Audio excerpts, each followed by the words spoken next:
Oh, the system's working. Wonderful. Okay, good morning, everybody on the committee and those members of the public that are present. Just for an update, the Education Committee has to this point heard approximately 41 bills. We have 102 to accomplish. So we're getting there. It's like, well, it's starting to feel like we're there, but I'm sure everybody up here is feeling a little bit of exhaustion. And I want to adhere to this schedule as best we can. So with that, being right at a few minutes after 9, I'd like to go ahead and start today's meeting. And the first bill we have is HB 1015, relative to school district policies regarding objectionable material. Welcome, Representative Cardelli. Thank you, Mr. Chairman and honorable colleagues. For the record, I am State Representative Glenn Cardelli, representing Tufton Borough, Moulton Borough, and Sandwich in the beautiful Lakes region. We often talk about enabling legislation. Well, this is clarifying legislation, if I might. Current law allows parents to opt their child out from specific instruction and to arrange alternate instruction that would be agreed upon between the parent and the school. There is some disagreement about the course instruction covered by RSA 186:11 Roman 9-C. And if you want to follow along, it's on page 309 in your law books.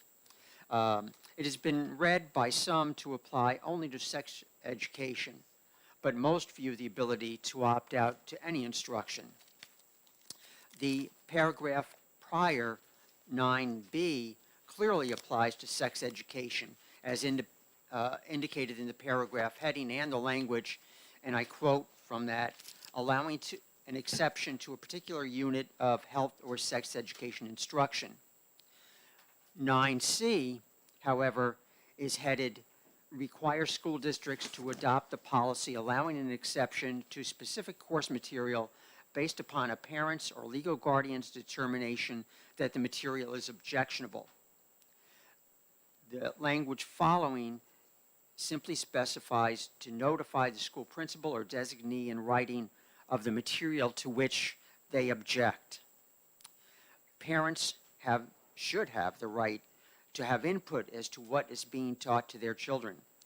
To think that they just put their child on the school bus and have no say as to what goes on behind the schoolhouse doors is just plain wrong.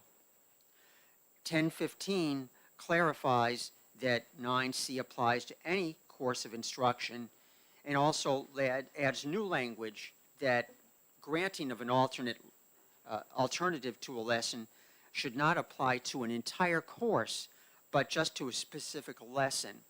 And what I think was handed out around the committee table is a comparison of the current law, and on the back is HB 1015, and I tried to break it up into sections of the law and the proposal so that it's easier to compare language between the two. And basically in the bill that we are looking at, it removes the language for instruction of human sexuality or human sexual education, and inserts the the sentence at the bottom of the bill about that this is for a specific lesson and not an entire course that can be opted out from. In terms of clarifying, there was a frequently asked question document put out by the Department of Education, Commission for Human Rights, and the Department of Justice, dealing with last June's HB2 and the anti-discrimination sections, addressing that, but also includes the question, can parents or guardians refuse to allow their children to participate in a specific course material? And the answer is yes. Where parents or guardians object to specific course materials, they are encouraged to follow school policies related to 186.11.9C. So with that, I thank you very much for your attention. Thank you very much, Representative Cardelli. I do have one question first, and I've spoken with you about this. The area of removing for instruction on human sexuality or human sexual education with the 2 weeks notice, I'm concerned that I oftentimes am called upon to present at Woodsville High School. They have a class in military history, and as a veteran of Vietnam, they oftentimes will call me, but there might be only like 2 or 3 days notice to that, and it's sort of sliding people into the schedule who are available. It could be the governor that's coming and visiting. That's all of a sudden, and you would like to have the governor, of course, speak to kids. There's a wonderful opportunity there. So would this bill then restrict that type of spontaneity that we have in schools to bring in portions of instruction that really benefit and take advantage of the moment? I do not believe so. The current language also requires the 2 weeks advance notice. So it would apply currently to that same issue, I believe. I have not heard of any problems in relation to that, and we are attempting to make sure that curriculum materials are available well in advance of 2 weeks. So I don't see that there would be any problem if something comes up in terms of a speaker that is suddenly available, or a topic related to current events. I do not think that there would be an objection to that. Thank you very much. Further questions right now? And going around the table, Representative Porter. Thank you, Mr. Chair, and thank you, Representative Cardelli. I have two-part question. Number one, the school has to give a 2-week notice. Do the parents have to give any kind of notice ahead of time that their child will not be participating in that lesson? Yes, I think in the statutes there's a provision that the parents or the guardian have to provide written notification of that with a reason for their objection. And follow up on that? Yes. So if I'm in the classroom and I'm teaching a lesson and I have 1 or 2 children whose parents object to that lesson, what do I do with those children while I'm teaching the lesson? There is to be worked out an agreement between the parents and the school as to an alternative lesson during that time. It could be in the library or something else. Except the library isn't always available for those kinds of things. And that's my concern, is what do I do with those 2 kids? And who's going to be teaching that lesson to them? So I'm just wondering if you know how that's handled in various schools. I am not aware of that, but that is current statute also, that it's an agreement between the school and the parents as to what is to be done during that time. Representative Hobson and then Representative Ellison. I don't know if it's appropriate or not. I just have a comment about Rep. Porter's question.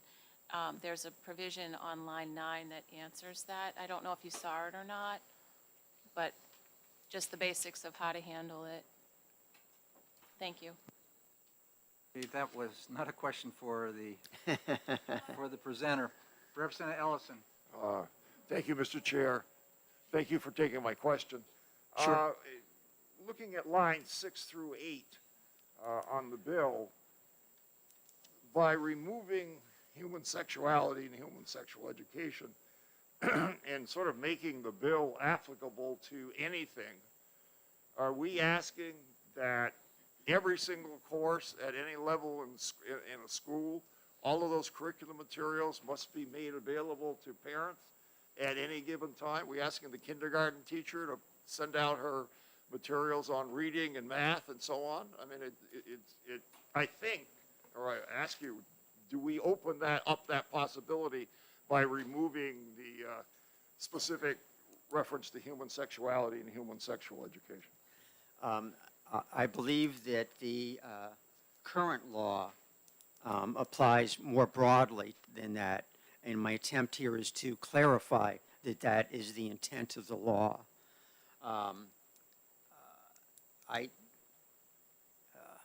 I'll leave it at that. Further questions from the committee? I have a question for you then.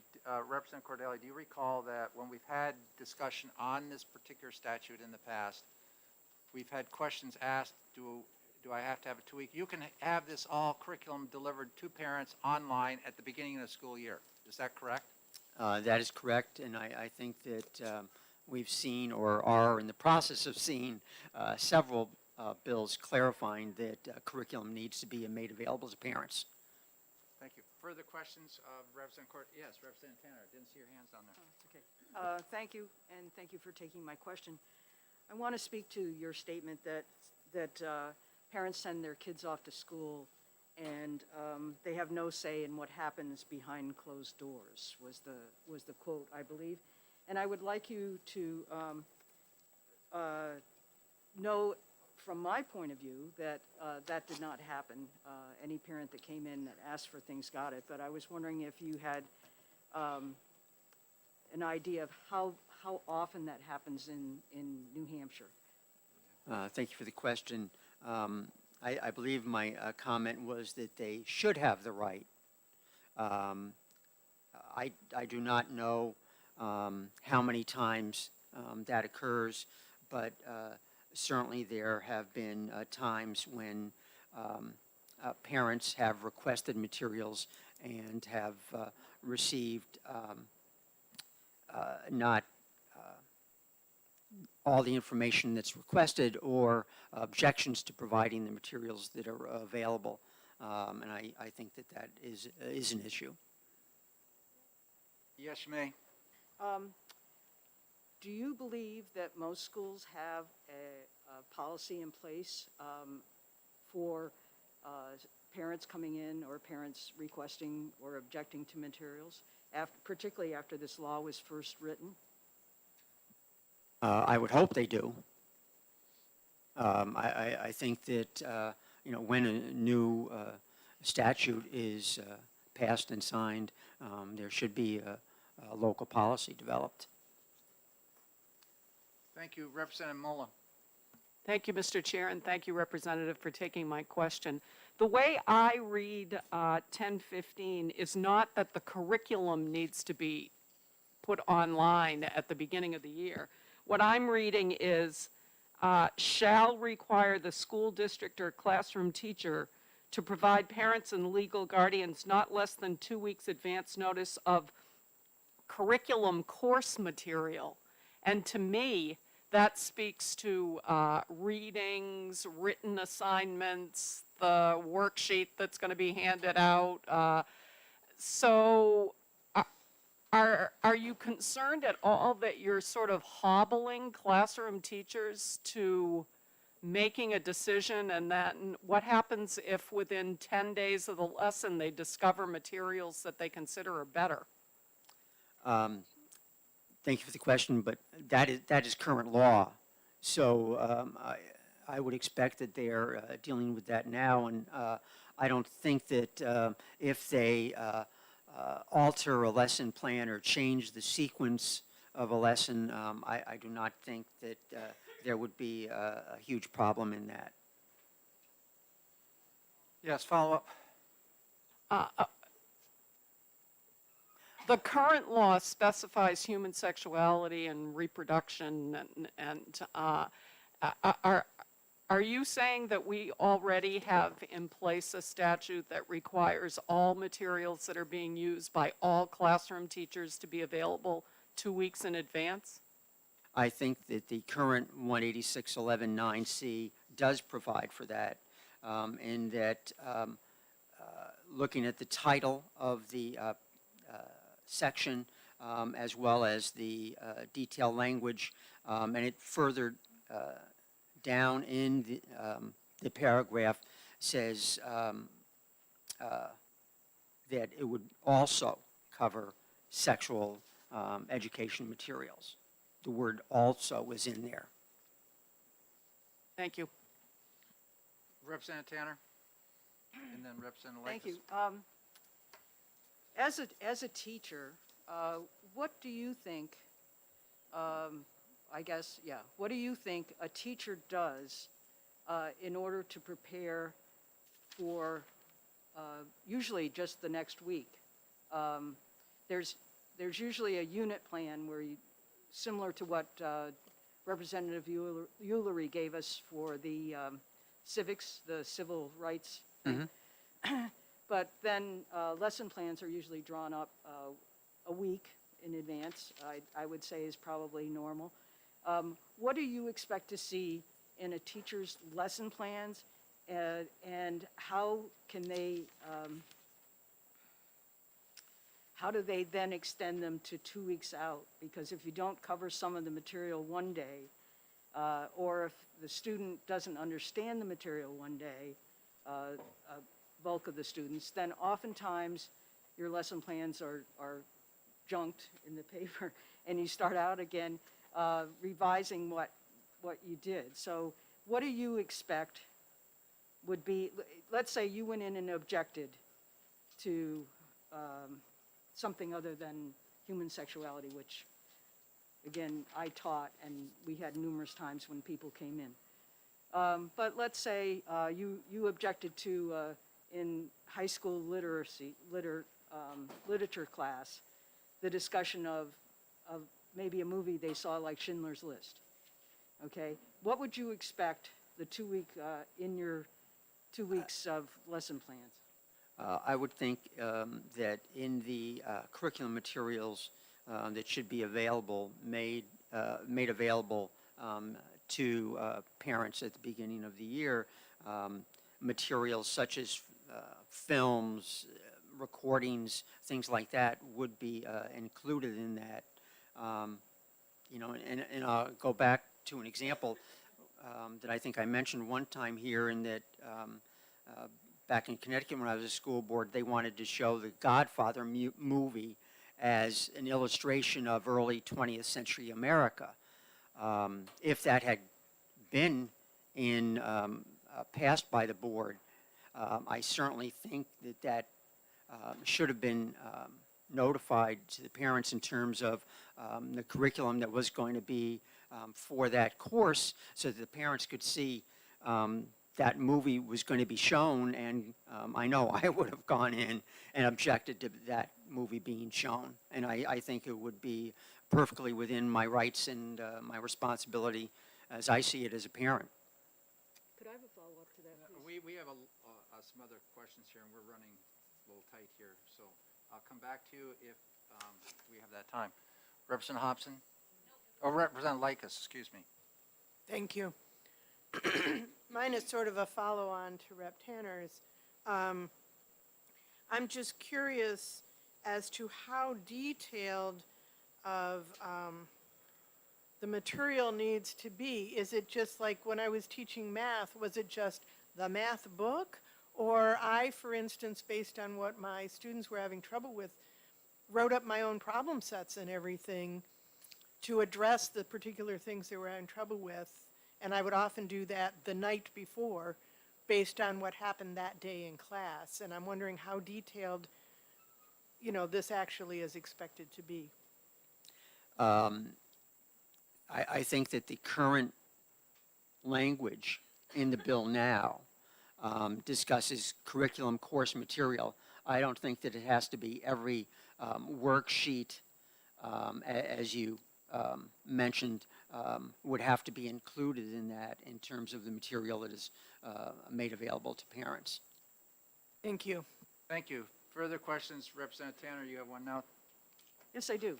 I want to thank you, Representative Lakis, for kind of following up on that, but I just want to make it clear what you expect teachers to turn over 2 weeks in advance. If I have a student teacher, I'll take it from a point where I actually taught student teachers or had student teachers come with me, okay? They had to set goals for each day. They had to set talk about how it related to the particular competency or whatever we were doing. They had to outline, usually by a period of time, like I'm going to spend 5 minutes getting the kids warmed up. We're going to talk about, maybe ask some questions on, what's your favorite food? Then the next 10 minutes, maybe we're going to do A, B, and C. Give them a period to get together to discuss what we've gone over, et cetera, et cetera. And then at the end, homework for the next day, or, what we're going to do for the next day. And again, usually that evening or right after that class, you jot some notes down as a teacher, what went well, what didn't go well, and then how you're going to reform the lesson plan for the next day. So those are the things that I see as curriculum materials and instruction materials, instruction materials. Is that what you expect teachers to present to parents if they just go in and say, oh, you have a unit on, whatever. Certainly human sexuality, is a blinking red flag, but on anything, and that they want exactly what you're going to do.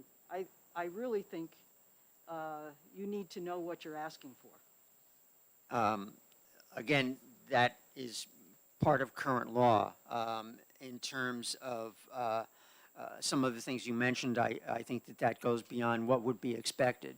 But certainly in terms of human sexuality, if they're doing certain types of demonstrations or film strips even, I would expect that to be available to parents. And I think that parents have a right to know what's going on in the classroom, and it should be well in advance of 2 weeks. I think curriculum materials should be available at the beginning of the school year, every school year. Thank you very much. Are there further questions? Representative Hall? Thank you, Mr. Chair. Thank you for taking my question. So, I'm new to this, but it sounds to me that you keep saying everything is current law. So, what is not current law? You're taking out the, Right. you could explain that. Right, sure. Current law does include the 2 weeks' notice Right. of curriculum materials. What I am removing is this section or the phrase below that about instruction for human sexuality and sexual education, and adding that it is not expected that a parent would be able to opt out of an entire course, like they couldn't opt out of English 101, but a particular lesson. But your interpretation right now is that teachers should be always giving 2 weeks' notice for anything they teach, all the classroom materials. Is that what you're saying, that it is in current law? That phrase is in current law currently, yes. Okay, thank you. Further questions of Representative Mullen? Representative Cardelli, I'm confused. I hear that you're saying that this is already in current law, though I don't know that this is current practice, that classroom teachers are providing materials 2 weeks ahead of time. And I certainly understand the sensitivity of teaching human sexuality and why that would be something that parents would want, advance notice of. I have no problem with that whatsoever. But how am I, as a classroom teacher, supposed to determine what you find objectionable? I don't think that you would have to try and read my mind. Hopefully you can't very often. And I don't think that you have to be a mind reader as long as the information is available to parents and they can make their own determination as to what they believe is objectionable. All right, thank you. You're welcome. Are there further questions? Thank you very much, Representative Cardelli. We'll have our next speaker, Reverend Dr. Gail Kinney.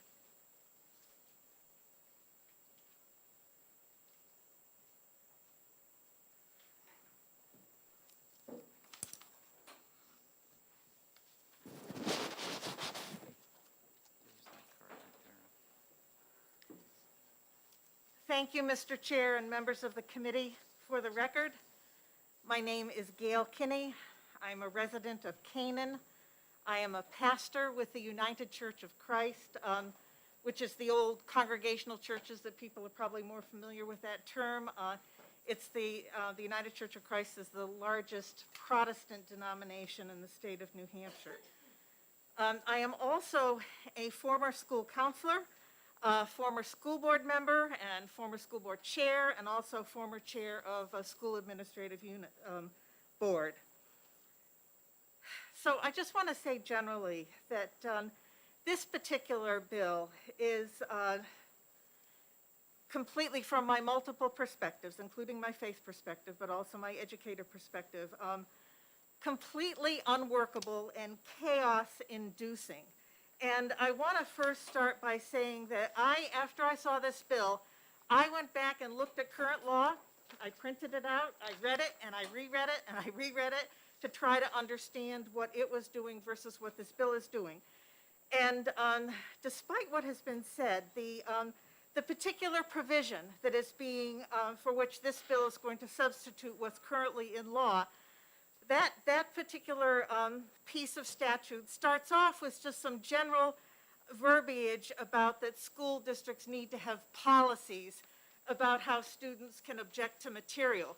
And then it goes on and is very specific, and it says this policy shall also require the school district or classroom teacher to provide parents and legal guardians not less than 2 weeks advance notice of curriculum course material used for instruction of human sexuality or human sexual education.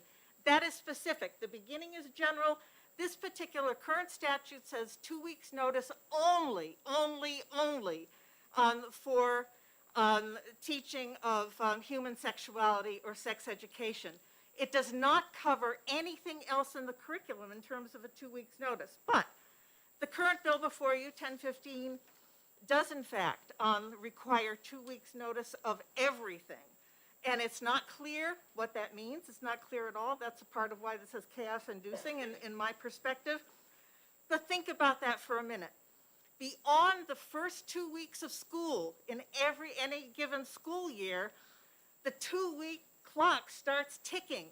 And so it's like every day from that point onward, if a teacher is coming up with new classroom material for whatever reason, including the question about something that's happened currently or a speaker that comes in is made available, that is something that, according to this, could be required that information has to be posted again.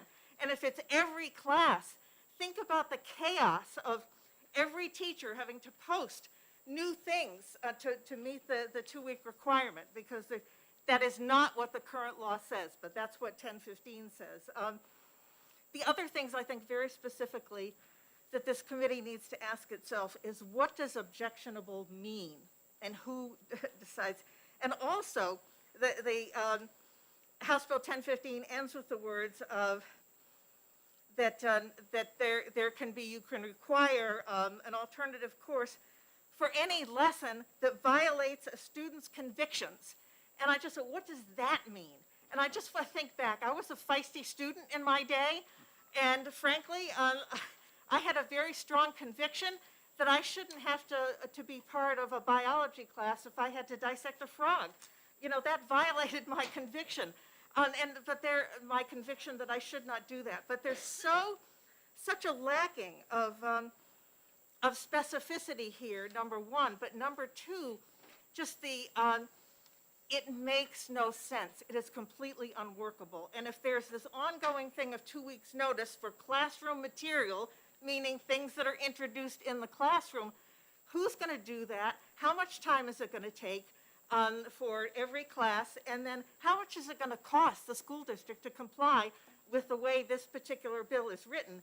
And if there is a cost factor of constantly, every 2 weeks, introducing and letting there be notice of every worksheet, every film, every speaker, et cetera,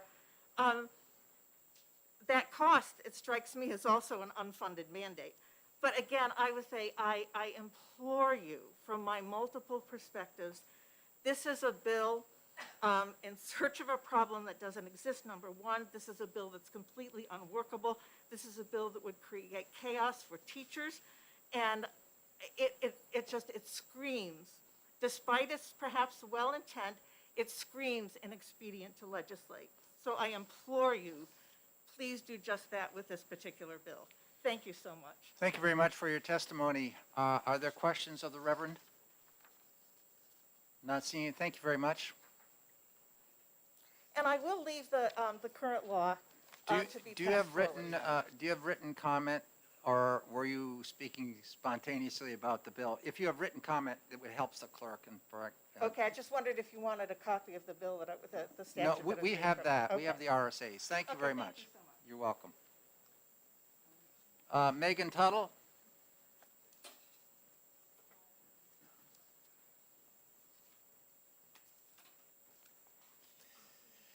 Good morning. Good morning. Thank you, Chairman Ladd, members of the House Education Committee. So I do have written comment. It's going to be a little different. I'm speaking a little different than what I had prepared for this. But Megan Tuttle, for the record, President, NEA New Hampshire, representing more than 17,000 educators in the state of New Hampshire, and a 8th grade social studies teacher. There's really just two kind of points, I guess, I want to make on this, or two questions. Good teachers adjust their lessons daily. They look at what happened during the day, any grade level, kindergarten through higher ed, they do the same thing. So you look at what happened during the day, whether it was a block schedule, whole class, whatever it is, and you reflect on it, and you adjust your lesson the next day based on that. What's happening, or what you plan 2 weeks in advance, isn't always what's going to be happening in the classroom. An example of this could be current events. And so I taught 8th grade social studies for 18 years. Current events was part of what I had to teach as a social studies teacher.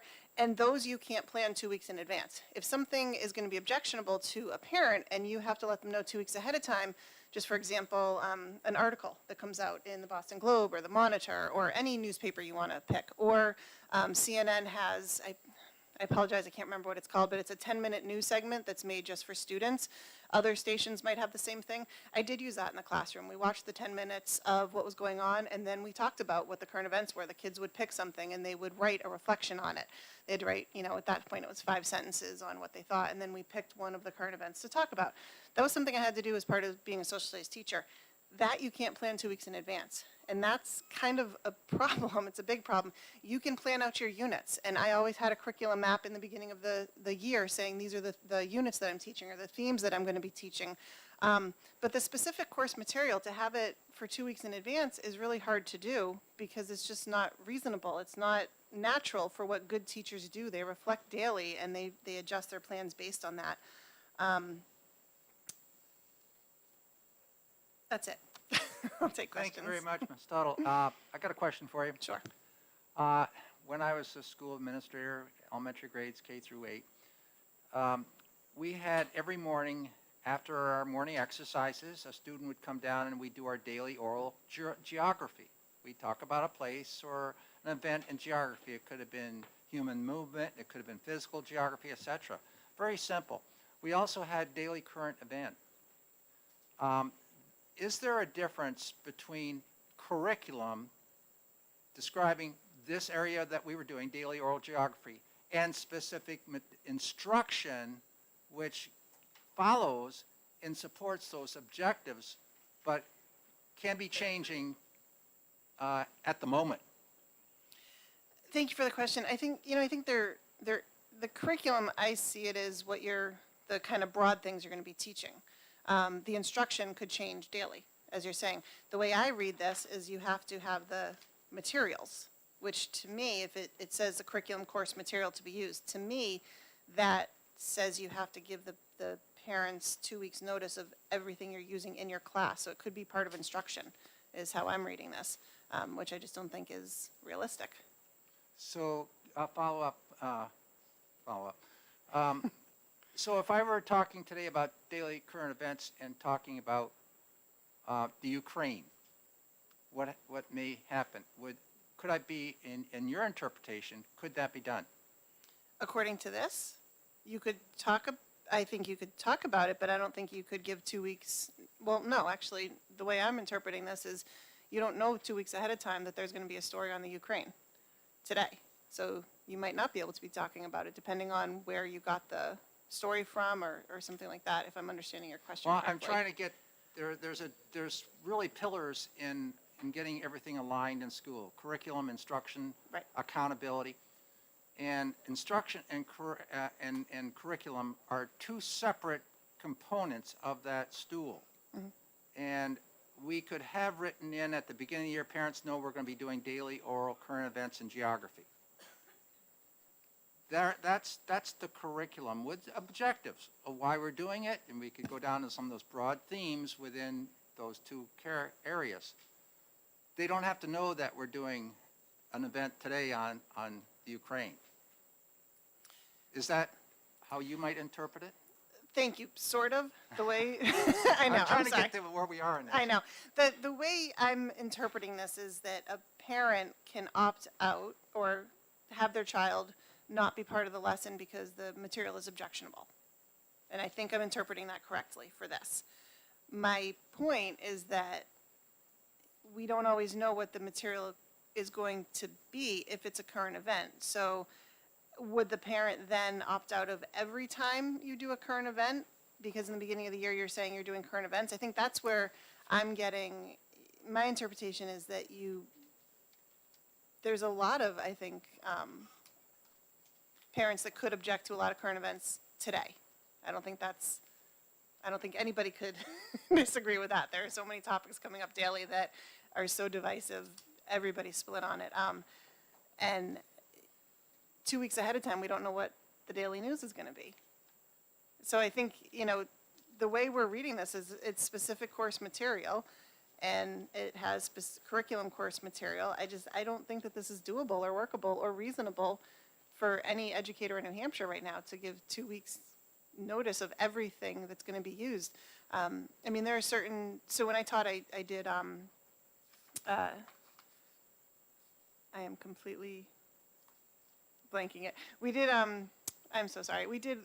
There were lessons that I could plan out a month ahead of time because we did different layers or different levels. So the bottom level of like the triangle was the base knowledge, and the next level they would apply it, and the top level was the essential questions for the unit. And there is a word for it, and I'm completely blanking on what the word is right now. But anyway, that was something that we did a month and a half in advance, and all that was there. But that didn't include daily current events. It didn't include, other things that might come up. And so the point here is you can't always have the 2 week notice of every single thing that's going to be happening, because if you're a good teacher, you're reflecting on everything that happens daily and changing it. Like Representative Lake has said, making up things. If the kids don't understand something, you're going to come up with something to help them the next day, but it might not be something that you originally planned 2 weeks ago when you planned your broad lessons. Thank you. I got it. Okay. Sorry. Representative Ellison. Thank you, Mr. Chair. Again, just a quick question.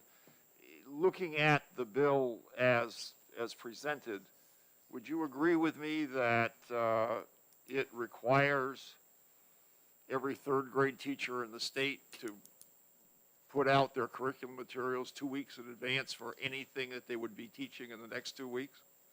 Thank you. Yes, I would agree with that. Thank you. Representative Tanner? Could, your statement that it's very hard to realize what people will object to. And I was wondering if it seems like this bill is trying to be proactive on objectionability. But what do you see happens if the objection comes from what actually happens in the class? In other words, you give the curriculum and you've got the current events, and all of a sudden the kid goes home, student goes home, and says, we talked about this today. And the parent says, well, I object to that. How do you feel that this fits into this bill? And how is this bill going to eliminate the possibility of that happening? Thank you for the question. I don't know that it would eliminate the possibility. The way I'm reading this bill is if the current event wouldn't even be talked about, and the child wouldn't have the opportunity to go home and have the parent say, I object to it, because it wouldn't have come out 2 weeks ahead of time. So I'm not even sure that it would would be able to happen that way. I think, if the child goes home and tells the parent what they talked about or what they did in class that day. I mean, in an ideal world, the parent would get a hold of the teacher and ask them what happened and have them talk about it. But according to this, I don't even know that they would have that option because it wouldn't be out 2 weeks in advance because we don't know what's happening 2 weeks from now. Thank you. Yes, Representative Waltz? Thank you. So I have a daughter who's a first grade teacher in Boston, and she had a parent object this year to circle time because circles are a pagan ritual, all right? Would something like that be covered by this bill? I don't know that I could, thank you for the question. I don't know that I could answer that. I think it would be a question for the sponsor of it because I'm not sure of the intent when the bill was written for that. Further questions? Representative Bohm? Thank you, Mr. Chair, and thank you for taking the question. The curriculum, for example, in Representative Ladd's question, is the curriculum could say current events. And we're going to use CNN. Now, I would think a lot of parents would be objectionable to using CNN, not the current events, just what the source was. I mean, do you agree that could be an issue? Thank you. I think parents could object to anything. They could object to the Boston Globe. They could object to CNN. They could object to Fox News. They could object to anything. But that's one piece of it. Further questions? Thank you yes, Representative Porter. Thank you, Mr. Chair. Thank you, Ms. Tuttle. Earlier on, I asked what happens in my classroom, my second grade classroom, when I have a 45-minute lesson that a parent has objected to, and I have 2 children whose parents objected. What do I do with those 2 children if the library isn't available, if the other classes are not available to absorb them? Even though it says in the law that the parents have to pay for it, are the parents going to come in for 45 minutes and watch the children while I teach the rest of them? And I'm wondering if you know how that kind of stuff currently is going on, and if, what do parents do? What do teachers do when parents have objected to something? Where is the child and who is giving them instruction? Do you know? Thank you for the question. No. I don't know. We could theoretically say they could go to the library, but like you said, it's not always available, or there might not be someone watching them. You don't want to put them in, you can't put them in the hallway. You can't put them where I taught in Pembroke, the last school that I was in. I was the only 8th grade social studies teacher. So it's not like I could put them in another social studies classroom for a different lesson or something. I was it. That was me. So I honestly don't know where they would go or what they would do. Representative Hall, then yourself. Representative Hall? Thank you, Mr. Chair. Thank you for being here. Thank you for taking my question. So you represent, as you said, 17,000 teachers. And according to Representative Cardelli, that this is in law already. It's current law that we have to do this.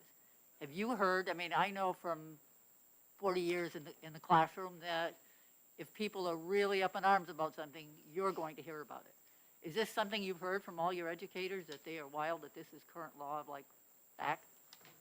Thank you for the question. No. Okay. Thank you. Further questions? Representative Litchfield?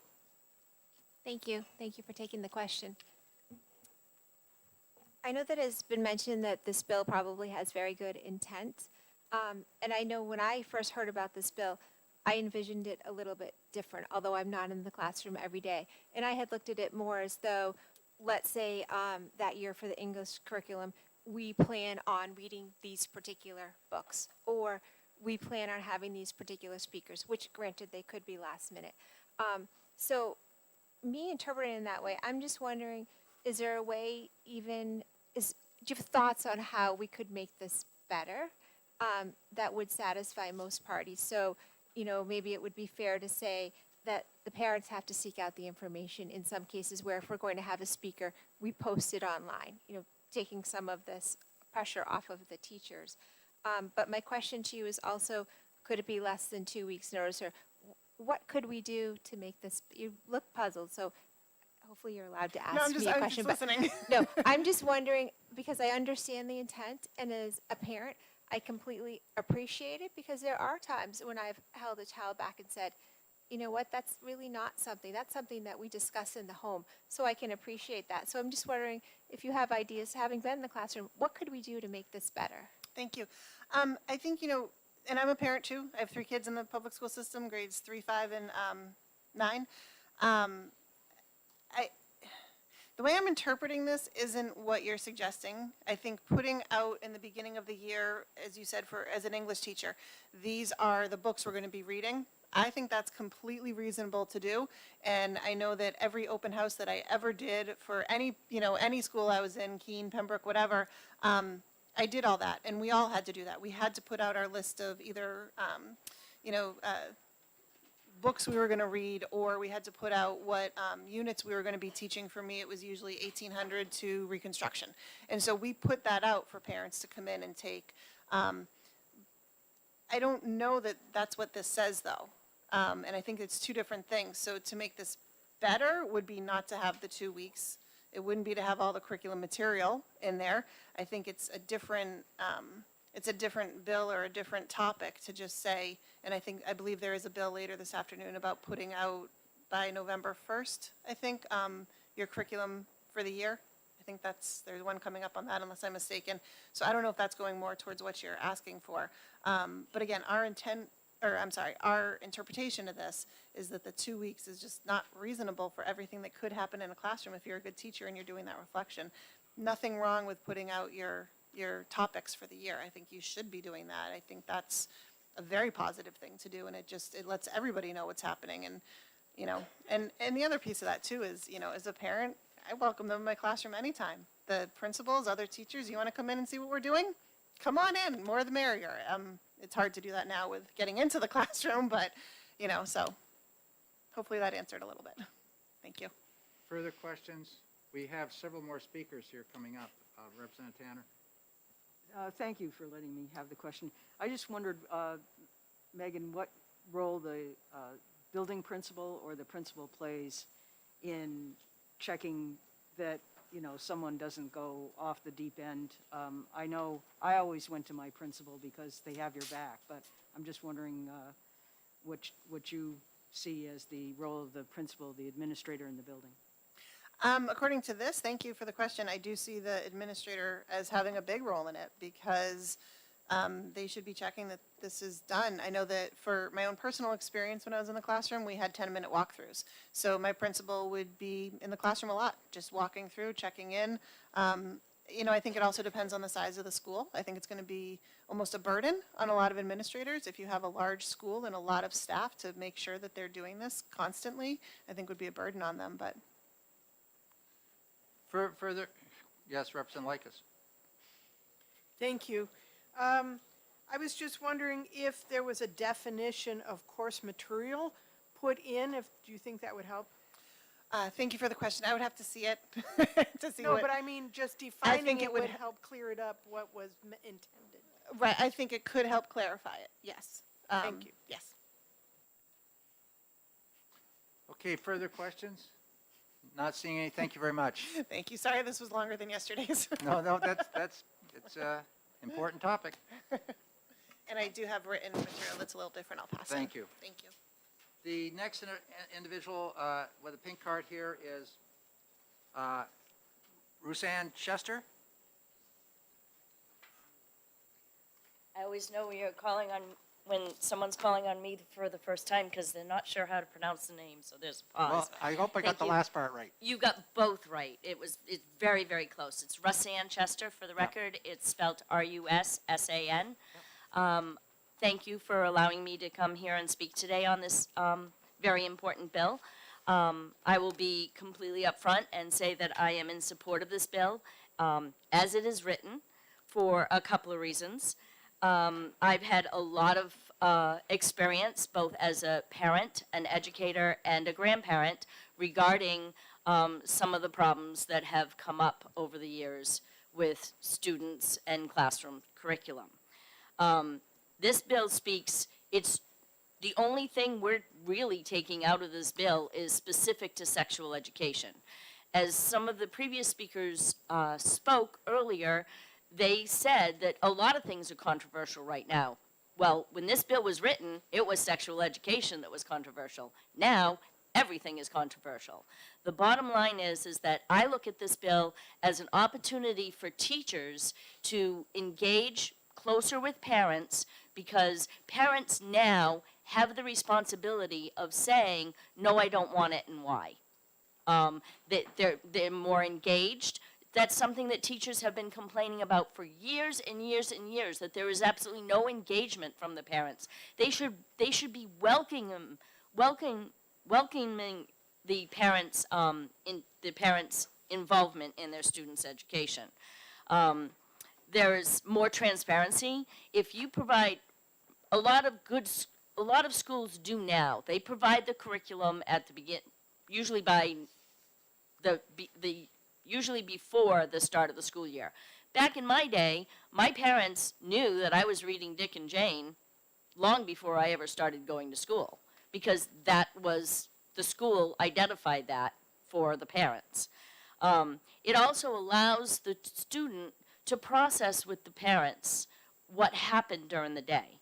So you don't have that reactive situation going on when a student comes home and says, oh, actually I have an example. My child was in kindergarten. She came home and she said, and I asked her, how was school? That's what we call it. It was preschool, actually. She said, didn't like it. I asked why. She said, scary man. Scary man came. Scary man talked about scary things. Scary man took me to a scary place. This was at the same time that the daycares in Massachusetts were being brought up on sexual abuse allegations. I was in a roar. It took us a week and a half to figure out scary man was officer friendly. And he talked about stranger danger. Because my daughter wouldn't talk about it. She was that frightened. So what is important to one person may not be important to another. What is traumatic to one person may not be traumatic to another. If you have a sexually reactive child, the last thing you want to be doing is doing certain things in a classroom that's going to trigger that. And then the parents have to respond to that when that child goes home. And they have no idea what happened. So it's very important that teachers and parents develop a relationship. I think once upon a time we had that. I think over the time of becoming busy and two-parent household, working, no parent in the home, that we've gotten away with that. We've gotten away from that. But it's time to get back to it. It's time to get back to that collaboration. That student is a student, but it's also a child. And that child, the parent has a responsibility for raising that child, and the teacher has a responsibility for educating that child. That should be a collaboration. That should be a community, bringing that child together and raising the child up for success. With regards to the 2 weeks advance notice, it's already in the law. The bottom line is that if you're going to, for instance, let's take the current events issue. I'm going to talk about current events, and I'm going to use CNN and Newsmax for my current events. If a parent has a problem with this CNN curriculum and doesn't have a problem with Newsmax curriculum, as long as both sides are being presented, the parent doesn't have the argument that they had. It also allows for, especially right now with what's going on, my grandchild came home from daycare really upset. I knew she was upset. I asked her why. She said, I have to choose. And I said, choose what? She says, I can't be milk chocolate anymore. My granddaughter's biracial. We taught her that I'm white chocolate, her mom's white chocolate, her dad's dark chocolate, and she's milk chocolate. She came home bawling, really upset. She says, I can't be milk chocolate anymore. I have to choose whether I'm black or whether I'm white. And if I choose black, I have to hate you and mommy. Now that's what she took from what she was taught. Had I been given the opportunity to know that that was going on in the classroom, I could have done one of two things. I could have said, I don't agree with that, or I could have said, I could have prepared her for it so that she wouldn't have misunderstood and misinterpreted the lesson plan. That's why this bill is so important. It puts the responsibility back on parents. It takes some of the responsibility off of the teachers and some of the retaliation. You know, if we know what's going on in the school, if you're telling us in advance, if you're being transparent, the likelihood that we're going to get really angry with you as a parent is a lot less likely. The likelihood that we're going to come to you and say, my child said this, can we talk about it? It won't be a situation that's attacking and accusatory. It'll be a collaboration.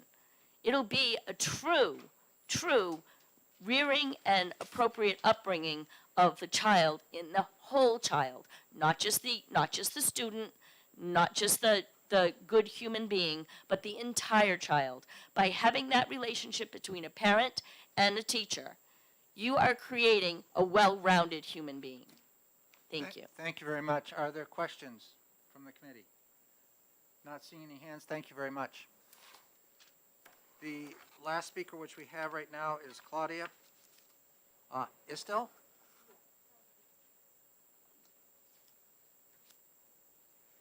Welcome. Thank you. Hello, I'm Claudia Estelle. I live in Ackworth. I've been a public high school teacher for over 30 years, and I'm currently teaching as an adjunct in the community college system. I did not prepare a statement. I apologize for not having a written statement for you.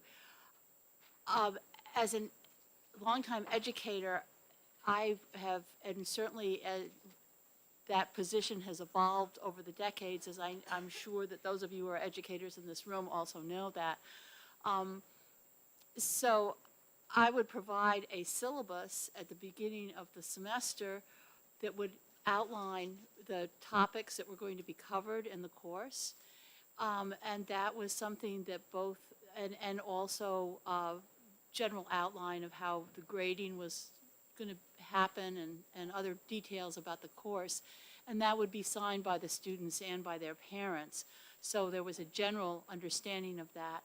The textbooks were available. Obviously, students had a copy of them, and parents were welcome to come look at those as well.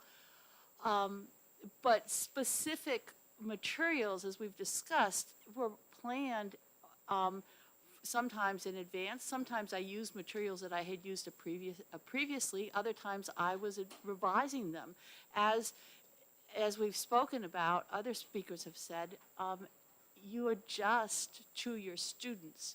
So to be able to make curriculum materials, instructional materials on a daily basis available 2 weeks in advance is a disservice to your students. You need to modify as you are teaching. The other thing is that I don't think anybody's spoken about, and that is that one of the goals of teaching is to make your students be critical thinkers, to make them not only master the material, but to become independent and critical thinkers. And I'm not positive that it's not necessarily the intent, but the actual making this bill work, of having to have teachers put out all their instructional materials 2 weeks in advance would damage the quality of the education that we could provide. And that you want to be able to adjust as you go along to meet the needs of the students, and you want constantly to be pushing them to be thinking more deeply and more critically. That's what's going to make good citizens in our country. Thank you. Thank you very much for your testimony. Are there questions of the presenter? Not seeing any. Thank you very much for coming today. Thank you. With that, I'm going to close the hearing.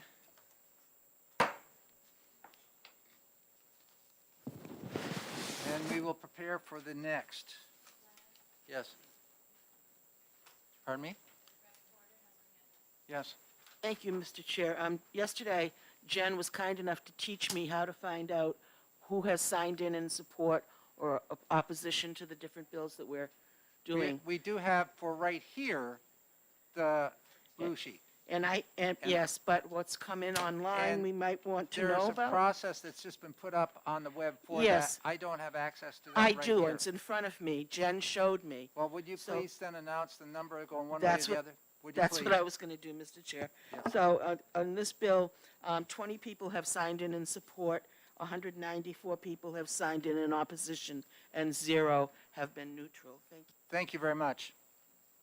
Yeah, that site was just put up as a link right there in the front of our general court site yesterday. Okay,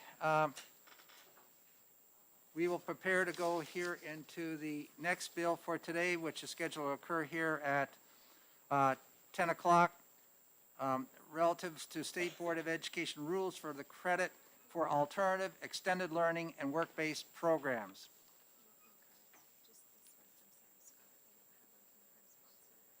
Okay, the prime sponsor, is that you, Representative Tanner? Yes. We need a little pink one. Okay, thank you. Great. And anybody else that cares to speak, you're more than welcome to get a card. So with that, I'd like to welcome Representative Tanner to speak on this bill.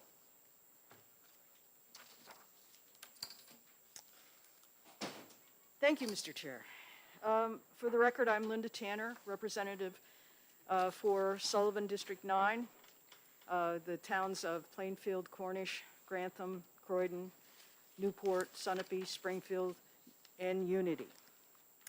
The Learn Everywhere program, or Alternative Education Opportunities, was developed in 2020 by the Department of Education under the Commissioner Edelblut.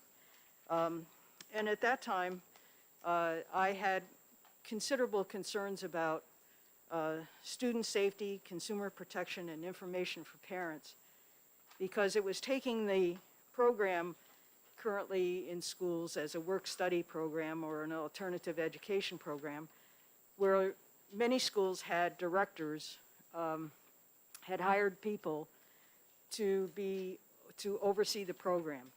And those people were in contact with local people. They set up opportunities, went and vetted the groups that were offering those alternatives. They actually oversaw the way that the students set up the program, with whether it met competencies, whether it was worth credit in the school.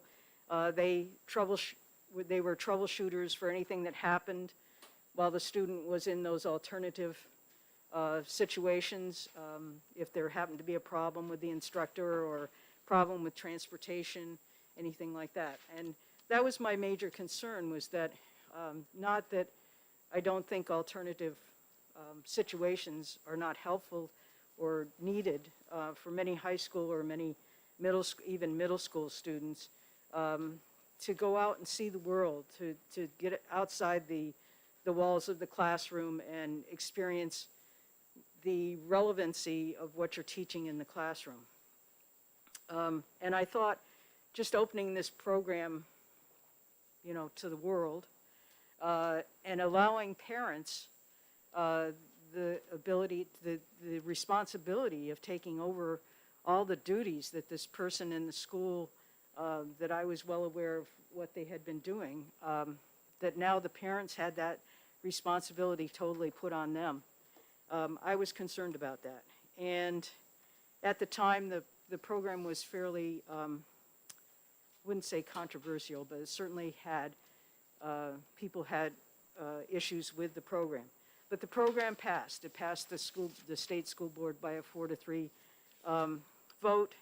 And one of the issues that happened was that there was a lot of concern about, okay, now you're opening it to nonprofit educational groups, and we know that just looking at colleges, how colleges recruit students, and the slick, when money is involved, all of a sudden things get a lot slicker, and there's a lot of advertising and a lot of not so real information. You get to the college and all of a sudden it isn't exactly what you thought it was. But So I am glad that the state school boards and the Board of Education, the Department of Education, went about and set up a whole set of rules. And again, as I spoke earlier in this committee, I really had difficulty finding rules that were applicable to different areas. But once I found the rules, I realized that they have quite a set of rules to vet third-party education providers, and they have a website on the DOE that actually has good information about the different groups that are offering these educational experiences, and their application process is pretty extensive. My concern was that when I looked at who actually reviews these, that there was one teacher currently teaching in the schools on that committee, and no more than 2. So I thought that was a little bit, could be changed, could be looked at. But this is in rules, and I think we heard from Attorney Fenton that the rules change, and some of them expire, some of them are not kept over. And so one of my intents of putting this bill in is to put this in as a statute. So we have the DOE rules. If at any point those rules are changed, or at least the basics of having a committee that actually vets these third-party, the third-party groups, will be in law. So that's mainly my intent, and I've passed out to the committee the rules on this from the Department of Education that I finally got a hold of. Thank you very much. Are there questions for Representative Tanner? Representative Luno? Thank you very much, Mr. Chair, and thank you very much, Representative Tanner, for introducing this bill. It's hard to figure this out, but, and this is sort of a somewhat related question to rules and what the department, is doing with respect to the Learn Everywhere program. But it's come to my attention that the Learn Everywhere program is a copyrighted, like the Learn Everywhere term is copyrighted for programs like this? I believe it is. When I was on the website and everything, I went to the bottom, and I'm pretty sure that it was copyrighted. There was a copyright thing after it. Okay, and a follow-up, Mr. Chair? Yes. And so this is sort of a would you believe type of thing, but would you believe that if a term is copyrighted, that in order to preserve the copyright, or to certainly preserve a license associated with a copyright, that in the first use, use of that term on a web page or in a booklet or in a manual or something like that has to actually include the copyright notice? It's a would you believe. No, I didn't. So, Are there further? I mean, I was just surprised that it was copyrighted. It was something that I noticed, so. okay, great. Thank you very much. Further questions for Representative Tanner? Not seeing? Yes, Representative Cardelli? Thank you, Mr. Chairman. Thank you, Representative. Am I correct in that the one change here is that the credits must be accepted by the local school board? Or maybe. Right. Maybe. Maybe, right. But so basically, the role of the state board in this whole process is changing in that there has to be a local approval process as well for any credits to be granted. I think the bill that we talked about before that I believe you introduced, where it was mandatory that the school accept the credits, is being put before us to actually change the law. I think the law originally was that they may be accepted and they could be up to 1/3 of the credits for graduation.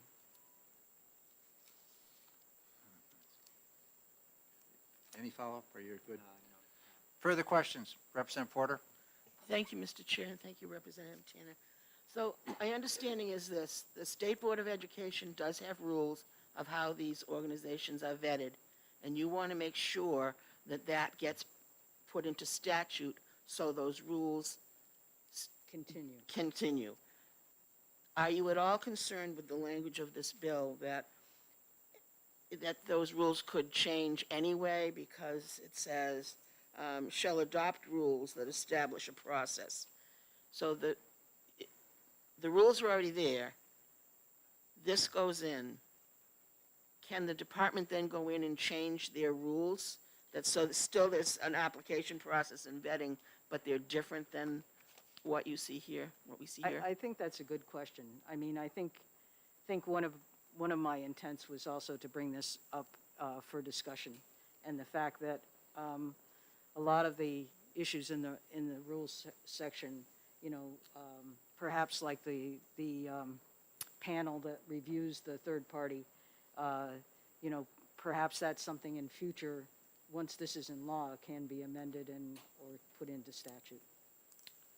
I have a question for you, Representative. You have in there approval of vendors. Are we talking various businesses which may have an individual on the floor, for example, like New England Wire and a work-based program?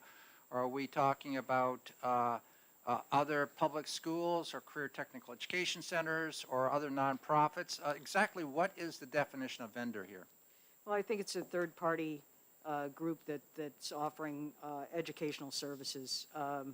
And so, certainly the career and technical education that is part of our public school system, I think that certainly is not a third-party vendor, but Prenda would be a third-party vendor. So in follow-up, when a career tech center has a student gaining competencies through the work-based program they have established, which might be Napa Auto Care, is Napa Auto Care now a vendor, or how's that work? Well, I think that's something that the committee that's studying career and technical education and credits, that would be something that they would then approve. It's something that has legislative oversight versus something that is putting in an application to the Learn Everywhere program as a third-party vendor. Are there any further questions for the representative? Not seeing you. Thank you very much. Is Sarah Scott here?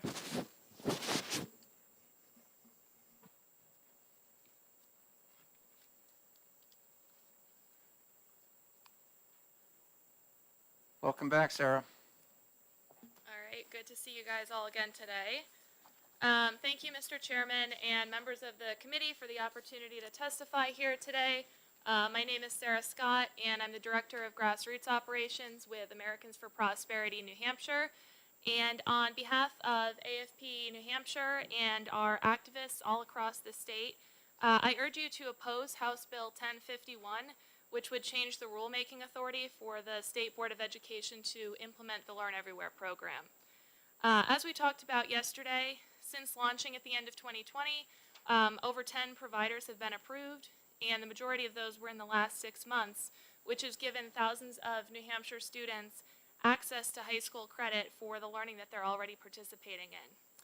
So this legislation would drastically change the Learn Everywhere program by requiring providers to be approved at a local level as well. This creates a substantial barrier to providers in the program, and I think would discourage many, if not all, from applying to the program. The current rules established a process by which the provider may apply to be a Learn Everywhere provider, and these applications go through a rigorous approval process by the Department of Education. It's reviewed by certified teachers, and then the State Board of Education. And by changing this to a district level, we're then asking providers to go through an application process at the state level and then move down to the local level to make sure that their students would get credit for these classes. The application process is very time-consuming, and it has been worthwhile for these providers because it's something that once they get through the process, their students are immediately able to get credit from their local schools. This legislation would really create a level of inequality among districts, and we would be left in a situation where, similar to the extended learning opportunities, not every district is able to participate.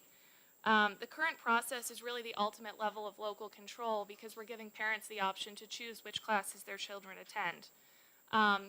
So it's really for these reasons that we ask that you recommend this legislation as inexpedient to legislate and continue to allow these high school students to get credit for the learning that's taking place. Representative Cornell? Thank you. And thank you for taking my question and appearing here again today. I'm not seeing in the bill where it says the local district, in addition to the state board, has to approve the program. I do see that it says it may be accepted, and I think we discussed that if it doesn't meet, the competencies. So could you tell me what line says the school district has to, in addition to the state board, approve? Sure, thank you for the question, Representative.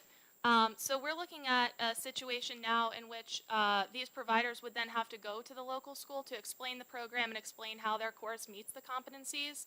And they would be dragged into a further process of explaining their program. A lot of organizations, when they first heard about Learn Everywhere, were interested in becoming approved based on the fact that they could offer this program to all of their students. First Robotics is one example of that. Right now, they're not operating in every school district, and this was an opportunity because they wanted to provide this education for all of the New Hampshire students. And so by going district by district to explain the same thing that was just approved by the State Board of Education is something that they don't have the bandwidth to do. Representative Porter? Thank you, Mr. Chair, and I'm really confused about this, this line. I'm reading directly from the bill, line 7. Nothing in this subparagraph shall prevent a local school district from approving vendors offering credit for alternative, extended learning, or work-based programs which do not appear on the pre-approved list maintained by the school board. So it's not saying, in my way of reading this, that the local that the Learn Everywhere vendors need to come to the local schools to get approval. What it is saying is the school board itself can also approve other Learn Everywhere type programs that are not on the Learn Everywhere program provided by the state. So I'm not seeing how you can say that this would force your Learn Everywhere people to come to every local school board. So based on that, I actually have no disagreement with that part. I think that local school districts should absolutely be able to approve things in addition to the approved list by the state board. I'm looking at the line before that that says that the credit may be accepted. Currently, the credit is accepted. So this would make a change to say that it only may be accepted, which means that if a district has questions about a program and says no, the provider would then have to go into the school and explain what their program is that they just went through at the state level process. Thank you. Thank you. I have a question and a little follow-up to where we were yesterday with HB 1329, and I communicated. So this will be a question. It was communicated to me that there are some schools, specifically I have had it directed to me, that a school will not accept credit from an alternative program due to the fact that we teach that in our school, and this is sacred turf for our school. We will award the credit for this particular course and subject. Matters done. Have you been aware of that occurring in the state or elsewhere? And in a case, how then would we get help for the student who is off cycle and scheduled in the high school, and the course they're offering isn't being offered when they need it, and they can go and get it over here and graduate in a timely manner with the rest of the class? So thank you for the question. So in terms of schools not approving credit, I haven't heard of any district that has not accepted a Learn Everywhere credit up till now. I have not heard of that. But I know that this was an issue that was fixed last year by this legislature to make sure that credits from all New Hampshire public high schools were approved. So far, we have not had any issues with Learn Everywhere credits being approved based on the process that they go through at the state level. it's very clear what the competencies are and what courses they meet based on that. I know there's a speaker after me who can speak more to that in a greater level of detail, though. Thank you. Thank you. Are there further questions? I don't believe we have another pink card. Oh, okay, so. Pardon me? Well, Drew, would you like to speak? Thank you very much. I'd welcome Drew Klein to our hearing today, Chairman of the State Board of Education.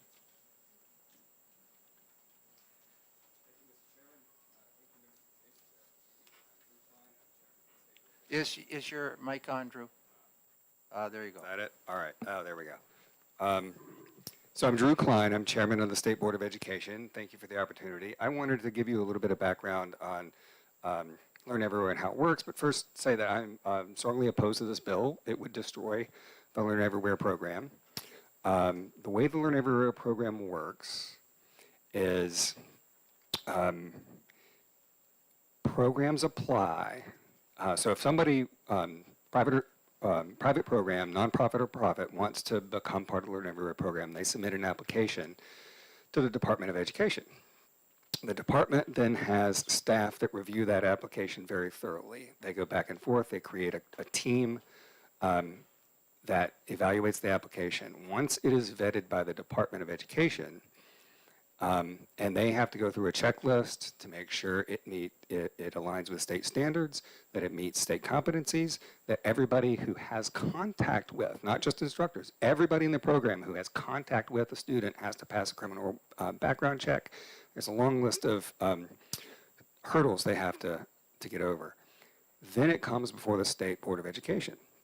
The State Board of Education then also reviews it, and we approve it or not. We have had a few applications that we did not approve. We sent back because we had questions about how they worked, their details weren't very clear, and then we had them come back. They were improved, and we approved them. Once a Learn Everywhere program is approved by the State Board, and we have 11 right now that are approved, a student can enroll in that program, receive credits. To get a credit, they have to demonstrate that they've met the competencies. I think this is really important for everybody to understand. This is not just, well, you can go play sports on some team and whatever you choose, and you can come in and get a PE credit for it. They have to demonstrate that they've met the competencies, and that requires evaluation. So every program that is approved has to demonstrate to the department and to the board that they have an evaluation system and process. We see which competencies the kid meets, and we see the credits and how that aligns with the credits that are required and with the state standards. It has to be aligned to state standards. Once it's approved, then a parent can enroll a child in that program. Once the child completes the Learn Everywhere program, they are awarded basically a certificate of completion, that they've earned the credit. Then they take that back to their school district, and the district has to accept it. Now, I want to explain why we did it that way. First, that's consistent with New Hampshire's competency-based system. So all of you should know, in 2005, the State Board of Education and the Department of Education created New Hampshire's state competency-based instruction system. So, and that was something that began in the 1990s. We had a pilot program with 27 districts from 98 to 2004 to test competency-based education in New Hampshire. And in 2005, we adopted rules that switched New Hampshire. Every school district in New Hampshire is competency-based. The rules are competency-based. That means that students get credit for high school credit, their graduation credits, based on demonstration that they've mastered competencies. In the rule, by rule that was passed in 2005, students do not have to spend a minute in class to get a course credit or to demonstrate their competencies. I will read those rules to you. It's 306.27 H. Credits shall be based on demonstration of district and/or graduation competencies, not on the time spent achieving those competencies. The credit shall equate to the level of rigor of academic necessity and so forth. Students may receive acknowledgement, this is I, of achievement for graduation competencies through student demonstration of a collection of work other than assessment evidence gained through or other assessment of evidence gained through prior learning activities. That's pre-existing rule. We didn't write that. That predated Learn Everywhere. Learn Everywhere was designed to be consistent with that. So the way the program works is the students demonstrate they've met their competencies. That leads to the credit, and then they take that back to the school district. That is perfectly consistent with the way New Hampshire has operated since 2005. So I wanted to make that very clear. Now, when we started the public hearings and the rulemaking process on Learn Everywhere, we had a vigorous debate at the Board of Education, and there was disagreement over whether we should write the rule so that the student could take the credit back and the district would have to recognize the credit and award credit for that, or whether the district may recognize it and award credit. And when we started to hear from the programs that would potentially wanted to apply, they told us in the public hearing, in no uncertain terms, many of them did, that if we wrote the rule so that the districts had an option of denying the credit, they would not create a Learn Everywhere program. And First Robotics did a really good job of explaining how this would work. In their testimony, they explained that they're already in schools in New Hampshire. And their experience, I mean, they're all over the world.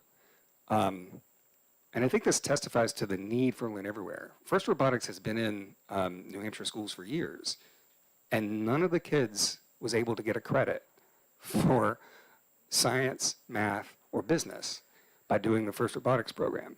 Only through Learn Everywhere can a student now get a credit for participation in that program, and it is very rigorous. They explained to us, we would not do a program. We wouldn't go to the effort of creating CTE programs because those would change district to district. We can't scale that statewide. With Learn Everywhere, we can create one program and scale it statewide, and it's equal. So every kid, whether you're in Lebanon or Bedford or Claremont or Charlestown, if you have a First Robotics program, you get the same program, you get the same credit. So it equalizes it out, but it also makes it easier on them.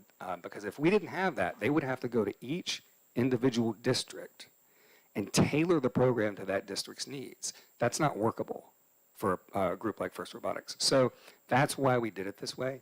It creates equity, it creates a level playing field. Every child in the state has access to the same Learn Everywhere programs. And from an investment of the family's time and money and resources and energy, it also makes it worthwhile.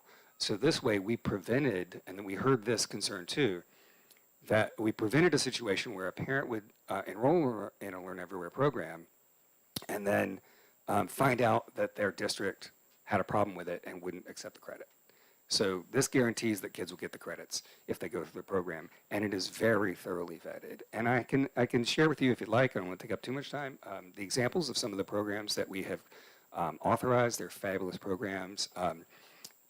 There's a list on the state website that outlines them all, but so I want to highlight just a couple real quick. New Hampshire Academy of Science in Lyme.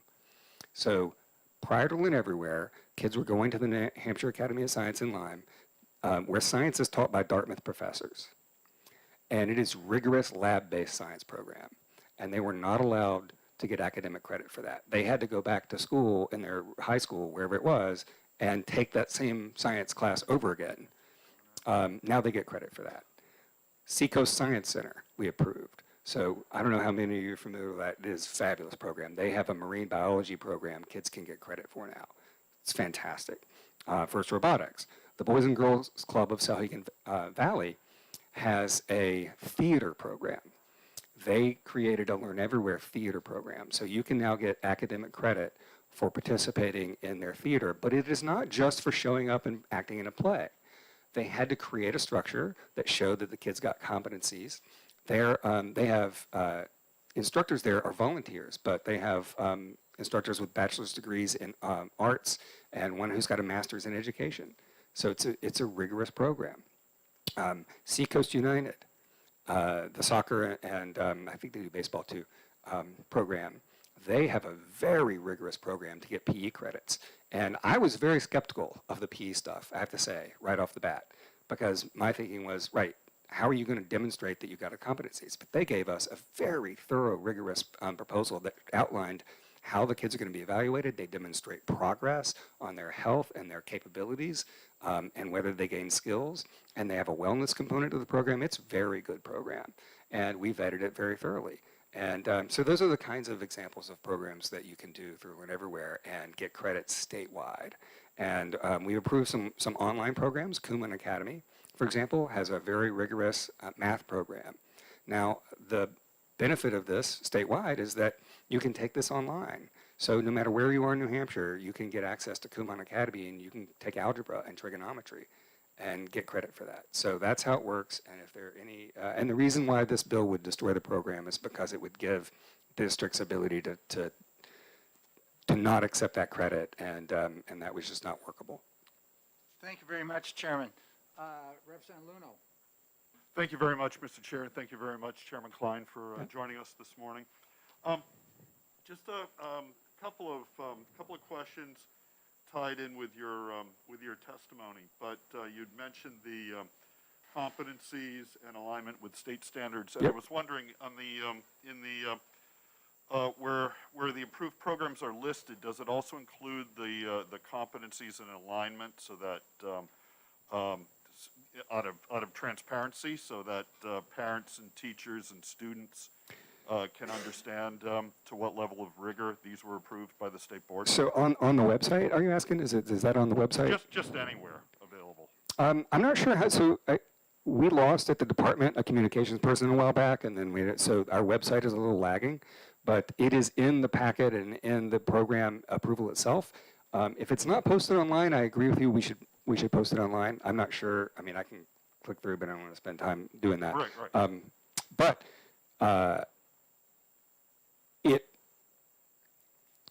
so when you enroll in this program, you should get a sort of layout of how it works, right? If you're a student, you're enrolling, so you will see how it progresses, what the assessments are, and that kind of thing. But I'm not sure if the parents can actually see, so when you take a course in a regular public school, you don't see, okay, we got the quiz here, the quiz aligns with this competency. That's not how it's structured. You do get that in the course. But the parent, what I'm saying is the parent doesn't necessarily see that when they have the syllabus. So I'm happy to make sure that that is included if it's not. Okay, thank you. And just one follow-up on that, Mr. Chair. Sure. And thanks for that, and thanks for Oh, agreeing sure. that information should be available, certainly from a transparency standpoint. But like I said, I'm on I think the same page that you're on Sure. right now with approved courses. And do any of these Learn Everywhere opportunities come at a cost to the student? Yeah, some of them have a tuition cost. Okay, and a final follow-up on But that we have one. asked, and just to clarify, some of them do have a cost. We ask every program when they apply if they have any sort of scale or reduced costs, and all of them that we've approved have reduced costs for kids who have or struggle for that. Some of them offer it free, some of them offer it at reduced cost. Thank you, Yeah. and a follow-up on that, and I promise this is my last, but based on that, and based on the Londonderry decision, how is a cost to a student for a graduation credit even constitutional? So the Learn Everywhere program was created to make sure that students can get credit for stuff they're doing and learning outside of the classroom. So again, because we have a competency-based system, right, as I read in the rules from 8327, all a student has to do to get a credit is demonstrate that they've mastered the competency. So they don't have to enroll in any program. They can take a test and demonstrate that they've mastered a competency. So this program allows them to demonstrate that they've mastered, gives them a certificate at the end of the program to allow them to do that. But it doesn't exclude doing that in other ways, right, outside of this program. So in other words, I don't think there's a constitutional issue here because it is simply a means of allowing them to demonstrate that they've earned the competency. Okay, thank you. Sure. Thank you. I do have one question for you, and then I'll get Representative Porter. Knowing that the concept of the principle of competencies was put in effect back in Virginia Berry's days as commissioner. Correct. Prior to 2005, and it was a move forward to get away from seat time, required seat time before you go on to the 4th grade and the 6th grade, et cetera. Right. So when we're looking at the competencies which we're offering for the high school level for a course, let's say in chemistry, and hypothetically there may be 5 or 7 competencies built in for that course or program. When we're at the Learn Everywhere program and a student has mastered like 4 out of 7 competencies, do they get partial credit or how's that work? No, to my understanding, the way we structured it is, well, I'm going to put it this way. Competencies and credits are different. So the Learn Everywhere program is designed to get you a credit at the end that you can then get counted towards your graduation credits. If you have demonstrated competencies, that maybe 4 of the 7, as you said, you won't get the credit. So I don't know. I mean, I suppose a student could go to their school and say, "Look, I've earned the competencies." I think the school could probably say, "Well, it's not a credit. You'll have to pass our test to show that you actually know the competencies." I think that probably would be how it would work. But I don't know of an instance of that right now. But the way this program's structured, you have to it's the credit at the end that you take back and get full credit for. I understand that. I was looking at like a program and a course, and the program might go over the course of the year. Sure. And for that, competencies might be spread over, and the student may have missed the first 3 or 4, took that through Learn Everywhere program. Oh, right. And then could pick up the other in the 2nd semester. That was just the question and a concern. I think it can be found out. Yeah, I mean, I think that's something the parent and the family can work out with the school. We've earned these competencies. We can demonstrate that the student has earned the competencies, and we can count that. I mean, I think that would be appropriate. Thank you very much, Drew. Representative Porter? Thank you, Mr. Chair, and thank you, Mr. Klein, for indulging me here a little bit. Sure. One denigration of our local public schools that we've been hearing a lot is to call them government schools. So our schools are no longer being referred to as the public schools, but the government schools. By bypassing local school boards in this process, my fear is that you're propagating that image of government schools because we have the state approving what you need, what you can use for graduation. And I applaud the competency-based education. I think it sounds like the programs that you're using are wonderful. My concern is that somewhere along the line, the local schools and the local communities have been left out of this Learn Everywhere process so that they no longer feel that the schools are theirs, and that the insult of calling them government schools becomes more real. And I'm wondering if you can address my concern on this. Sure. Because I'm deeply passionate about our local public schools, and I'm deeply hoping that our local control can be maintained through these stressful times that we're experiencing now with funding and those sorts of things. Sure. Thank you for the question. I don't believe I've referred to the schools that way, and I just want to. We have heard it. I have heard it several times in this room. So. Okay. That's just not. I think conceptually, I'm not sure I would fall in that category. So I guess I would back up a little bit. Again, to go back to the competency-based system we already have rules, and these were nonpartisan, non-controversial. I mean, you know, Maggie Hassan, when she was governor, was a very big proponent of competency-based education. I just don't think there's a partisan divide here. I think everybody's pretty much on board. And so those rules, Learn Everywhere is perfectly consistent with the way we do competencies in New Hampshire. And that is, and I think there's some misunderstanding. I mean, I know I've had conversations with folks outside the system who don't quite understand. The credits and competencies are structured first, and then the curriculum is written to meet those. So it's not the other way around.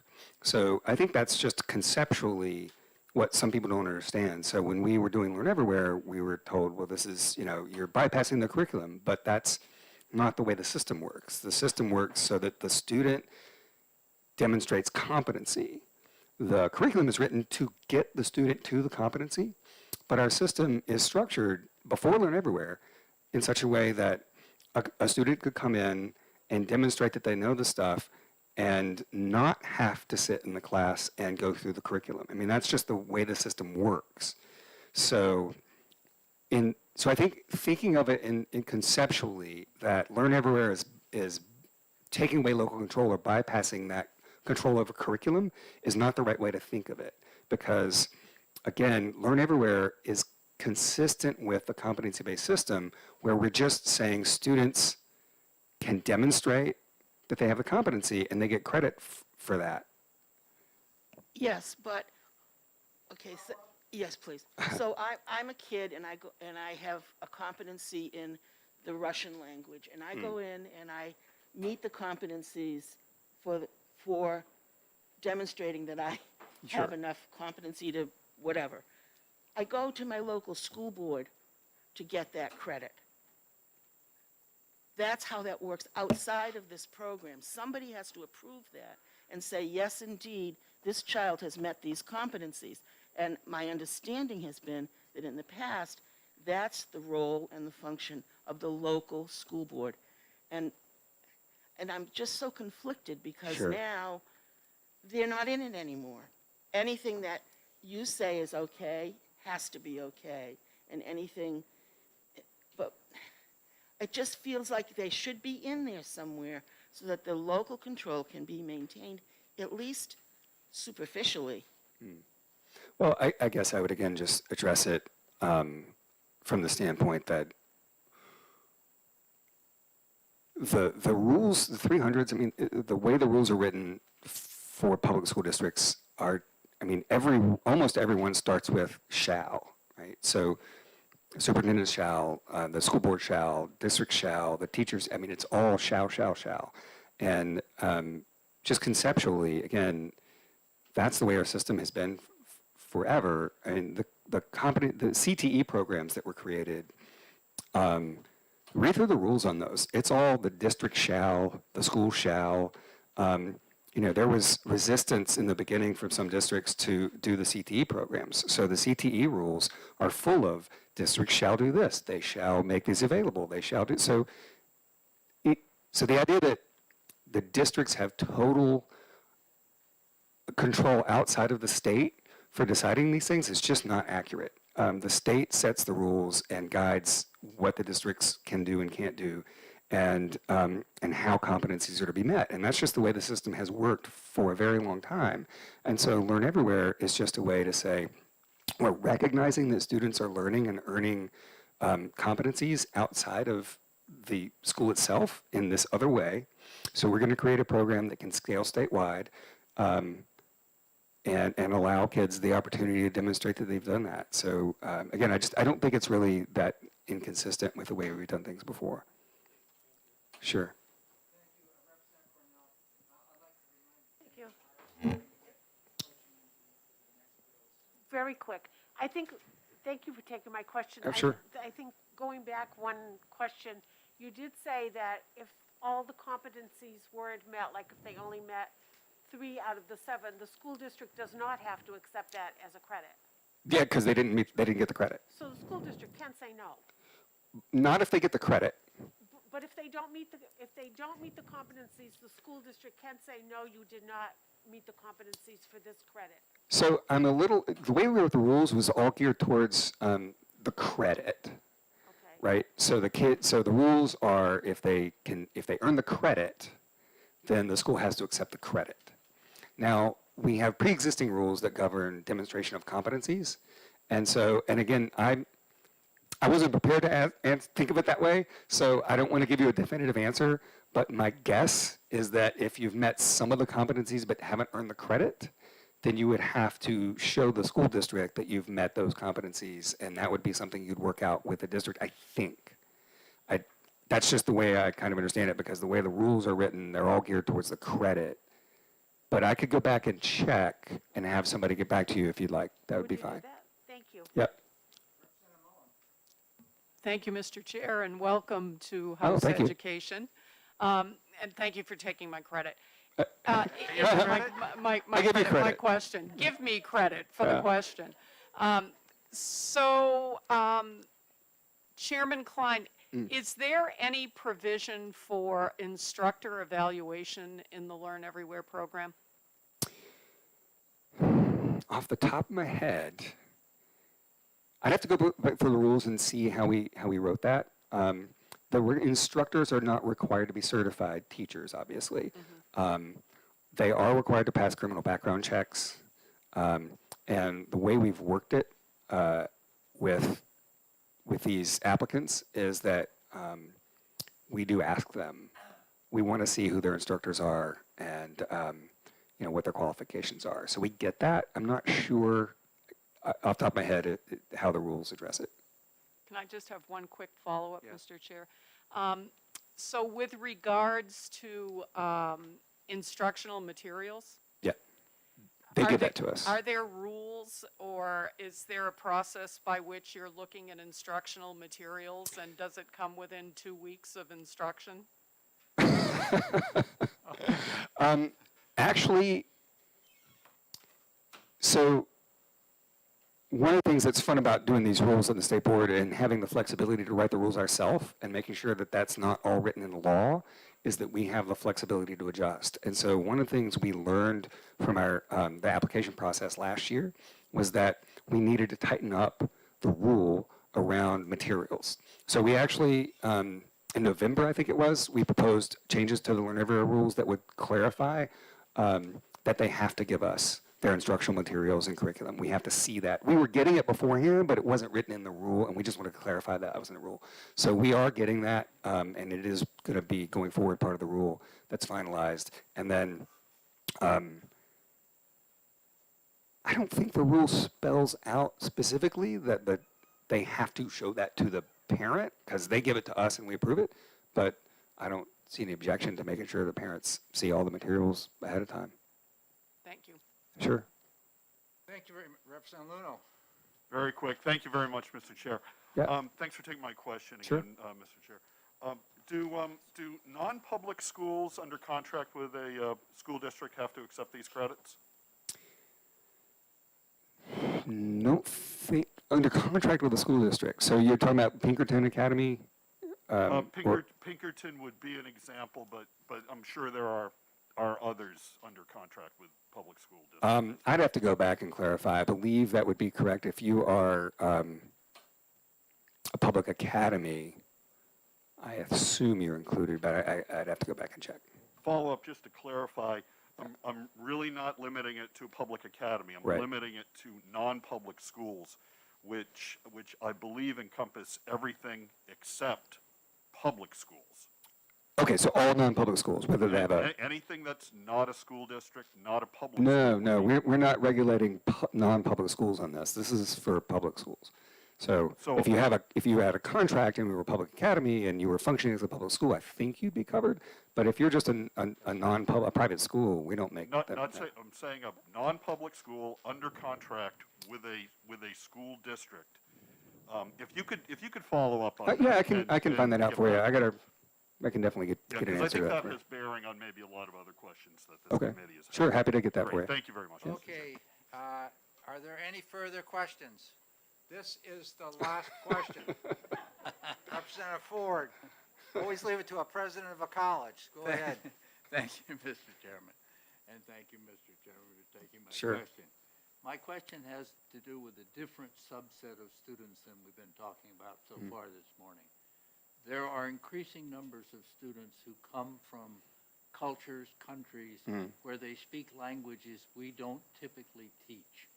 Hindi, Urdu, things like that. We focus usually in the schools on European languages. So French, Spanish, German, that Yeah. sort of thing. And I'm wondering if this process would allow someone who had a very high level of competency, which can be ascertained. There are companies that do that, and the colleges and universities use them, and wanted to assert that he had fulfilled a foreign language competency, which the school system does not offer in that language. Would he nonetheless be able to do that? I say he or she. Well, right now we have no foreign language programs approved through Learn Everywhere. So in that program itself, no. But we do have an applicant that is come in for Spanish. So hopefully we'll have a Spanish program approved soon. But under Learn Everywhere, you can only do it through the approved programs. But under the 306.27, I think, or 320, I forget the name, but under the competency-based rules, theoretically, you could go to a school district and say, yeah, I've demonstrated the competency in this language. But if that school district doesn't offer that language, I'm not sure Very few about that. But that's outside of Learn Everywhere. That's yeah. Swahili is my reach to for Yeah. the one they don't usually teach, but that's what concerns me though, is because there was a superintendent recently who had gotten in a fight with his board, and one of the things they accused him of was wanting to teach the students Spanish. Well, hopefully we'll have a Learn Everywhere program that will allow them to get that credit. Thank you very much. This hearing is closed. We're going to take a 3-minute break or a 4-minute break for the committee members who've been sitting here for a long time to get up and stretch a little bit. And then we'll start the other hearing up. I believe that's one that Representative Cardelli is going to be doing at 11 o'clock. Thank you.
It's part of being chair, you know, when you take a break, getting all the squirrels back is kind of tough.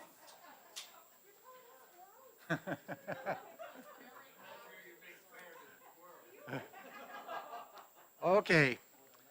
So, marching on along our agenda for today, we have HB 1125 in front of us. It's relative to school emergency plans, and I'd like to welcome Representative Cardelli to the committee. Thank you. Always nice to testify before the Education Committee. For the record, Glenn Cardelli, State Representative for Tufton Borough, Moulton Borough, and Sandwich in the beautiful Lakes region. And HB 1125 is legislation that I worked with the department on. School safety is always a high priority for all of us. And several terms ago, some of you might remember, there was a requirement passed for school emergency plans to be provided to the department. It got off to a little bit of a rocky start in terms of compliance, but it finally got accomplished. But the law required that the plans be sent to the Department of Education. And the way things have worked is that that's not really the path that has been followed, and that the plans go to Homeland Security. So this bill was put in to reflect the process. And I know there are people behind me who will testify more to that, but I'll just mention also that I do have an amendment because the process has caught up with technology, maybe, we'll put it that way, and there is now a portal for the Department of Homeland Security, Department of Safety, and plans are provided in that fashion, and access can be provided to the department via the portal so that they have access to these plans as well, and that's what is addressed in the amendment. But with that, I'll end my testimony, and I know others can testify in more detail if there are questions. Are there questions for Representative Cardelli?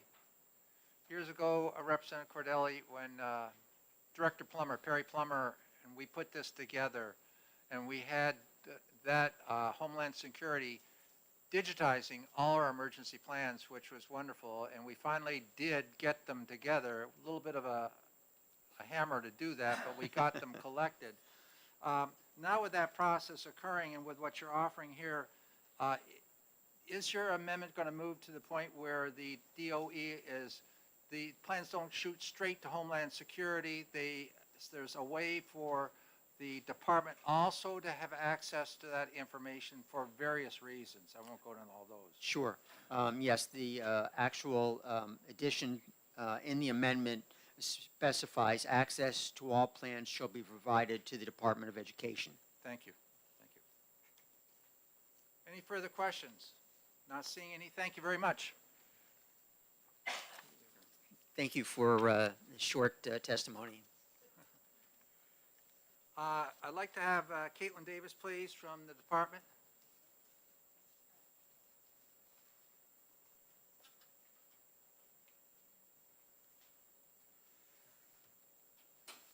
Welcome to both of you.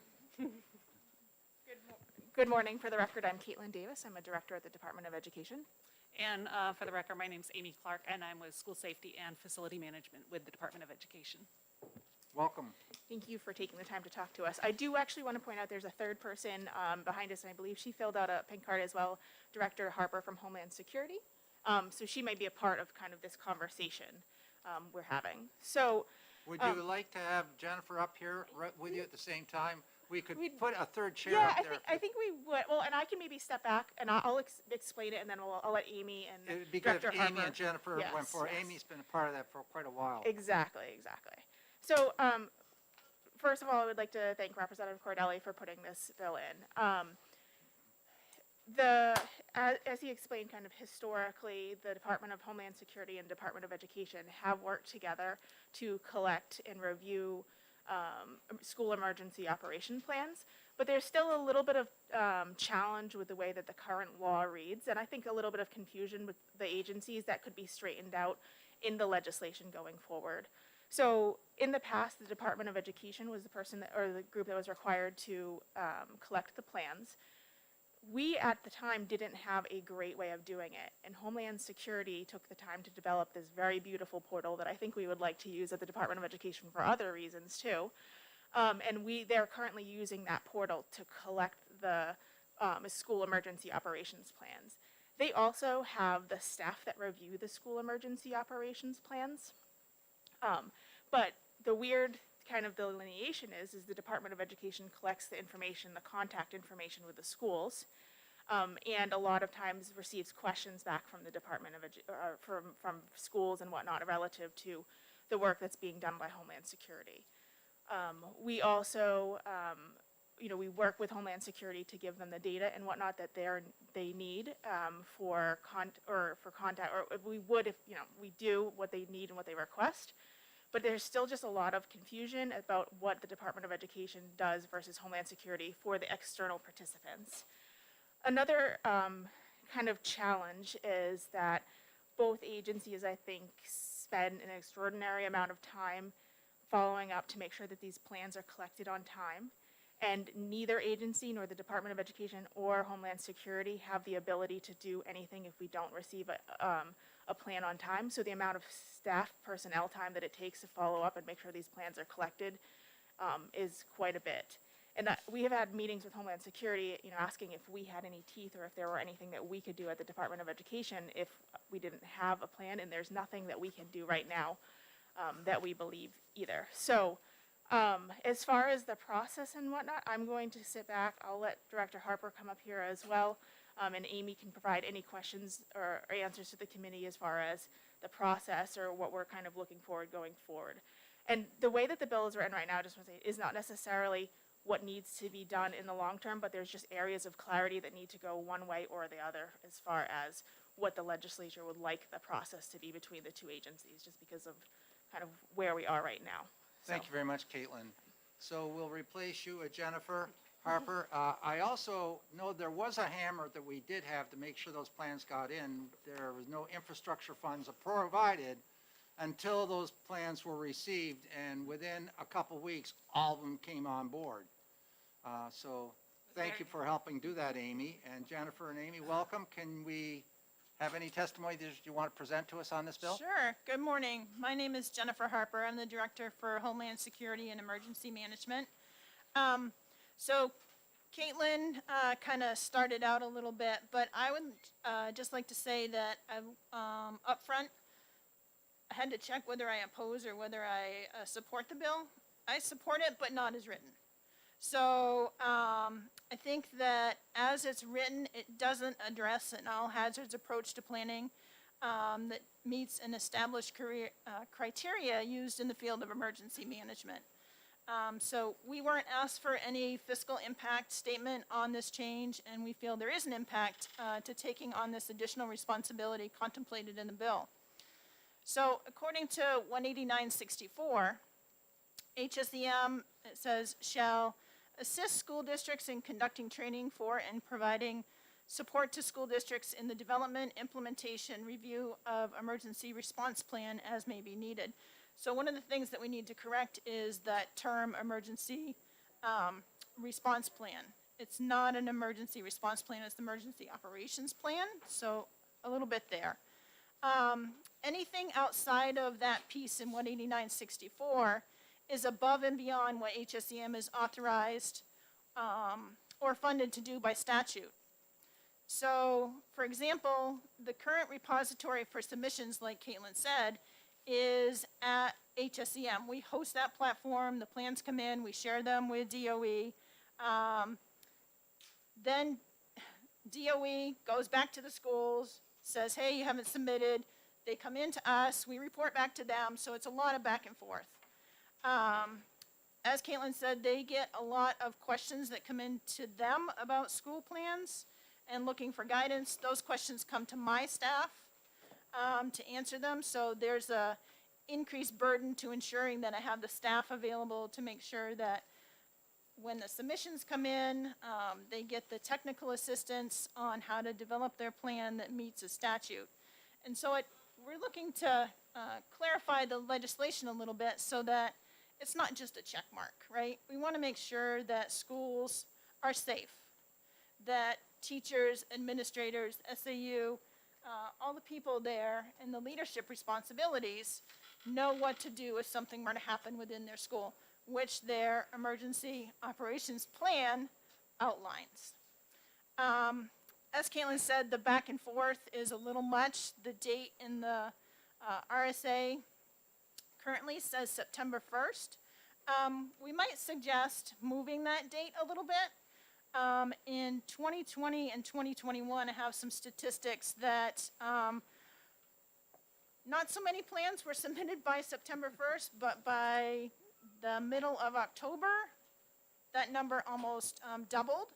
So if we move the date a little bit, we would suggest that schools would get an opportunity to come back into session, get into their routine, have the ability to pull their local emergency planning team, to include the SAU, together to review the plan and submit it, thereby enhancing compliance with the RSA. So with respect to the workload impact from my staff in particular, and trying to tighten this up just a little bit so that the schools, the state are all on the same page, we would suggest that we would need to do some research based on best practices as it relates to the new version of the Federal Emergency Management Agency's Comprehensive Planning Guide that we'll have to do. We would also be required to update and provide a functional template or resource guide to the schools so that they can ensure that their emergency operations plan is within criteria that is meets emergency management regulations, and that they can keep it up to date on an annual basis. So we have that. It has not been updated since August of 2020. But just remember that us doing this now is outside of our scope within the RSA. And then the last big piece, next piece, would be doing outreach and education of the law, which hasn't been done to date, which we think is pretty important. My staff were out at a school, the last school in the state that hasn't submitted a plan, last week, and we talked to them about that, and they said, we have no idea what you're talking about, that a plan is due on September 1st. So I don't know if there's a change in administration. I don't know the details about it, but that was the conversation. So I think some education and outreach about, hey, it's due on this date, this is what it should include, we should do. So with these and other changes that we'd like to discuss and propose to the committee, we feel that DOE should absolutely remain involved in the process. Specifically, there's a RSA, it's 18928, that if a school doesn't submit a plan, DOE has the ability to hold back some funding. Now, if they're not included in the bill, and I know Caitlin said that you asked the question, Representative, are you still involved? So I think there's still going to be that nexus if it's passed as is. But if the committee's looking to make changes, the bill doesn't seem to quite capture the necessary planning requirements, and we'd be glad to work with the sponsors to ensure that the intent is clear in its expectations for the schools so they know how to meet the RSA requirements. And lastly, I guess I already said it, we would love DOE to still be involved in the process. School emergency preparedness activities, we both have investments in what happens in the schools and the safety of the school kids. So thank you for your time. Thank you very much, Jennifer Harper. And I will assure you that our primary goal is for safety and security in these schools, It needs to be tightened up.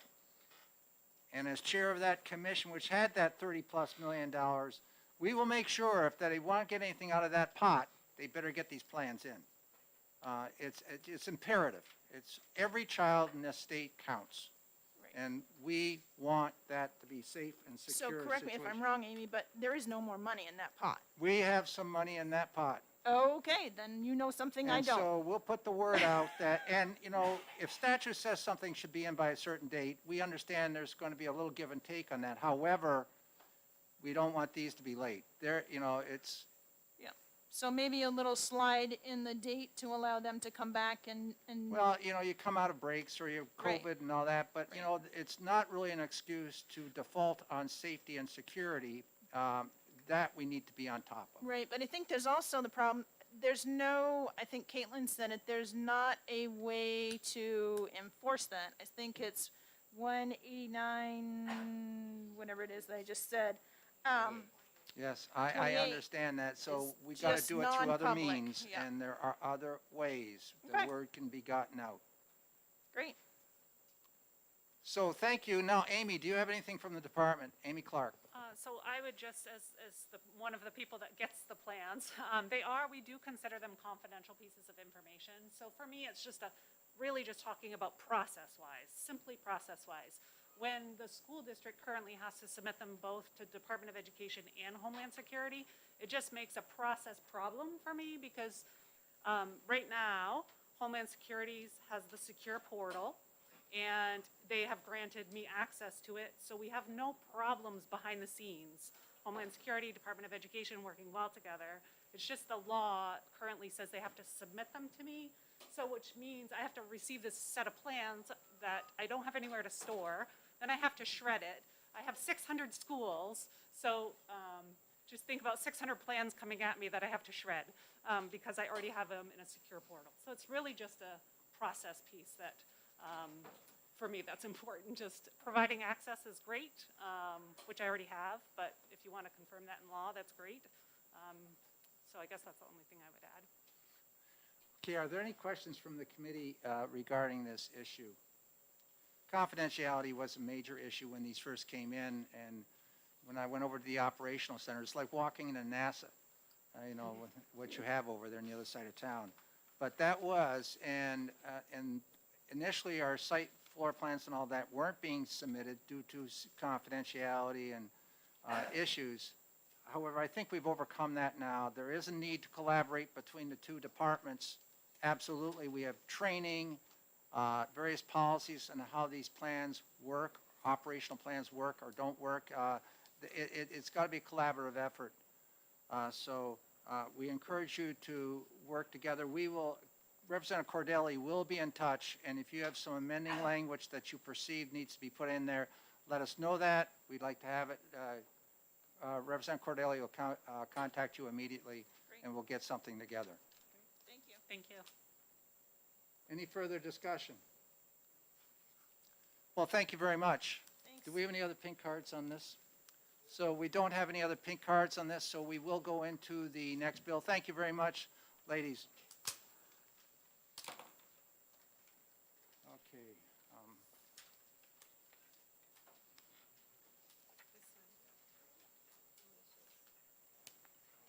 Okay, so we need to have the prime.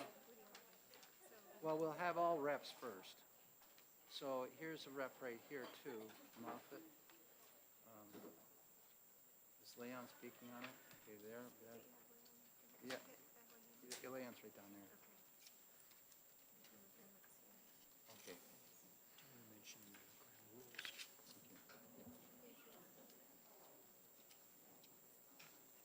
Okay. Okay, when we go into this bill here, 1255,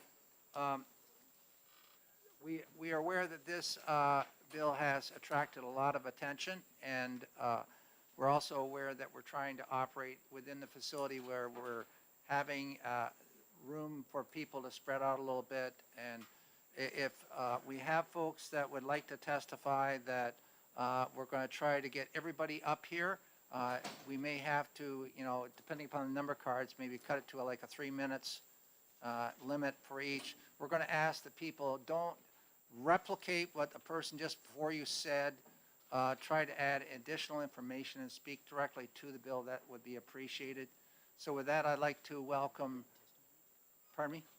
Oh, yeah, if you have the written testimony, that's kind of a policy we have up here. We'd like to have any written testimony presented to the clerk, but don't go through and read it, please. You know, we will be reading your testimony along with all that's being submitted electronically. So with that, I'd like to welcome Representative Likas to present the bill. Thank you very much. For the record, Representative Alicia Likas from Hillsborough 37, which is Hudson and Pelham. Thank you very much. First, I want to say that this bill, as written, does not capture my intent. I ran out of time to get this ready. I was down helping my brother who had heart failure. I was staying with my mom who didn't have internet access, and trying to do this on my phone was very difficult, and I ran out of time and was told, just submit an amendment. So that's what I'm working on. So yes, some of the objections that I've seen and that I know are because of the way it ended up being worded, which does not express my intent. So why was this even something that was on my radar? And it was from talking to and hearing, combination of talking to and hearing complaints from students and teachers, but also from conversations I'd had with both high school students and adults who thought that slavery, for instance, only happened in the United States, and we had a war and it's done. And clearly that's not the case. We've had slavery just about since the beginning of humanity. We have slavery currently in the world, we have it in the United States, and we have it in New Hampshire. And so I consider the idea that it only happened here in the United States, we fought a war and it was done, to be a very dangerous learning. It probably wasn't intentional. It was probably just because in the curriculum you're teaching American history, so that's part of American history, but the whole setting is not given.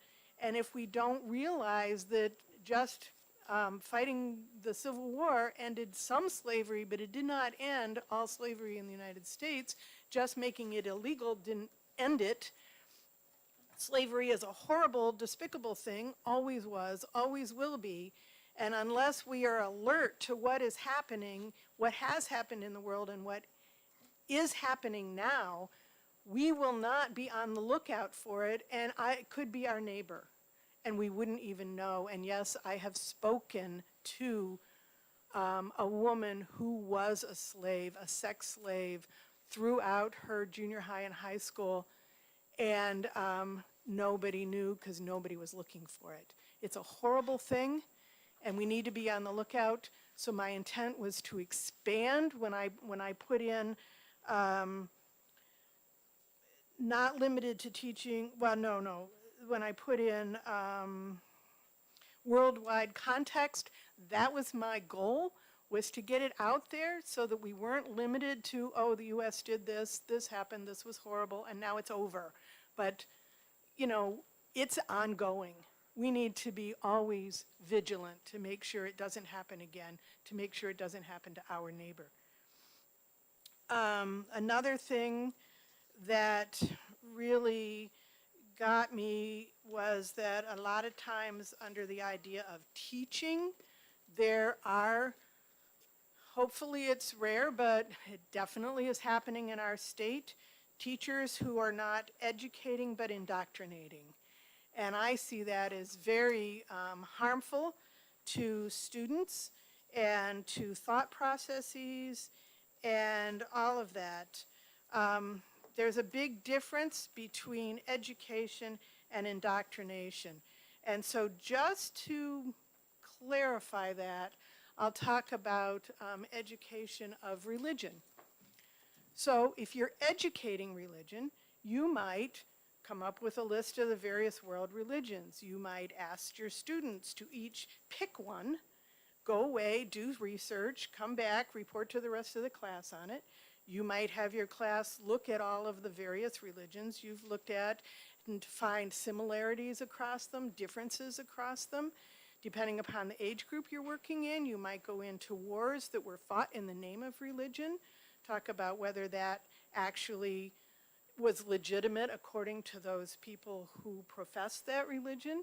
You could talk about, was that really what the war was about? You could get into underlying, were there other things, economic, et cetera. You could get into genocide that has happened in the name of religion and et cetera. You could go very in depth with that. That's teaching, okay? You're engaging the students, you're asking them questions, they're having them do research, you're having them think, all of that, that's teaching.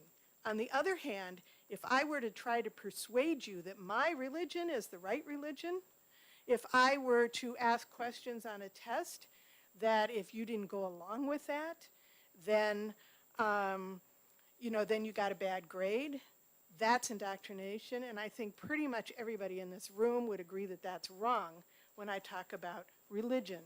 But it's the same thing whether I talk about political ideology, whether I talk about economic ideology, any theory that's taught, that is educated, that asks students, that engages discussion, that does all of that, that's education. When I start pressing for my point of view, my belief system, my political belief system, economic belief system, whatever, when I start doing that, then I'm indoctrinating. When I only accept an answer that says that my political beliefs are right and your beliefs are wrong, that's indoctrination. Just like we wouldn't want to do it with religion, we don't want to do it with any theory, with any ideology, any of that. And so that's what I'm hearing is happening in some places. Hopefully not many, but there's certainly, it's not a school, it's not a teacher. I'm hearing it from numerous different schools and numerous different teachers that they are indoctrinating, not teaching. And so that was the intent of this. And I'm sure it's going to come up in the bill. I had said not limited to teaching that the United States was founded on racism. That is actually a theory. And I would suggest that if it was founded on racism, the word founded, as opposed to had racism existed when the country was founded, those are two very different statements. Racism definitely existed when the country was founded. That's why we had slavery. But we also had people from the beginning who fought against slavery. We had people who fought against that. If the world was not divided, if the United States was not divided on that issue, if there were not a huge number of people, like half the country at least, who believed that slavery was wrong and despicable and evil, we wouldn't have had a civil war. So to be able to say it was founded on racism when clearly half of the country, disagreed, that's hardly founded on. That's founded with the existence of. Those are two very different things. And I just want to get that out there that, that's another that's teaching a theory or an idea as opposed to a proven reality. At any rate, that was my intent. I am working on an amendment. It is still not worded to my satisfaction. I want to make it clear so that nobody can misread or misinterpret what it says. Thank you very much, and I'll be willing to take questions. Thank you very much. Are there any questions for the presenter? Representative Tanner? Thank you, and thank you for taking my question. I was wondering if you'd expand a little bit on your statement, theory versus proven reality, and what a proven reality, how we would know it was a proven reality rather than a theory.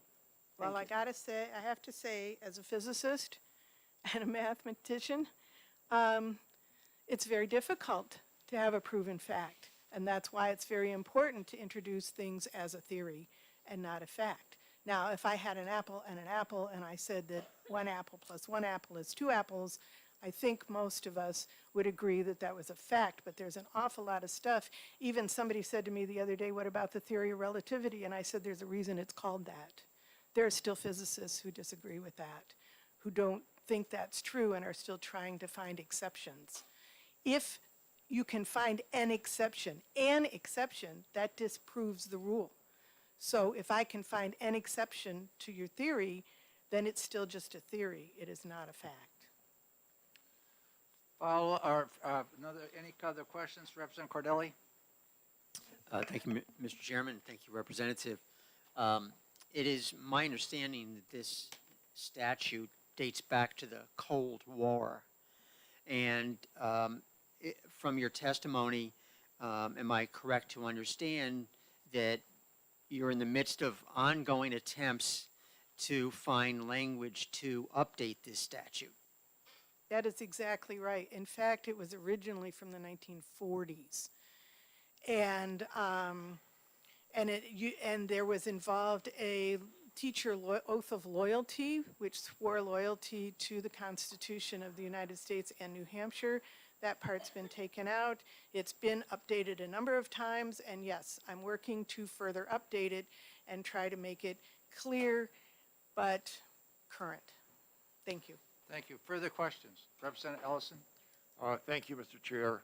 Thank you for taking my question. You mentioned that there are many cases, you have reports of many cases of indoctrination of students. What schools in New Hampshire is that taking place in? You've caught me on the spot. I did not come up with a list. I have read letters from parents. I have talked personally to parents, but I'm not real good at remembering, and I would not want to name a school and say the wrong one. I can get you the information for some of them if you would like. I can go back through my emails, and I'm sure I won't get all of them, but I can give you some. Thank you. Further questions? Thank you very much. Representative Porter.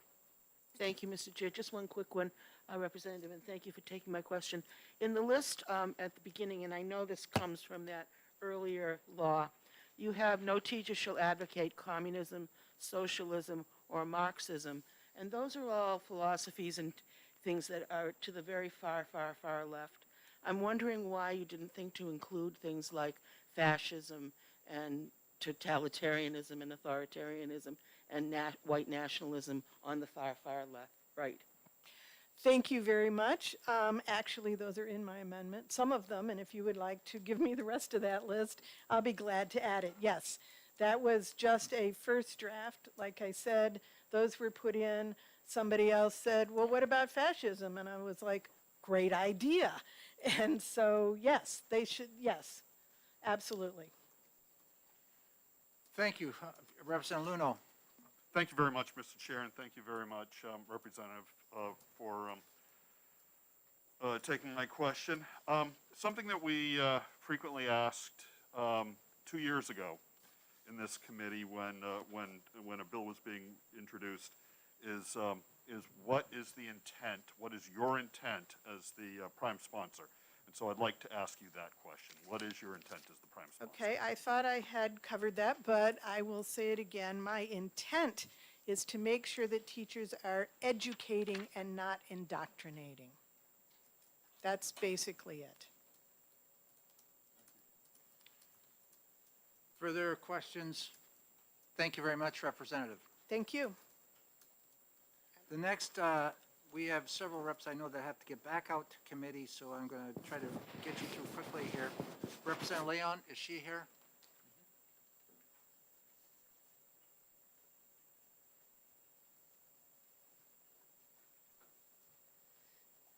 Thank you, Mr. Chairman, and thank you, members of the Education Committee. I missed that I wasn't able to meet in person with you last year when I was a member here. I am here today to speak in favor of House Bill 1255 and the evolving amendments. The intention here is to make certain that in our schools, our teachers are doing what has happened for a long time, teaching how to think, not what to think. I have heard cases of teachers speaking about the founders all being racist and this country is bad because of it. That's not how to think. That is telling them what to think, and that should not be acceptable. That teacher, I believe, was disciplined. That happened many years ago. But these things do happen in our schools.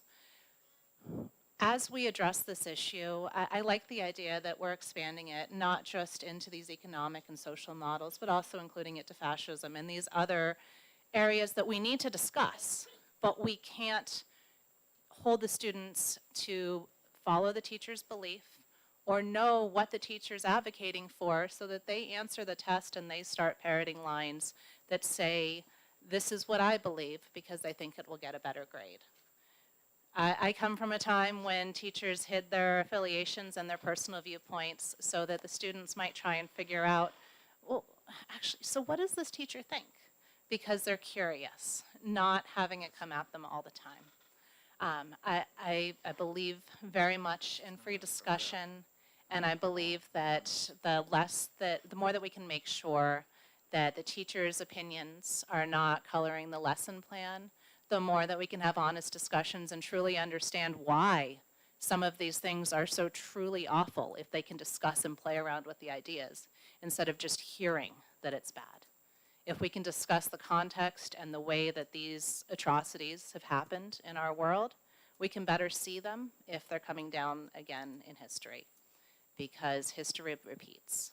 And our job is to avoid the major mistakes of the past and to try and right them. And without honest discussion, we can't do that. So thank you. Thank you very much. Are there any questions? Representative Ellison?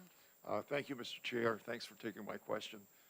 I think you started by saying you support the bill as written and amendments that are forthcoming. Have you seen amendments that are forthcoming to this bill?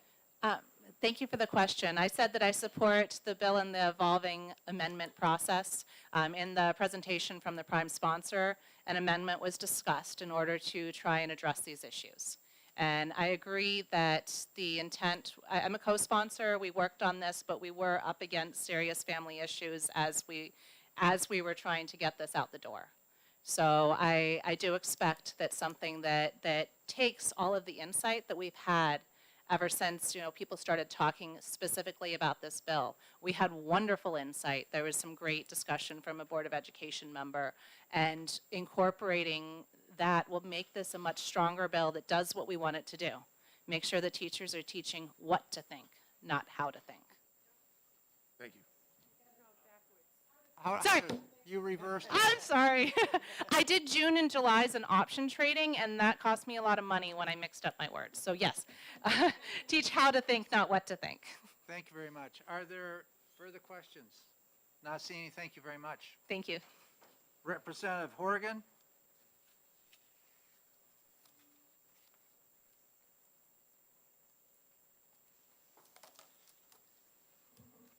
Thank you very much. I'm Representative Timothy Horgan from Stratford County District 6, the towns of Durham and Madbury, the home of UNH and the Oyster River Cooperative School District.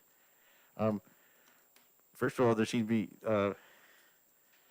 I think obviously even the prime sponsor and the co-sponsors have expressed misgivings about this bill, and supposedly there's going to be an amendment.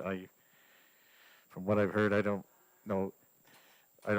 I don't think anything's going to come out of it that I'm going to be too eager to vote for, even though there may be some whataboutism by putting in fascisms and stuff. I think this whole statute should go. So the appropriate thing to do with RSA 191 is not to add the sexual language to it, but to just delete the whole thing.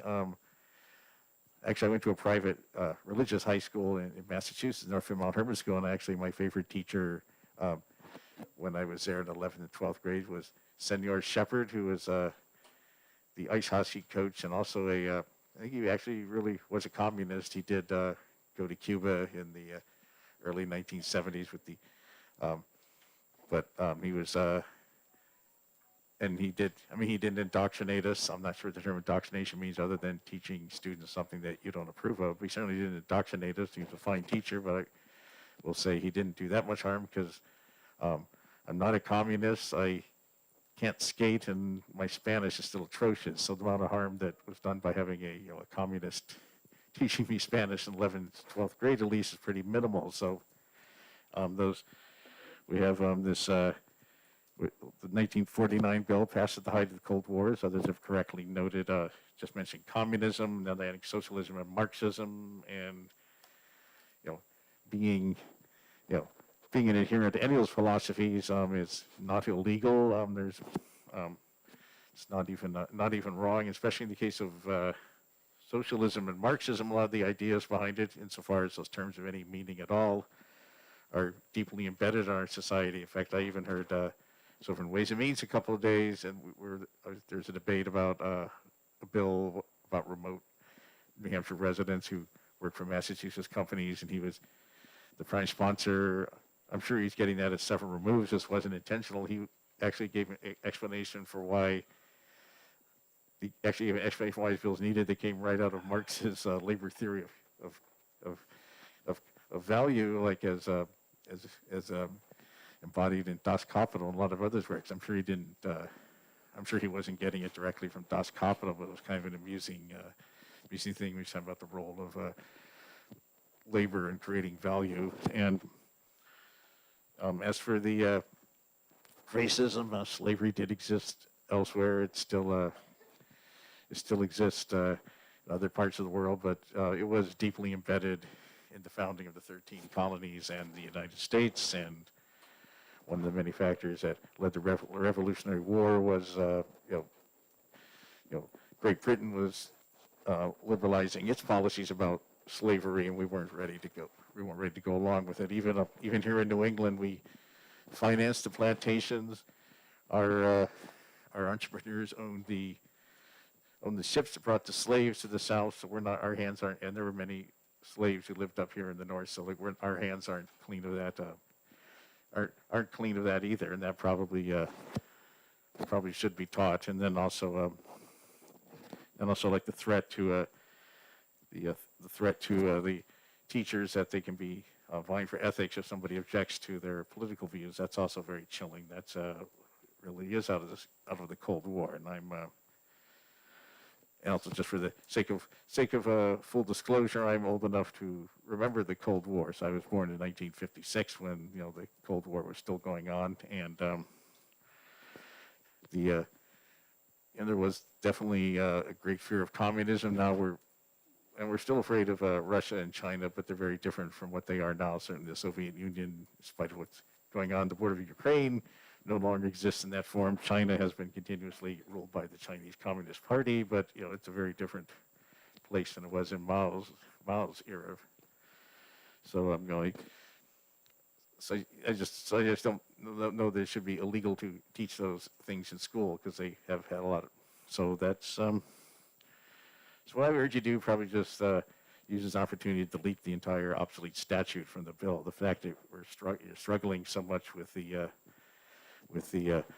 struggling wording probably indicates not so much that anything wrong with our drafting attorneys. Probably this was just not a good idea, and so best thing to do. Use this opportunity to strike the entirety of RSA 191 from the law books. That would be, I think, a great blow for academic freedom and for good education at all levels. So that's my testimony. Thank you very much, Representative. Are there any questions for the representative? Not seeing any hands. Thank you very much. And as usual, I ran over my 2 minutes, but I apologize. But thanks. Representative Amon. See here?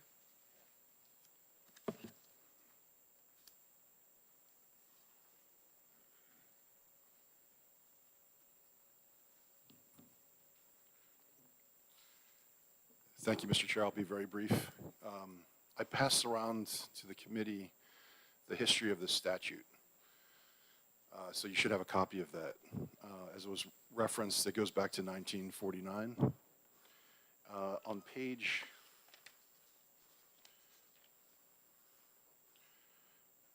it's the seventh page. It has 1108 at the top left corner.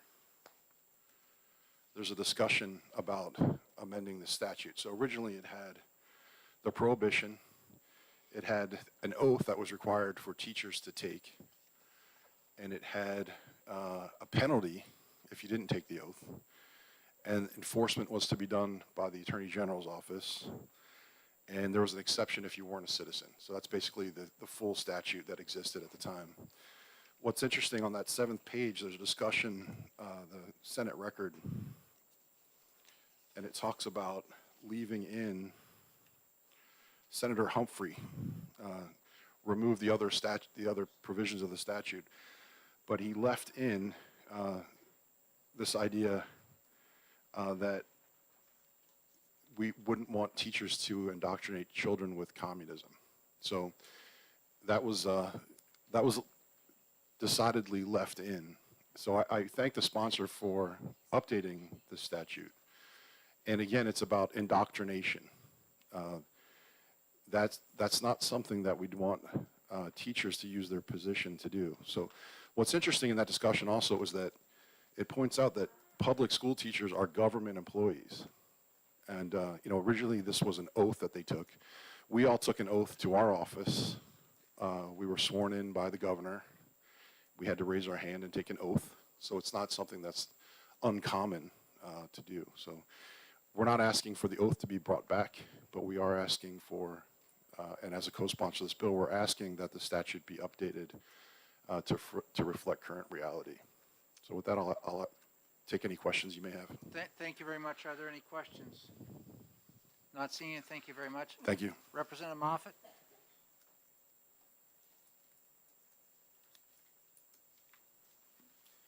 Thank you, Mr. Chair, for fitting me in. I'm bouncing around between three committees. For the record, I'm Representative Mike Moffett, Representative Canterbury and Loudoun, Merrimack District 9. As a legislator, as a columnist who values the First Amendment, as a professor who values academic freedom, I cannot speak in favor of HB 1255 as it is currently worded.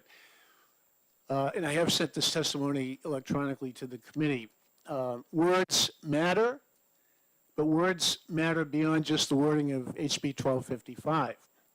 When folks pejoratively mischaracterize, for example, the EFA program, school choice program, and repeatedly refer to it as a voucher program, they do a disservice to citizens who deserve honesty. It's not a voucher program. Look up the definition of voucher. Words matter. When people repeatedly refer to the new so-called divisive concepts law, they do a disservice to citizens who deserve honesty. Those words are not in statute, but I keep hearing time and time again in this committee and elsewhere about the divisive concepts law. There is no such thing. Those words are not in the statute, which simply calls for everyone to be treated the same, to be treated equally under the law. That's what is in the new statute, with no groups being favored over other groups. Now, who can argue with that? Words matter. When people repeatedly claim that critical race theory is not being taught in New Hampshire, they again do a disservice to citizens who deserve honesty. Words matter. Elements of critical race theory are parts of instruction all over the state. A constituent of mine sent me a video she claimed was shown to her 7th grade son's class. It was entitled, An Uncomfortable Conversation with a Black Man. I watched it. An African-American male justified lawless behavior, made the case why it's okay for some groups to break the law and sometimes be violent. People had to understand why laws didn't apply the same way to some groups as they did others. That is classic CRT, and it is out there. I've witnessed it, I've watched it. Schools that deploy written materials such as the discredited 1619 Project are absolutely promoting CRT. Why is this being denied? Words matter and the truth matters. Yes, as you've heard earlier, many folks are concerned about proselytizing in schools and colleges to captive audiences. And there's much to be concerned about. Now, I understand that many here are unsettled by the notion of loyalty oaths, but there are valid reasons historically why these came about. And I understand those who favor HB 1255, which I do not at this time, I understand that they seek to be reassured that academic people are not working against our nation's institutions and interests. Recently, a Harvard University professor was charged with hiding his ties to a Chinese-run recruitment program, and he was found guilty on all counts. A professor engaged in espionage. And I choose my words carefully here when I ask if that is not seditious. A professor working secretly with our Chinese adversaries, why is that okay? Is that covered by academic freedom? Here in New Hampshire, a controversial Dartmouth professor, Mark Bray, of that school's Gender Research Institute, defended egregious Antifa violence. He somehow described that as, quote, legitimate self-defense. Legitimate self-defense. Dartmouth's president here in New Hampshire understandably condemned Professor Bray, but then over 100 Dartmouth faculty people signed on to support their colleagues' words. I think they were unfortunate words, and words matter. I just received a message from a fellow state rep describing how another professor assigned an essay to his class to explain why the Taliban is not a terrorist organization. And to argue otherwise would result in feeling great. I served in Afghanistan. I've seen the Taliban. I've seen their work. It's hard for me to hear professors use such words. But tolerating such people is part of the wonder of America and our First Amendment freedoms, which is why I cannot support HB 1255 as it's currently worded. BLM materials and signage can be seen all over, to include classrooms. Go to BLM's website if you haven't already. I have. It's a Marxist, racist organization. Read what they have posted. They rail against, quote, white supremacist capitalism. Although I note on their website they have there's a button corporate sponsors can hit if they want to make corporate donations, interestingly. BLM wants to change our economic system, our judicial system, our political system. They even oppose the traditional nuclear family. So when teachers display logos or signs supporting BLM, then they invite scrutiny regarding their judgment, their values, and maybe, yes, maybe their loyalties. I once took an oath to defend our Constitution against all enemies, foreign and domestic. I take that oath seriously. Words matter. So maybe HB 1255 can be amended in a way that could get more people like me to support it. I cannot at this time. We'll see. In the meantime, we should not be afraid to shine some light and raise some awareness. Sometimes in lieu of laws, just shining some light on things can get the result we need. And I'll close with a quote from Thomas Paine. Those who expect to reap the blessings of freedom must endure the fatigue of supporting it. Thank you for your time. I'd be happy to take any questions if there are any. Thank you very much, Representative Moffett. Are there any questions for the presenter? Not seeing any. Thank you very much. Thank you. I'd like to invite Heidi Heath.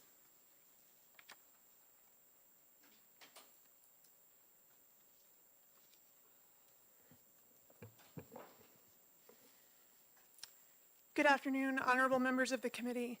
Thank you for receiving my testimony today. You have a written, lengthier version of this testimony included in your packet. I am here today on behalf of the New Hampshire Council of Churches.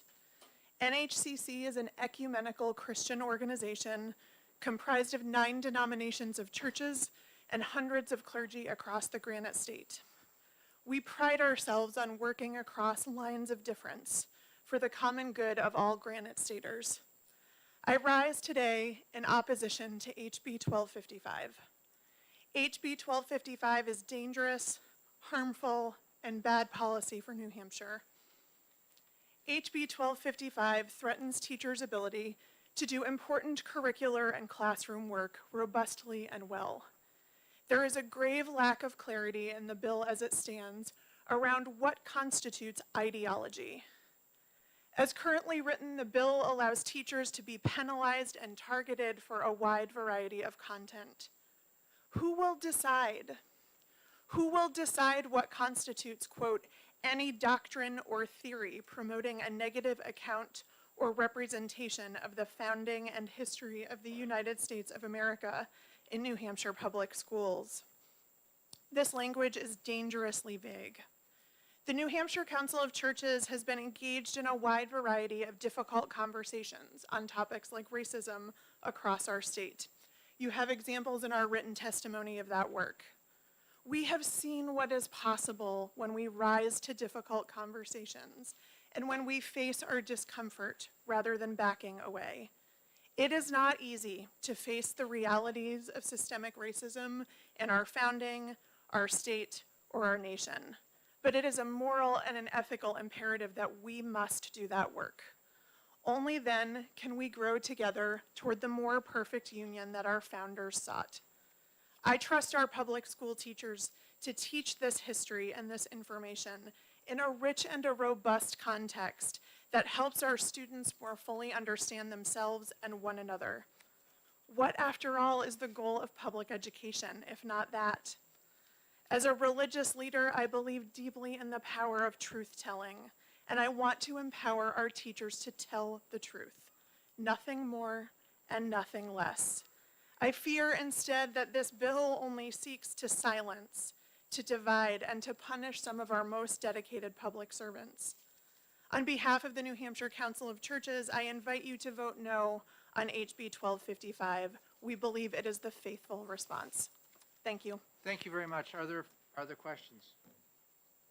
Not seeing any. Thank you very much. Thank you. I'd like to invite Megan Tuttle. Is Megan here? Yeah, there she is.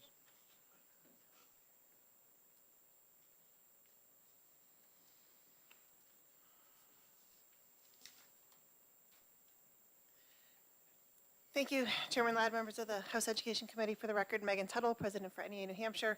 I have written testimony that I will submit, so I'll just summarize it. I'm here on behalf of NEA New Hampshire to strongly object to passage of House Bill 1255.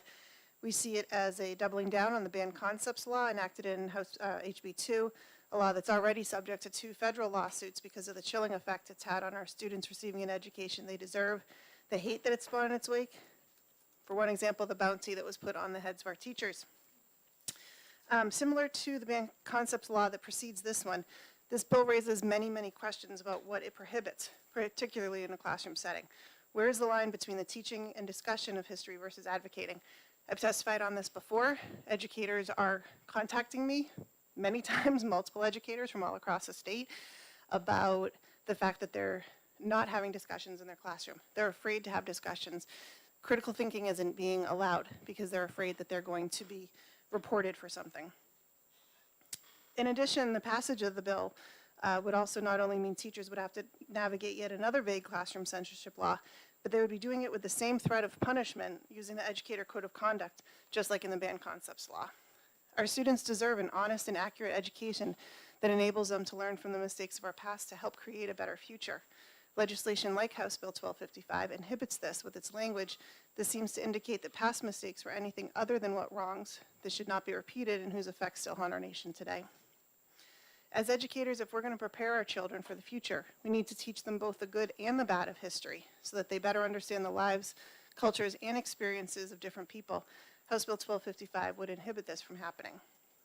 So on behalf of the educators across New Hampshire whose loyalty is to their students, I ask that you find House Bill 1255 an expedient to legislate. Thank you. Thank you. From the committee, any questions? Not seeing any. Thank you very much. Tom Newkirk.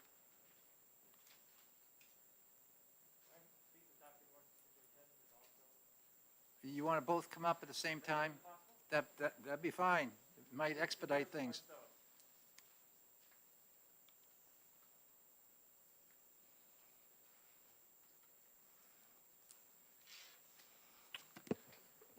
Could you mention both of your names, and then Sure. we can add the second onto the sheet here. Okay, great. My name is Tom Newkirk.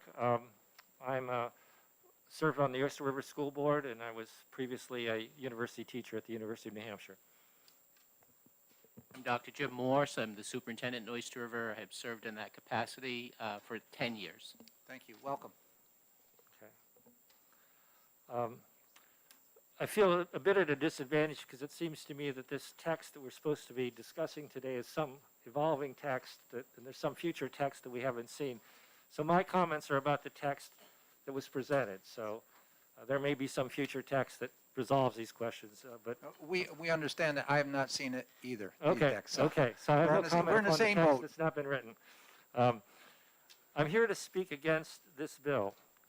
Any bill has two requirements. It should be clear on the kind of action it addresses, and it should be clear in what is required. This bill fails on both counts. And I want to focus on one sentence that's been referred to already. It's in the second part of the bill, and it reads, "No teacher shall advocate any doctrine or theory promoting a negative account or representation of the founding and history of the United States of America in the New Hampshire public schools which does not include the worldwide context of now outdated and discouraged practices. A difficult sentence with a double negative at the center of it. Now imagine if a history teacher wanted to teach about the internment of Japanese Americans during World War II. 120,000 of them placed in internment camps for the entire war if they had even 1/16 Japanese heritage. This internment is viewed now as an act of xenophobia which prompted a review by our government and a reparations bill signed by President Reagan. So is it covered by this bill? It is a negative account of representation, and there are sociological theories of racial trauma to explain the internment and their effect on those interned. Is it covered? Maybe, maybe not. Terms like promoting a negative account of representation are highly subjective. Is it a negative account or an honest one? But suppose we decided that it is covered, that this teacher is doing something that's covered by this law. What is required of this teacher?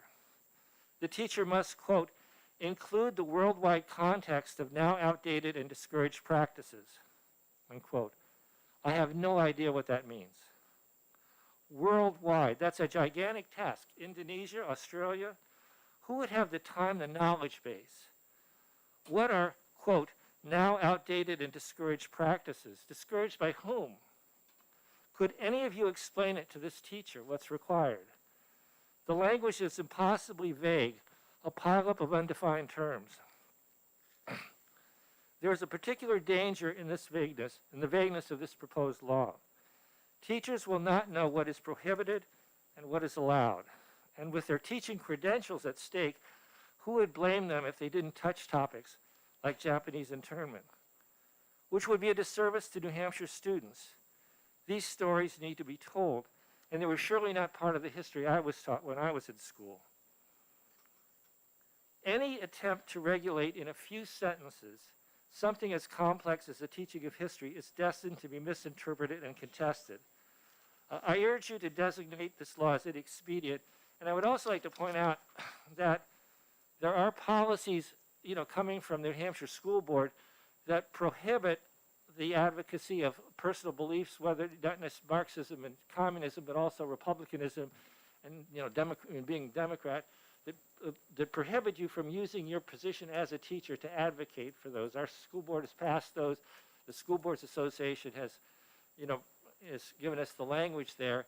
And so I think these policies are in place, and I think that the greater danger is not that they're isolated cases where teachers may cross the line. I think the big danger is that because of these bills, teachers will be reluctant to teach subjects and parts of American history that have been suppressed and that desperately need to be taught.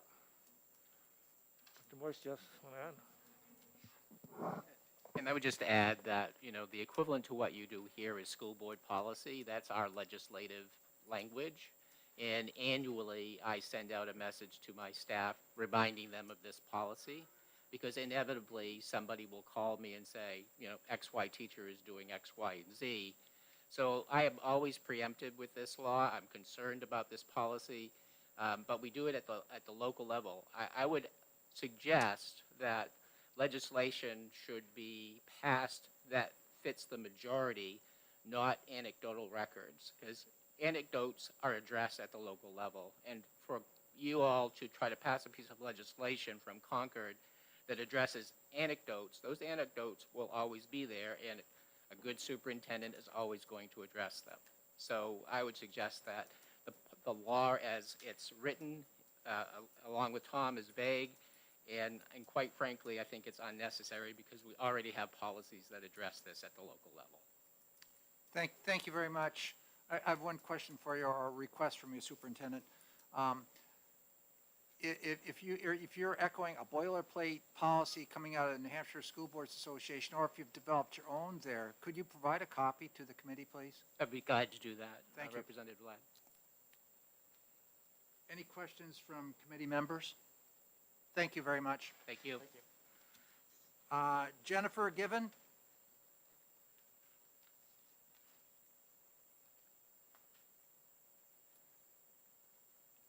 Would you please just, try to cut it from 5 to 3 minutes, please? Yes, sir. And that would help. Thank I'm you. also going to, for clarity's sake, remove my mask. So my name is Jennifer Given. I am a history teacher, so it's always nice to actually talk to the people who are doing the work that is being legislated. And so I have given up a personal day today to be here to represent myself, but also to represent my kids, both my biological teenagers who I live with and my students who I teach. I teach world history. I teach AP world history and college prep world history. I teach slavery of Rome, China, Egypt, all throughout all of human history. We compare different types of forced labor systems because sometimes forced labor isn't defined the way we would kind of define just slavery. So I take real issue with the idea that there are anecdotes and vague assertions that this is not happening and that the legislature is, in my view, over solving the problem by reaching so far into my classroom as to tell me what I can and cannot say in order to try to address some kind of vague assertion that people have made or somebody watched a YouTube video. Like, I can pull up a YouTube video on any topic. It doesn't mean that that's fact, which is a skill that I'm actually teaching my students by demanding that their level of evidence far exceeds the evidence I've currently heard today. I'm frustrated that I'm here for a bill that is poorly thought through, poorly defined, vague. That would not fly in my classroom. I don't know why we're wasting our time with that when we could be working on real problems in schools. And so that I find frustrating. I also am insulted by the idea that teachers should be loyal. Questioning my loyalty is demeaning. Questioning my loyalty is an insult.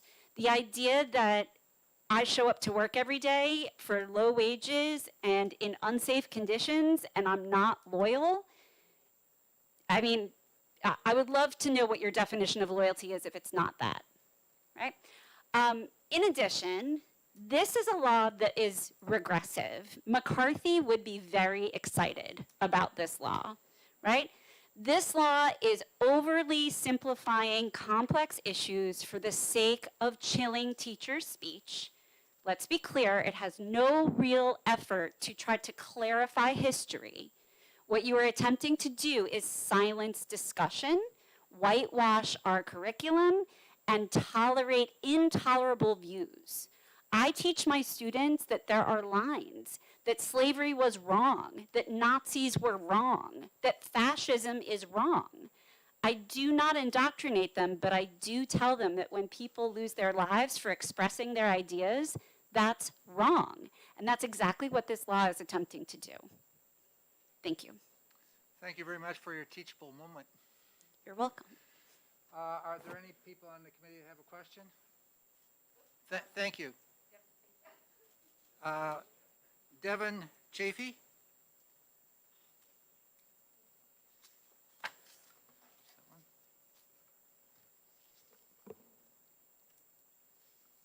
Welcome.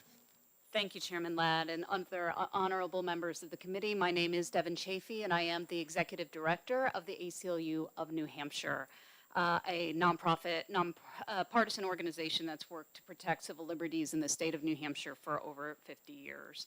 I am here to testify today to respectfully urge the committee to vote inexpedient to legislate on HB 1255. I also understand that there does seem to be some fluidity in the language, but I also, in addition to addressing the specific language that's before us today, I want to express some of my concerns with what I understand and as is being articulated as the intent behind the bill, given the chance that I might not have an opportunity to testify on any additional amendment that may be put forth. So I just want to start by saying that I think that we are better as a state and a community when we can have hard conversations and when we can learn from them. And that's part of why it's so important that our students, when they are in the classroom and in our schools, are able to get a full picture of America's history that includes both the good and the bad. And it is my sincere concern that this bill, as written, would not allow for a full representation of American history. There's been a lot of discussion about how we need to have free discussion in our classrooms, about how free discussion in our classrooms is important. And it is my opinion, especially based on what we have seen in New Hampshire schools over the last year, that the absolute worst way to encourage free discussion, and then perhaps the best way to limit free discussion in the classroom, is to impose very vague prohibitions and limitations on what can be discussed, and then couple those limitations with very serious, real, and potentially career-ending consequences. And I believe that that is exactly what HB 1255 does do as currently written. Right now, the bill as it's written is very vague in what it prohibits. It prohibits, quote unquote, advocating for not only socialism or Marxism, but also advocating any doctrine or theory that promotes a negative account or representation of the founding and history of the United States of America, which does not include the worldwide context of now outdated and discouraged practices, including that America was founded on racism. And so I look to this language, and not unlike the language that was included in HB 2, that put similar limitations on what can be done in the classroom, I have to wonder, how on earth are teachers supposed to know what this means in practice? How are they supposed to know what this means when it comes to what they can and cannot discuss in the classroom? What is a negative account? What does founded on racism mean? Does it allow for the historical discussion of the Soviet Russia or communist China? Does this language prohibit the exclusive discussion of racism against persons of color in the United States? Our history like redlining, like the 3/5 compromise, like the Trail of Tears?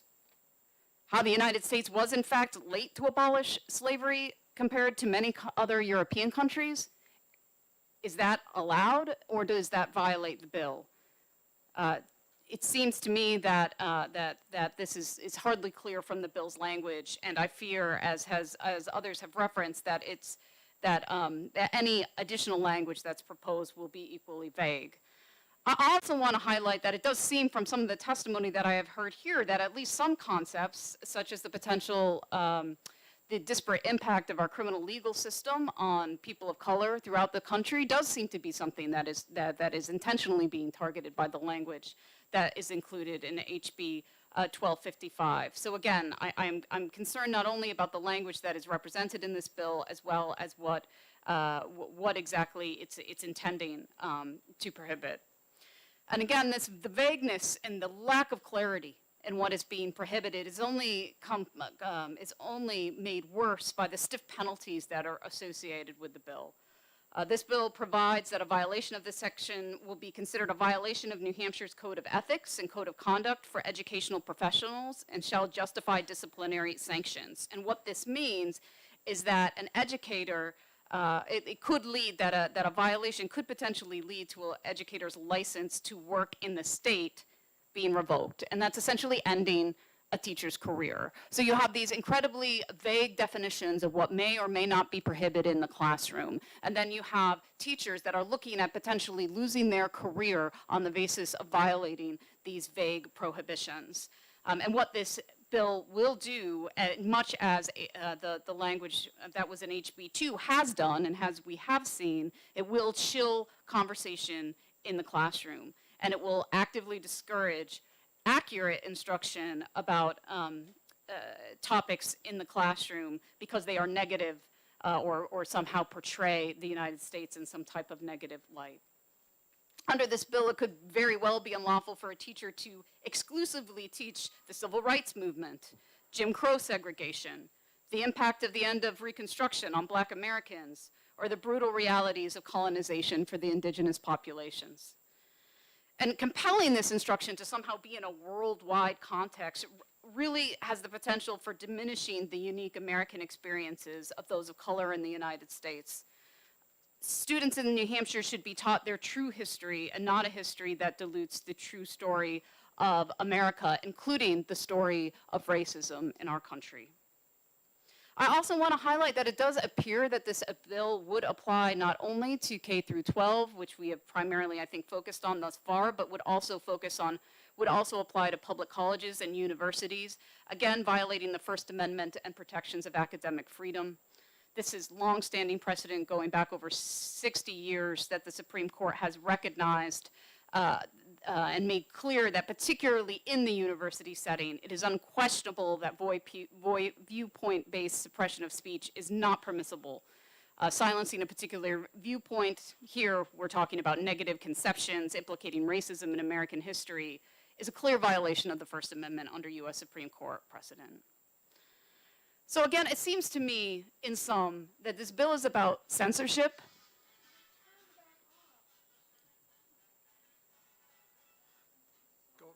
No worries, no worries, of course. Again, it appears to me that this bill is fundamentally about censorship, and censorship is a dangerous concept. In schools, we should be allowing ideas to be discussed, even those we don't agree with, so students are exposed to alternative perspectives and can be taught to evaluate these ideas for themselves. But through 1255's inevitable chill, students are going to be robbed of information and ideas and instructional approaches that they need to effectively function as citizens in America's democratic system. And I want to be clear, we are already seeing teachers in New Hampshire that are now not allowing students to pick their own report topics because they are concerned that they might somehow pick up a topic that would be in violation of the prohibited concepts language that was included in HB2 last year. We are already seeing teachers pull back and pull books from their curriculum. Excuse me, can you kind of cut it short a little bit here? We've Sure. gone quite a long time here, and we still have 7 more cards to go. Yes, Chairman Ladd, I just want to be clear that we're already starting to see that chill. And I want to end with a quote from the U.S. Supreme Court. It's from a 1943 decision. As governmental pressures towards unity become greater, so strife becomes more bitter as to whose unity it shall be.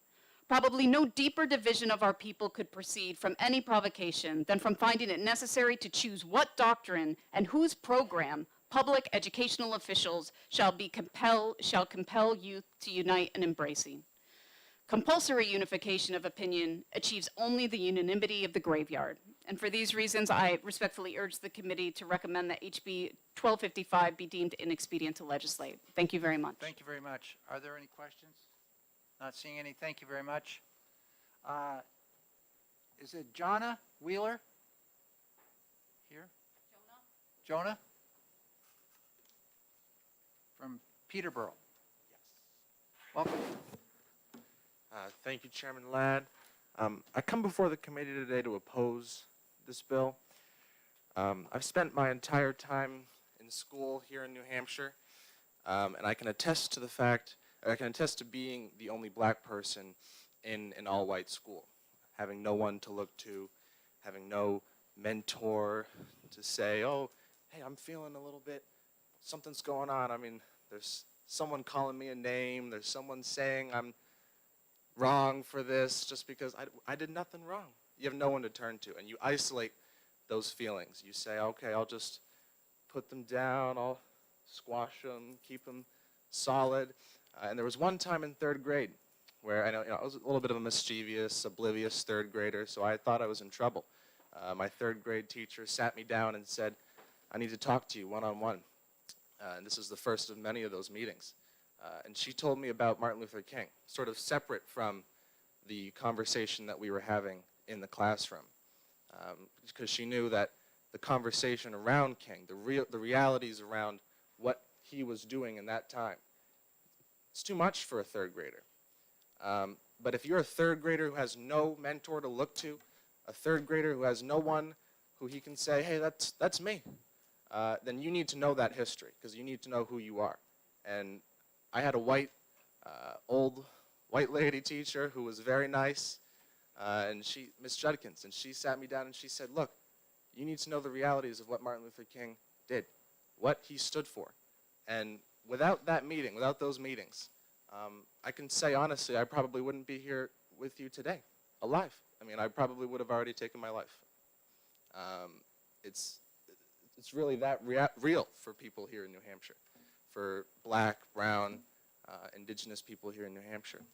And I think what's sad about this conversation is some on the other side, people who support this bill and the efforts to sort of chill this speech, I think it comes from a misunderstanding about what we're trying to do here. I don't think anyone hates America. I mean, very few people hate this country here in this room, if anyone. I think we all have some serious, deep love for this country, or we wouldn't be here otherwise. We all have some understanding of the horrors that government or an unchecked government can do to people. Why would we not want the future leaders of our country, the future educators of our country, to have a full and fruitful discussion about those horrors? You know, it's not a teacher's job to advocate for a position. I think everyone would agree with that. But it is a teacher's job to present the facts and let the students debate. Let them figure it out. And I think I have teachers who, from my time in Conval, who have come to me because I'm an organizer in this space, and they said, I'm already feeling this chilling effect. Without this legislation having even truly been passed, and all this other legislation been passed, I'm already feeling this chilling effect. I already feel like there's some parents out there who would report me to I could maybe not face serious consequences, but why would you even go through minimal consequences just for teaching? Why would you have to put yourself through the ringer if no one's going to stand with you? And I think really we should focus on the serious problems that are happening in this country and not this sort of culture war around critical race theory. Because there are, I think of the black kids who are in Conval now. I mean, I know a couple of them who are in my school now who, if they don't have that same conversation with a third grade teacher or one of their high school teachers, what if they feel as isolated as I did and then they make the decision that I was able not to make? I mean, that's a real fear of mine. And I just, in whatever decision the committee makes, I hope that we try our best not to chill this speech, to make our education institutions one of fruitful discussion so that we can move forward from the horrors that our country, our government, and yes, sometimes our people have done. I don't think this is a racist country. I don't think any of you here are racist. I don't think you'd let me in the room otherwise, or you'd be not listening. So I don't believe this is from racist motivations.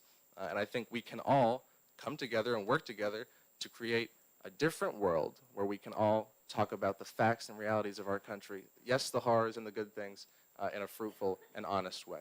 I don't want to take too much of your time, but thank you very much, Chairman Ladd. And Thank committee. you very, very much. Appreciate it. Are there any questions from the committee? Thanks. Yes, Representative Hobbs? Hi. I don't really have a question formulated yet, so I'm hoping that if I take enough time to tell you, thank you for coming, and thank you for your testimony, and I appreciate your honesty. I would like to know how we can have these conversations, because there are not many people willing to have them. And what would have helped you as a child in third grade?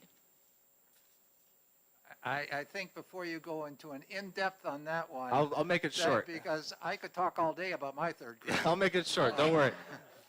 Okay. But Thank you. I was just going to say, I don't really have a prescription for it. I'm not necessarily too sure. But I know for 100%, if it wasn't just me and the teacher, if I could have a discussion with my students about the reality, and if the teacher wasn't, she made a decision that I think was a good one, and she said, I don't think the third graders should learn about this right now. But if we could get to a position where high school students could have a fruitful discussion, that's not just writing a paper and then handing it off to the student, or the teacher, but a fruitful discussion, really sitting down and having a conversation about what are these issues, why did this happen, and what can we do about it. That never happened in high school. That never happened in middle school. That never happened in elementary school. This idea of education being a place where conversations happen, it doesn't happen. You have kids writing papers, focusing on their own thing, not even talking to each other, and now wearing masks and all these things, and totally isolated. So, totally isolated. I think we need to not isolate our children and create a fruitful discussion in the schools, ending this sort of standardized education. I think that would do a lot. So, Thank Thank you you. very much. Okay, I'd like to recognize Eric. Eric, you're going to have to, give me your last name. S-C-H-L. Eric Schlapak, S-C-H-L-A-P-A-K, Thank you. Dover, New Hampshire. Welcome. Thank you. My name is Eric Schlapak from Dover. I am a teacher at Dover High School. I'm able to be here today because I'm honored to be the 2021 recipient of the Krista McAuliffe sabbatical. Ms. McAuliffe, whose portrait hangs in this room as the only portrait in this room, we know her story. And I won't dare to assume her reasons for wanting to be a teacher in space, but I will use a few of her quotes, saying, I want to demystify NASA and space flight. I want students to see, to understand the special perspective of space and relate it to them. Humanize the experience. Something this bill wants to stifle. It was also reported at the time in 1985, 1986, that McAuliffe's colleagues and friends in New Hampshire said that in and out of the classroom, McAuliffe was a historian with the conviction that the experience of ordinary people was as proper a subject of history as chronicles of wars and politicians. And a young student named Mike Dillion was quoted in the New York Times as saying, she gives a lesson and then she has a story to tell. And I look at the portrait that's in this room, and I wonder if Ms. McAuliffe would be able to tell her stories under this bill and under the conditions we have today, worrying that her credential is going to get taken away. I'll leave you with one more quote from Ms. McAuliffe, who's inspired a generation of educators, including me. I realize there's a risk outside your everyday life, but it doesn't frighten me. Please do the right thing and this bill. Thank you. Thank you very much. Are there any questions? Congratulations on your honor. Thank you very much. Well done. Jordan, Jordan, you're going to have to give me the last one too here.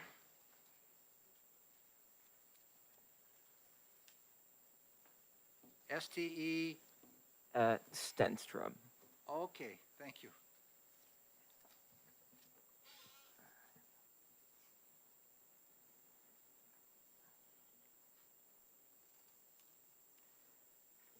I want to thank the chairman and the members of this committee for the opportunity to speak today. And I want to begin by thanking the members of this committee for their time and dedication to this great state of New Hampshire.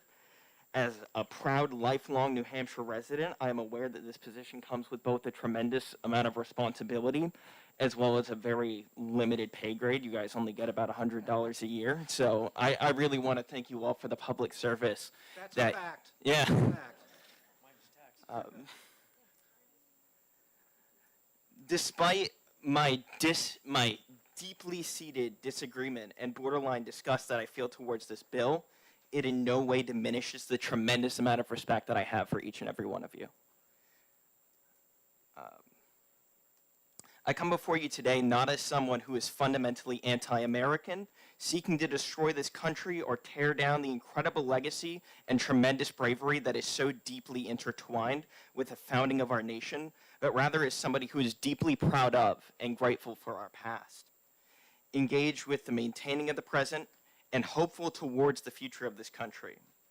It is this pride in our country, including its history, that compels me to urge the members of this committee to vote against the passage of House Bill 1255.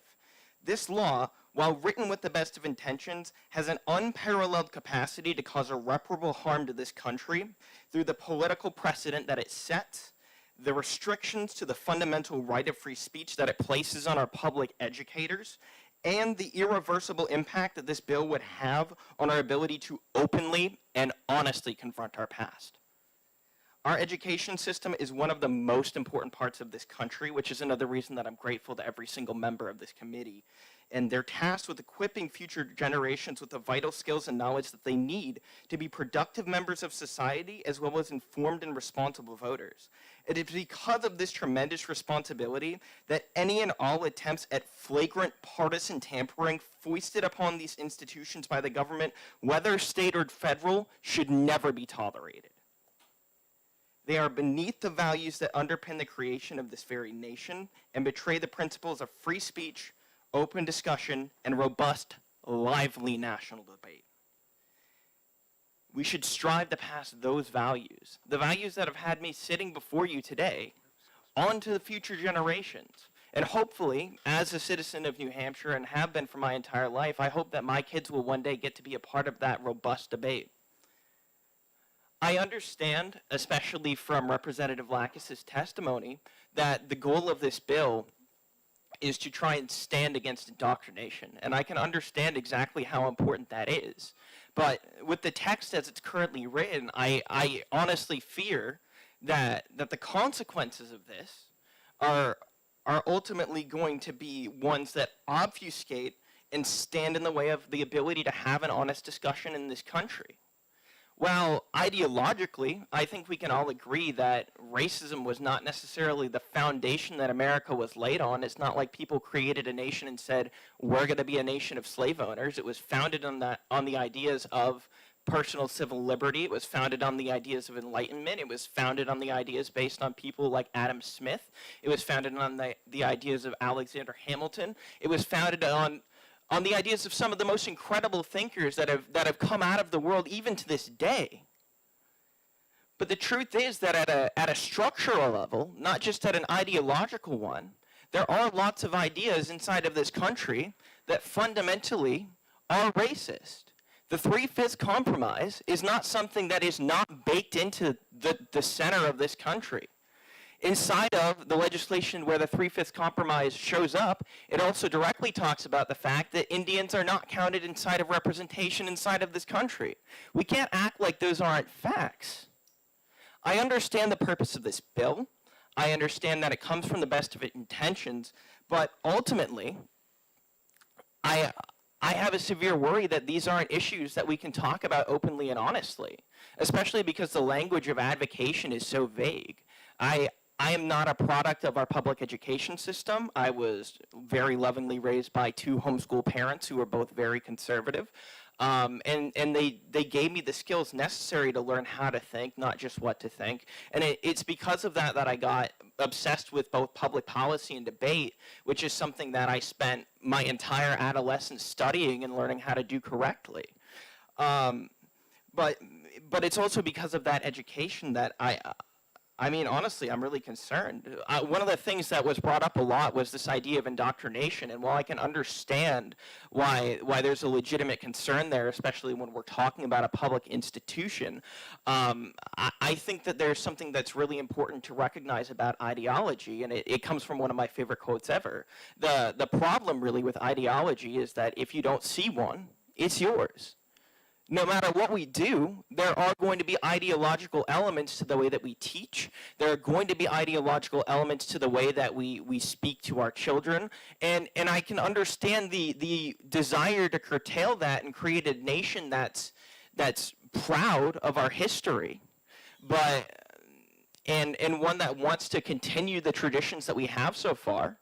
But in the exact same breath, we can't do that unless we recognize that the Trail of Tears is baked into the history of this country. We can't do that effectively if we don't talk about the fact that slavery was so embedded in the creation of this country that we had to fight a civil war for it. And even after that civil war was done, we weren't truly finished with the idea of overcoming racism. And even through the work of Martin Luther King Jr., we still have lots of issues. We've had struggles with redlining, we've had struggles with disproportionate policing, and some of those things are politicized, and I can certainly understand that not every member of this committee is going to agree with me, but I think that it's totally, perfectly honest that we need to give our educators the ability to be perfectly honest on these issues.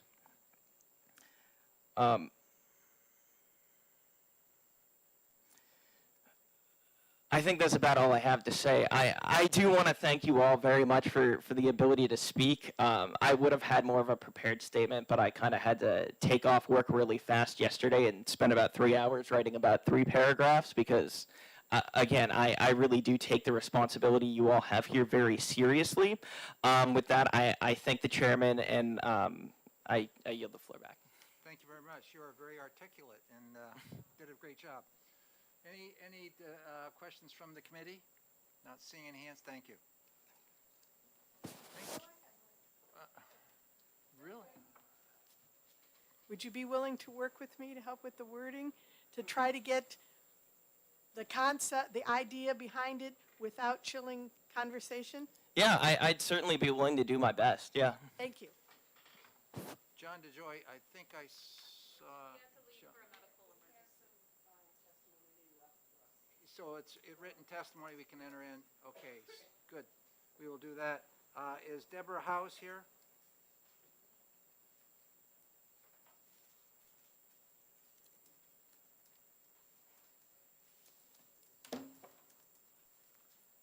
We have for the committee, there's, including Deborah, there's 2 others to go, so about 3. Good morning, Chairman Ladd and members of the committee. I'm happy to be able to address you again today, and I did take in what you said about not reading my testimony. I do have written testimony that I will be passing around. I will try to pull out some key points. Thank you. I'm here today representing the American Federation of Teachers, New Hampshire. We have 3,500 teachers, paraeducators, school support staff, public service employees, and higher ed staff across the state of New Hampshire. I'm happy to be able to bring the perspective of my members here to the committee. We obviously oppose HB 1255, and I did listen carefully to the earlier speakers about the intent of the bill and how they felt it was not represented in what was written up in the bill. However, it did not address our concerns.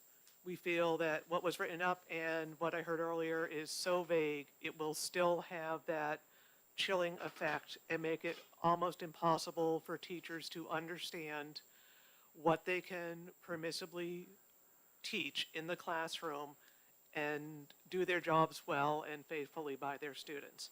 Our members are dedicated to meeting the students' needs by engaging them in honest history lessons that teach them to think critically about information.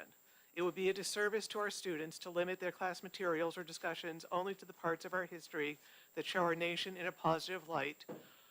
The problem with saying you don't want indoctrination is indoctrination is in the eye of the beholder. It is a very subjective term, it is a very vague term, and frankly, that's the big problem with the divisive concepts law from last year. It's so vague that there's a lawsuit over it. And when you tie that to people's livelihoods, then you have put a punishment over something that is vague and subjective. If you're a teacher, this legislation leaves you confused on how you can talk about many subjects in your classroom, and we've heard several examples from other speakers, including the 3/5 compromise. It will have such a chilling effects that teachers will feel intimidated, uncertain, and hampered from teaching a full account of our nation's history. Even worse, the bill undermines our children's education and their ability to grow into engaged citizens and critical thinkers. So it's taking away from both our teachers' ability to do their jobs thoroughly and honestly, and it's taking away from our students. It's taking away the tools they need to be able to learn, to be able to get what they need from their teachers and from their classes. They need to be able to have those open, honest discussions, to be able to explore topics. We have heard from our members that they are afraid of going near certain topics already, and this would double down on it. And I will close with a quote here, or get to it in just a moment. Public education is the lifeblood of our democracy, preparing the next generation for college, career, and life. The core of our job as educators is to teach the skills students need to succeed. Showing history as it really happened isn't disloyalty. As historian James Bryce wrote back in 1909, true patriotism consists not in waving a flag, not in shouting our country right or wrong, but in so valuing our country and respecting its best traditions as to desire to strive that our country shall be righteous as well as strong.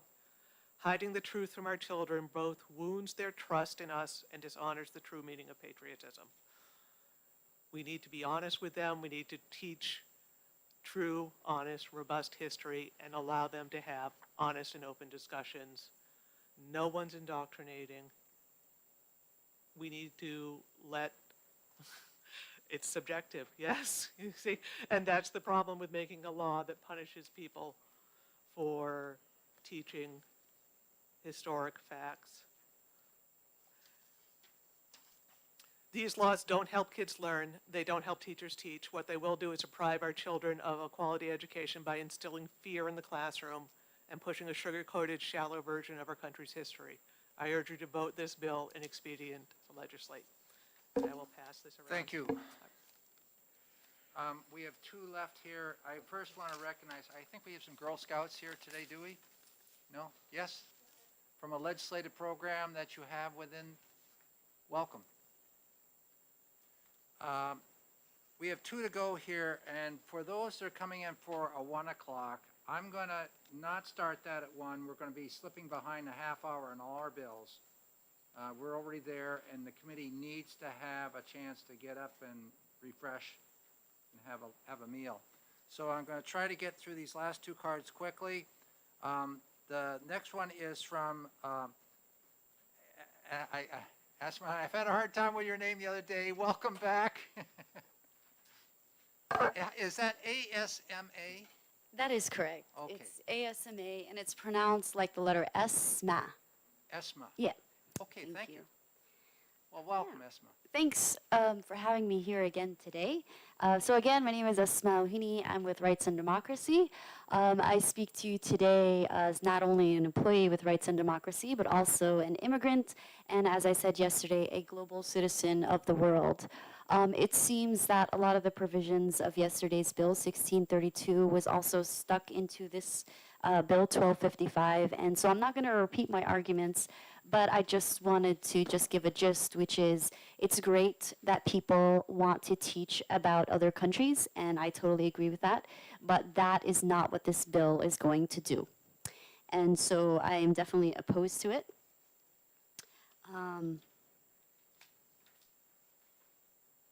So basically, again, the bill, the reason why it would be good to learn about other countries is because you want to teach about a worldview, but again, this is not a way to do it. We, instead, teachers would be downplaying our mistakes by pointing to others, which teaches students to deflect their own mistakes, so we have to keep that in mind.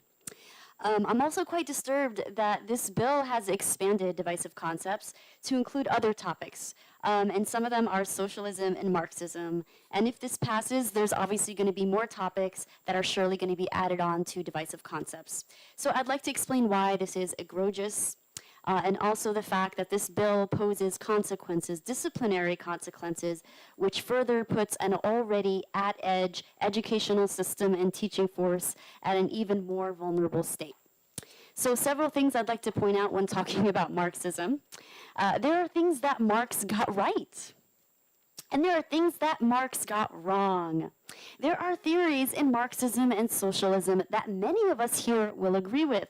For example, abolishing child labor. So, shall we teach banishing that? Because that's Marxism. Marxism and socialism is a conglomerate of theories. Many, many theories. It does not mean just one thing. Again, some are right, some are wrong. Theories, whatever theories they can be, are challenged and are challenged all the time. It's a part of human history to have theories and to wrestle with them. The danger is banning theories. It keeps us from being able to explore and investigate our human condition. It is sad to think that Marx and socialism has just been summed up into overthrowing the government, which, by the way, a democracy, also a theory, teaches could happen. I don't think I need to remind people a government for the people, by the people. And one of the reasons the Second Amendment was put in place, many hold the opinion, including many on this committee. Shall we ban democracy? What are we doing? Why are we limiting the human ability to discern right from wrong? We have to trust in the human ability to think. Last, the part in this bill that gives consequences for teachers teaching the negative aspects of our history, which is well documented and can't be denied, is only creating an environment to control teachers and rob students of the ability to understand our history, because our history is a messy history. And that's just a fact. It's messy. There is good and there is bad in it. And the greatest lesson that students can take from that is that we will make mistakes, and that there is hope and the possibility to fix our mistakes even today, just as we have fixed some of our mistakes in the past. And to see the connection that our past mistakes affect some of the mistakes that we make today. And we can address them so that we can truly live into the multiracial democracy that we should and we can be, where white, black, and brown can thrive together. Thank you. Thank you very much. And our last speaker is Roseanne Chester.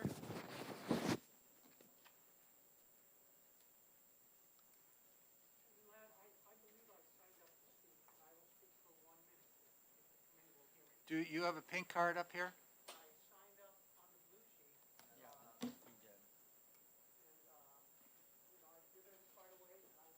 Okay, if you sign up there, technically we do it on the pink cards if you want to speak before the committee, so the committee can have that. Go ahead and fill that out, Roseanne, go ahead, and then we'll. Thank you, and thank you for allowing me to speak today. I am in support of an amendment on this bill. I like the idea behind this bill. Unfortunately, because I feel it's necessary in our community today. I have children and grandchildren here in New Hampshire who have been subjected to some of the indoctrination policies. So I can speak to that. I also work very closely with Christy McAuliffe, and although she had a strong moral, ethical, and individual compass, she provided facts, she provided both sides, and then she helped her children learn to discern and use their critical thinking skills to develop their own positions. So, and in my opinion, that is the intent of this bill before us. I grew up in a time where we didn't notice black or white. I grew up in a time where we called them Negroes or African American, or I don't even remember, but I grew up, and I had some black students in my school here in New Hampshire in the 60s. But I can honestly tell you that I didn't even realize that they were black until I looked at my school pictures, because we didn't identify people that way. I didn't identify my teachers as the old white teacher. I identified her as, she was my favorite teacher because she always made sure that I could tie my shoe right. And that's something that we've lost. We identify people by the color of our skin. We identify people by their thoughts and their opinions and their sexual orientation and their preference. And that's just wrong. We identify them whether they're on the right or on the left, or it's just ridiculous. And the point is that it does happen, the indoctrination does happen in our school, unfortunately. The good thing is I don't think anyone in this room would stand for that. I don't think any one of these teachers would think or believe that that's happening. However, I'm talking from someone who has seen it. I have been in a classroom and my jaw almost dropped when I've heard some of the words that were coming out of the teacher's mouth, because they thought that I was of the same mindset. One of the things that I've heard a lot about is systemic racism, the ugliness of our history, the chilling effect that this would cause for the teachers. I have a problem with calling our educators teachers. Teachers are someone that teaches. A teacher is do it this way. This is the way you must do it because you're teaching me to do it. An educator gives students all the information and all the facts, all the theories, and lets them make their own decision. Very similar to an attorney. An attorney doesn't take a position. They have no opinion, no opinion. Or a judge, I should say, a judge. So I would argue that it's not our educators' job to teach that slavery is wrong, although it is, in my opinion. It's not the teacher's job to teach about that Jim Crow laws were wrong, or what happened to the Japanese Americans in our country was wrong. What's important is you teach them the facts. You provide them with the facts. You provide them with the ability to understand and form their own philosophies and opinions about what is and is not their truths. So although I agree with the intent of this bill, I think it has a long way to go. However, I think this bill is a good beginning where we can develop healing and healthy relationships on the right and on the left, on the black and brown and on the white, on the individual identities. So this is a fantastic opportunity to start developing that communication, that relationship. And if we turn around and we say, socialism, Marxism, that's all bad. That's theory. That's theory. What was bad, we need to say, like the last presenter just spoke, we need to say, this is the facts about socialism. Take what's good, throw away what's bad. You make the decisions of what's good. You make the decisions of what's bad. That is what's going to resolve the divide in our classrooms, with our communities, and with our country. That's it. Thank you very much. Questions? Not seeing any. Thank you. And our last speaker then is Bruce Burke. Thank you. I will speak for less than 2 minutes. I'm a retired history teacher of 35 years. I value succinctness in the classroom, so I'm going to skip most of this, and I think just make a point that's been touched upon, but I think it's important. So let me just refer to one paragraph, and I will be done. I can speak to it. Across the country, we have an educational crisis, right? COVID is creating almost an epidemic of teachers being burnt out and retiring or choosing other professions. And this bill as written will exacerbate this problem for New Hampshire, right? Just imagine for a moment, I've gone to undergraduate school, I've now gone to graduate school, I'm a newly minted educator or teacher, and this bill exists in New Hampshire. I'm not going to look to work here. We have a crisis filling spots of highly motivated, curious educators who love our children. The bill as written won't do that. So I would just say, not to be too clever, but we are the home of the brave and not the fearful. And this bill is fearful. Thank you. Thank you very much. With that, I appreciate all those that came today and sat through this and offered us input. It's appreciated. And I hope everybody has a wonderful afternoon. And Representative Porter, do you have the numbers? I do. Signing in support, 26. Signing in opposition, 2,232, and 1 neutral. Thank you very much. With that, this hearing is closed. We will come back at this. We'll post on the door. The next will start at 1:30.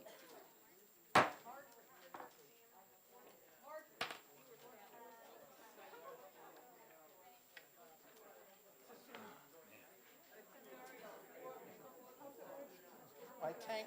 A whole bunch of water, more water.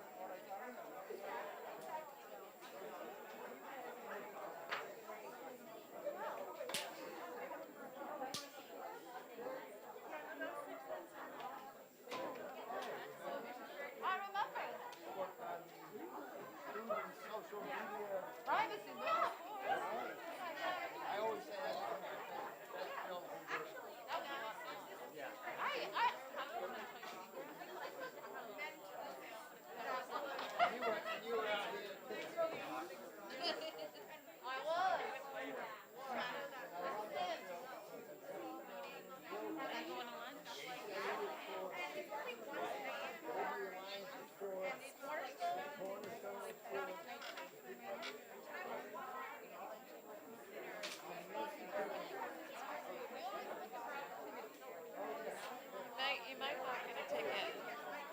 I haven't gotten a ticket in the past. And when I go up, what I do is when I'm gonna park there for the day, I get 2-3 hours and I put them on my dashboard. I've avoided a ticket.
Inside, not the outside.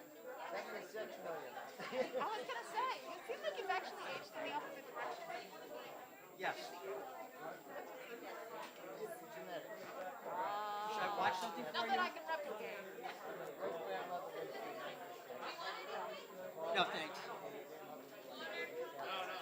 Got it, thank you. No, I got it, thank you.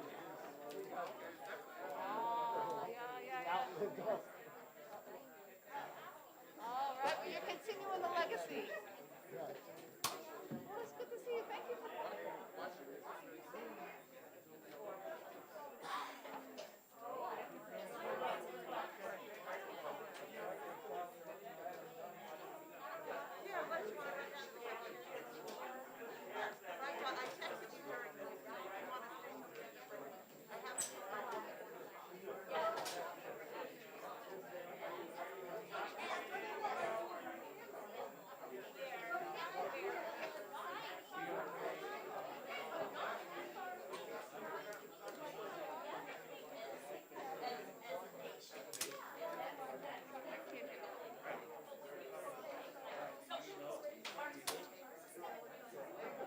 I think I'm just going to eat in the office. Yeah. Not out here. Could have been worse. You know, I think we got out of there fairly unscathed. Yeah. This could have gone on all day long. Yeah. I think that with people fearful coming in here, the 2,000 people, holy moly. Yeah. I think,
And when that girl came home from school in tears, I'm telling you, in tears, because she was racist. And I think a lot of it really is that we need to get back to a place where we're willing to have this discussion. They went from her And all I the way down saw to very dark. I went fishing for a You know, I saw and, people, you know, she was in tears, because this is what she was teaching, and she's attempt to kill herself, you know, because teachers or whatever, so she tried, and it's very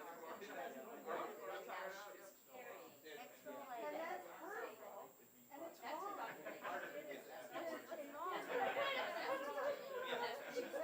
Yeah. But that's not education. Yeah, there's a difference That's between, not education. I mean, they ultimately come from different backgrounds. Yeah.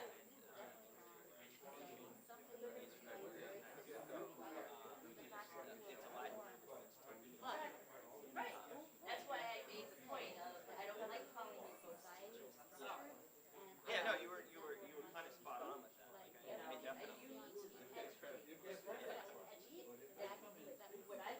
I've said is, so I get a lot of times I get, oh, you're so you're pro-death. Yeah, right. It's such a or you're simplification. anti-life, you're either anti-life or pro-death. Yeah. If I'm pro-life, if you're calling me pro-life, obviously, pulling up the negatively, I'm 100% pro-life.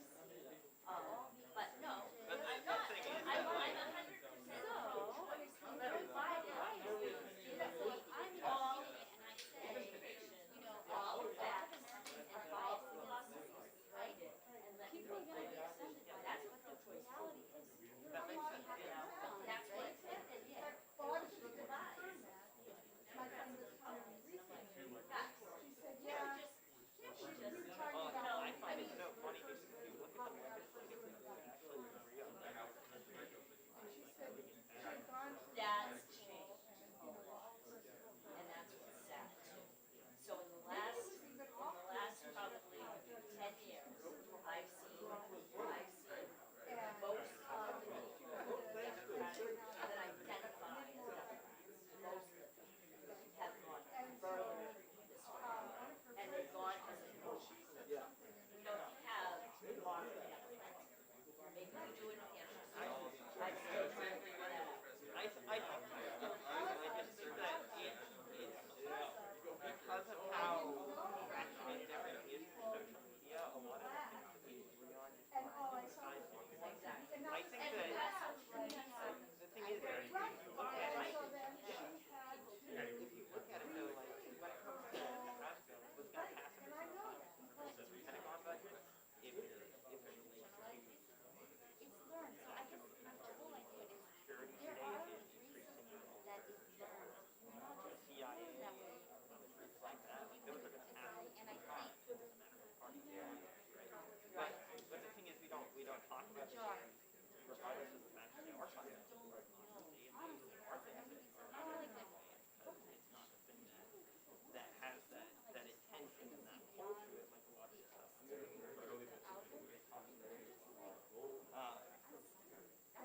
And I think as a result, it puts the country. Well, and so I think the other thing that's happening is very far left and the very far right has demonized that doesn't. Right, yeah. It's whoever's in the middle. And I think I will tell you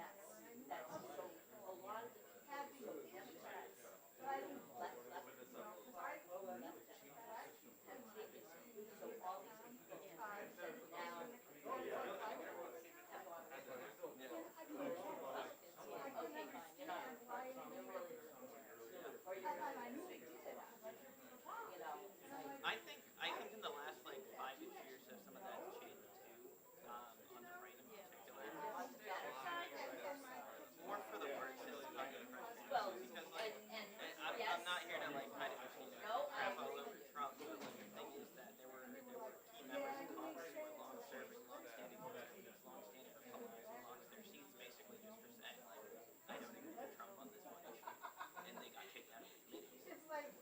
Well, that's happened on the other side too. Oh yeah, of course. And then But on the other side doesn't. no, I think it's incredibly dangerous on both sides of this.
Not the first time I've heard that. Every time It shocks you, yeah. right? Me too. Me too. And it just, some of the things that I'm like, I've never heard about that. Like, not the phrase. However, I never go full count. But a lot of people, Yeah. there's a lot more bad things going on. Isn't there? Exactly. And that's, well, I think that's exactly the first politician about going to say that this is doesn't, and pointing at an election, maybe you like the word bias is better, right? But I do not think that teachers have one real example. Well, they could. Well, Gore, yeah. But I have, I mean, to say, it actually wasn't Gore, it was Bush. Society said, has taught you about studying and deconstruct, analyze the racism that we have. Yeah, but, I totally forgot about that. but you remember that, I don't think. Yeah, now I mean, I remember that election really well. What? Or bastard. But you yourself said you don't care. Oh yeah, no, I totally. I don't watch them. But I'm just saying, we don't know what the bias is. I didn't know it was either. I mean, they have, and for instance, and I probably on one the other day, and a lady kind of biased. No, I didn't. I was exposed to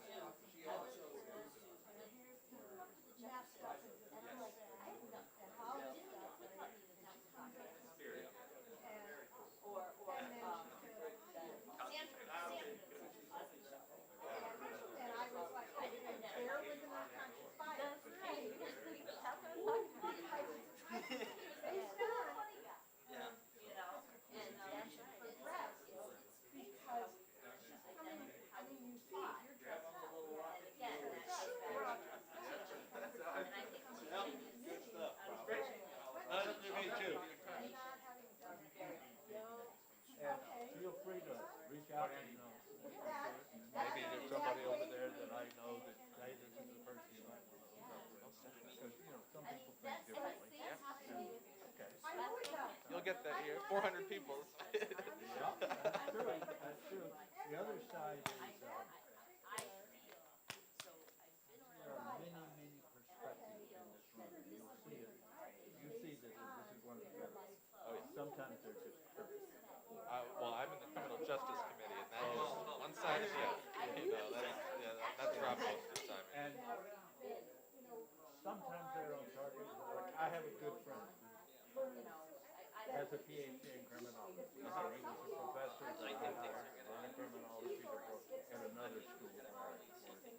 And he's very difficult. You don't ask him. I mean, like we have a guy in here the other day that had two doctors and was working on the third. And he's a policeman. Go figure. Yeah, go figure. You know, intellectually very. Yeah, smart. Yeah. Oh, yeah. You can't count on every policeman. No, but some of them, yeah. It'd be nice to have one that can stand up and everybody listens to. Yeah. So, that's the guy you want. Yeah. Definitely. So get started on your doctor. I will. Get the doctor, get the masters going, and come in here with it. Well, it doesn't hurt. The other thing is, when you're doing it, you take some of this and keep it in there. Well, And you're finding self-exploring different areas. I'm in community college right now. That's sort of my plan is sort of to Which one? Nashua. Okay. Yep. So meshing those two together, yeah. Yeah. My wife is involved in a program in Hampshire. They're trying to get minority students to study banking and the bankers. Really great teachers. Right, 'cause they need those people, you know. Well, they need the people because they don't have anybody to get them, sell them on banking. And many of the families are not bankers, right? They keep their money in cash. Not very stable things. But they come from country clubs with the bank. Yeah, absolutely. Yeah, so, okay, how do you get them, how does it work here? You know, that sort of, and then maybe a good career here. So they're establishing base. And Manchester's the perfect place to do it, too. Yeah, West Hollywood, all the kind of, having a thing. I hope I made it clear, like, that is not. Let people know how much money they can make as a banker nowadays. Well, right? it's that, until you even have to work on the house, you have to borrow. Yeah, yeah. And, you know, and then you have a way to pay it back. Yeah, good credit. How do you get it? Place found and all the pluses and minuses of the moment. But you can go to testimony, I was there, like, testimony after testimony. Taking care of the septic tank, and, you know, property tax, all these things, especially living here in the state. Nice meeting you. It's great meeting you. Again, thanks for coming. I'll definitely be in touch. Please do. Yeah. Please do. I'll give you a card. I'll remember your name, Oliver Ford. Okay. Have a good one.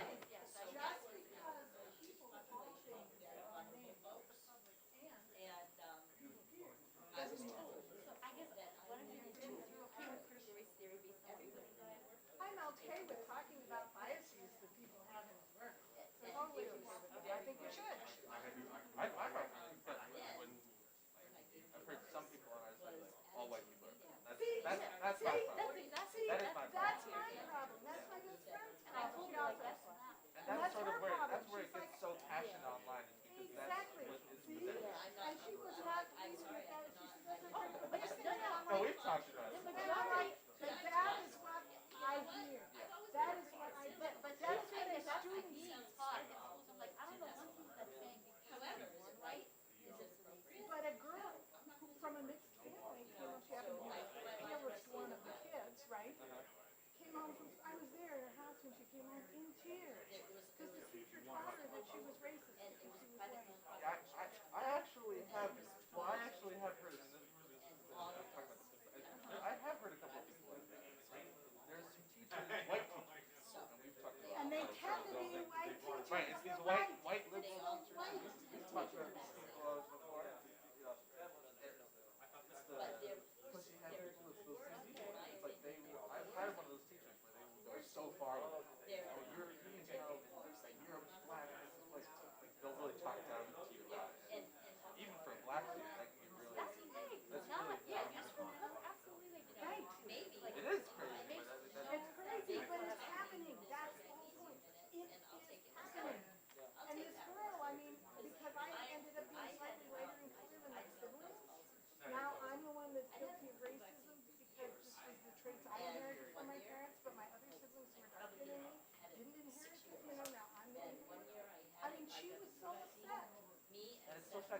focused on, I was talking about this with the lady over there, and we're focused on this issue, and then there's the powerful and the powerless, and this is exactly what they want us to be focused on. Like, Right, it is too divided. So much against divided that, and I would like you to see the opening paragraph. I mean, in trying to do this, and from away, a lot of the language was already in the law. I don't like the language. And eventually I'm like, well, I can use this language. And the whole loyalty, that is the title of the section of law. That's why it's in the bill, because it's the title of the section of law. Not because anybody's questioning anybody's loyalty. It's, okay, that is the title of the section of law. So then everybody was attacking that, and I'm like, that's what the second, trying to put this in.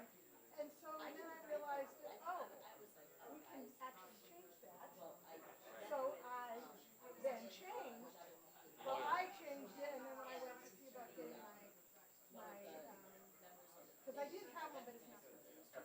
And it's not because I'm the word. It's just, it's not perfect, because how do you, like you said. it's extremely complicated language. It's extremely complicated, because how do you get it to the point that, yes, discussing all these things, discouraging all of this stuff, that's what we're after, that's education.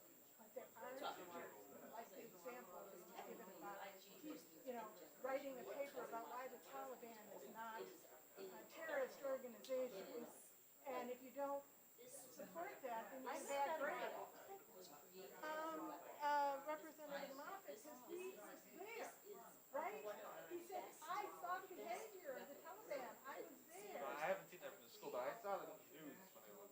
Well, no, it was recently, yes, it was recently, a teacher assigned that. That is weird, okay? That is weird. But it happens. And just as it's weird, that same thing happens against us. Like, sometimes people will be like, we need to write about why it's not okay to cover, let's say, your hair, body, something. It's like, well, just pick something, like, assume something, and then just give it time and time, right? And so that same thing happens. So I agree with you. Like, that is one of, like, So how do we write this to say that, and I'll show you the opening paragraph. We worked, one of the other reps and I worked all our lunch yesterday to try to just get rid of the state language. I think you get rid of it. I put an arrow, well, but teachers are doing this. And it's become more common. You have the advice of still from last year. I'm not talking about, again, I didn't even say that in there.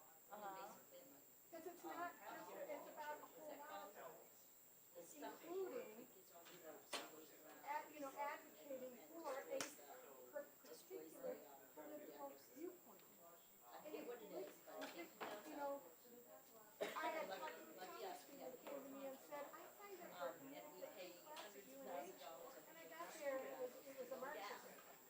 And I think, well, And she said, when I did see her later, she did say, fortunately, they let me choose a different class. They weren't willing to give me my money back, but they let me choose a different class to take instead. Now, I think she was a lot of and that's how she, and. But it's a theory, like, No, but it wasn't being taught as a theory. That's the thing. There is a theory, and that was my point. And actually, that was one of the things we put in there. You should not teach theories as facts unless they've been proved. Okay? And from a physics point of view, do you know how many times, I mean, okay, global warming is in there, right? That's a theory. People teach it as facts. The world's going to end in 12 years. I mean, I talked to elementary school kids. They were like, they were so depressed. Because in their lives, the world's going to end in 12 years anyway. that, doomerism and like sort of just talking about it in that way, that's where it gets to be a problem. But like, I'm not sure that we can deal with it, like the issue of teachers through legislation. That's my Well, that's what I because mean, but you need, if you don't get some teeth, then what happens, and we've learned this through times where things were obviously badly done. Things were happening in schools that everybody was doing wrong. Yeah. Parents took it to court and the judge was like, doesn't actually say anything about that.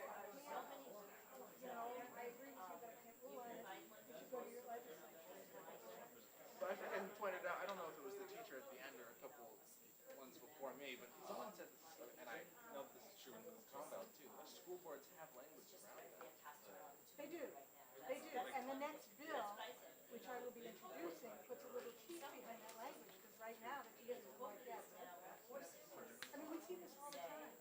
We pass laws, we put our teeth in it, and what happens? They get ignored. They get broadly ignored, so you have to put teeth in it. So that's why there's trying to be teeth to say, if you are advocating for being in a position rather than educating about all of the facts, educating about all of the theories, and you notice the example I gave, the teacher wasn't talking about all those religions, was she? The teacher was asking the kids to investigate, to compare, to form opinions, all that kind of stuff, as opposed to the teacher, because then she's not, or he's not, putting his own personal biases in by allowing the kids to do the research, to have the discussion, to do all of that stuff. I always think of it as more as like a coach, who's just a guide who's encouraging kids to go and formulate ideas and find out information. And I mean, for me, it's like, Nice to meet you too. well, it was go find the information and come back and teach what facts, and then analyze it and all that kind of stuff. Because that's more education. And in particular, I think religion, because that's an argument that I've had forever, right? And most people agree that teachers should not be pushing, proselytizing their religion on the class. But it's the same thing whether it's religion or anything else, right? And so some of the science that I see, and I include the science in this as a scientist, some of the science I see, they're pushing theories that have never been proved, and they're pushing them as fact, and making children despair based on theories. Very much going on right now. I think that let's honor it.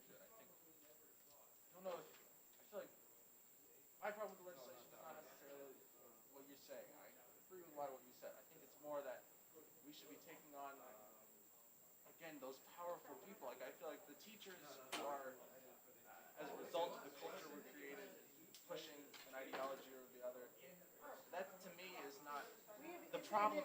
That to me is not the problem itself, though. Like that, the problem for me is actually the reason those teachers are so. Oh, why we have to fight, and that's because everyone feels this sort of.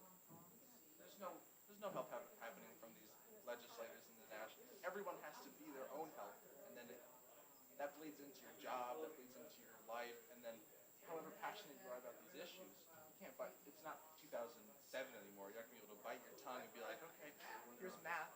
And it's a little bit hard for teachers who feel so wrapped up in this, what's happening in the world to bite their tongue. I think the thing that we've got to realize is a lot of it is definitely overflow from the culture we've created around these issues where we're not able to, I mean, not even just in a classroom, but just as a nation outside of that, openly discuss what's going on and understand it.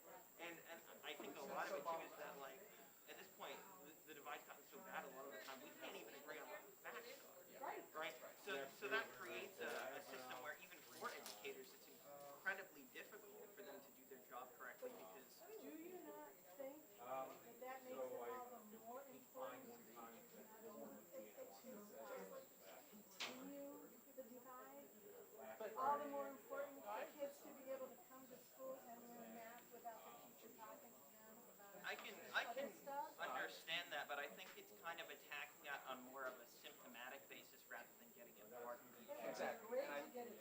But we could get at the heart of the issue here. I think, especially here in Hampshire, like we have such a template for liberty to be the real guiding principle. We are the enemy. We are you got it.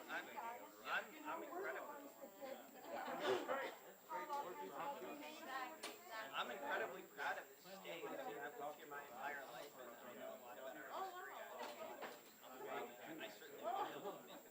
If we're going to do that in a way that's going to be productive, I think we just need to be very careful about the language.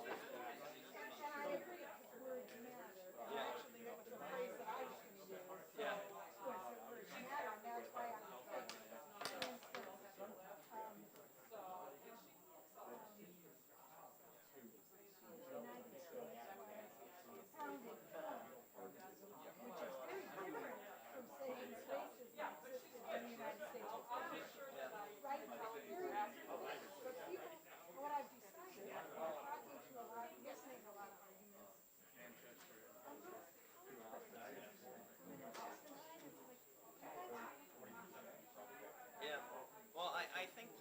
too is that a lot of historians are likely taking issue with that claim more because in a lot of ways there is a kernel of truth in there, and I can understand wanting to blame the problem out, but there's a difference between the ideological foundations of the country and the structural foundations of the country, and it's very hard to argue against the idea that the transatlantic trade slavery. Sorry?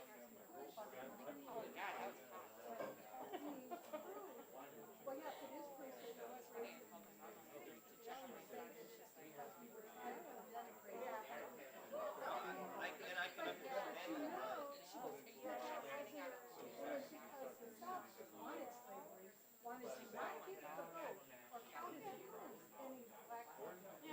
Yeah, but the thing that we need to realize about that though is that continue and push the biggest fault with like America, I think that's, yeah. definitely just Same reason we like yours. sort of puts aside corporate versus rich people in this country. And Thank you. I'm having this conversation all the time. I will be talking about poor people and somebody will say something about black people and I'll say, white people, I'm talking about poor people. Well, you have to let everybody in the world. Yeah, but poor people, there are white poor people, there are black poor people. Yes. If we can, sort of shift the focus back to how we, I mean, I'm not really for people just giving money, but I want people's basic needs to be met. I mean, I think of my mom who's back at home right now working 21-hour days, not able to come here, and sort of thinking, oh, you know, why I don't need this anymore. Really, we have to address those people's needs. I feel like once we do that, it'll be a lot easier for us to be like, there was racism at a time, and now like recognize each other's humanity. But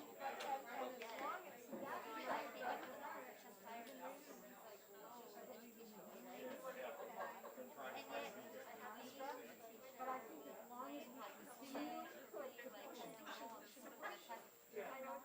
bring out all these things and say that, like the math professor and right, and if teaching can't do math. Joe Biden calling us. That's not as racist as you can get. I said to my friend, who's a math professor, black math professor. Now, I said at one time, they also homeschool their kids, and we were there with a bunch of other people. I said, yeah, it's right above. He thinks it's funny too, so ridiculous.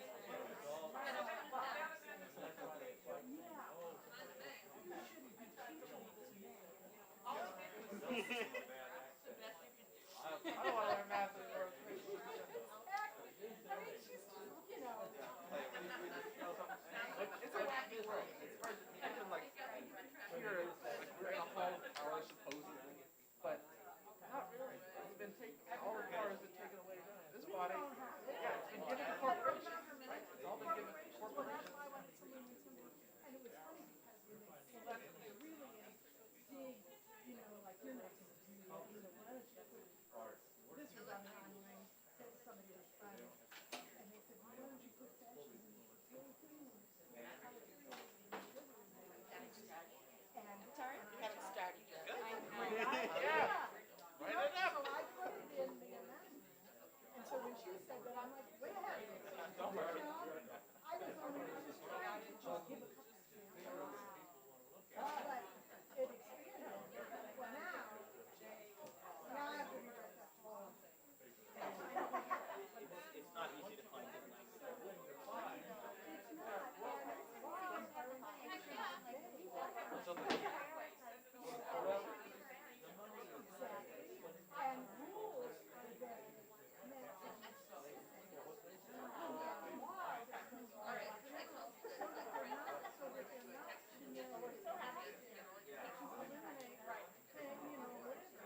All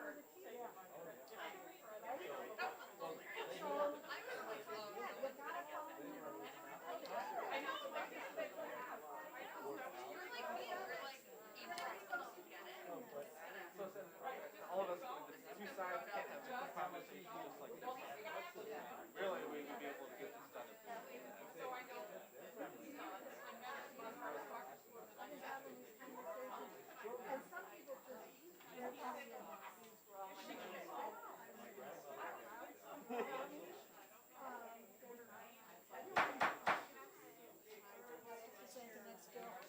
It was great to meet you. Very nice to meet you.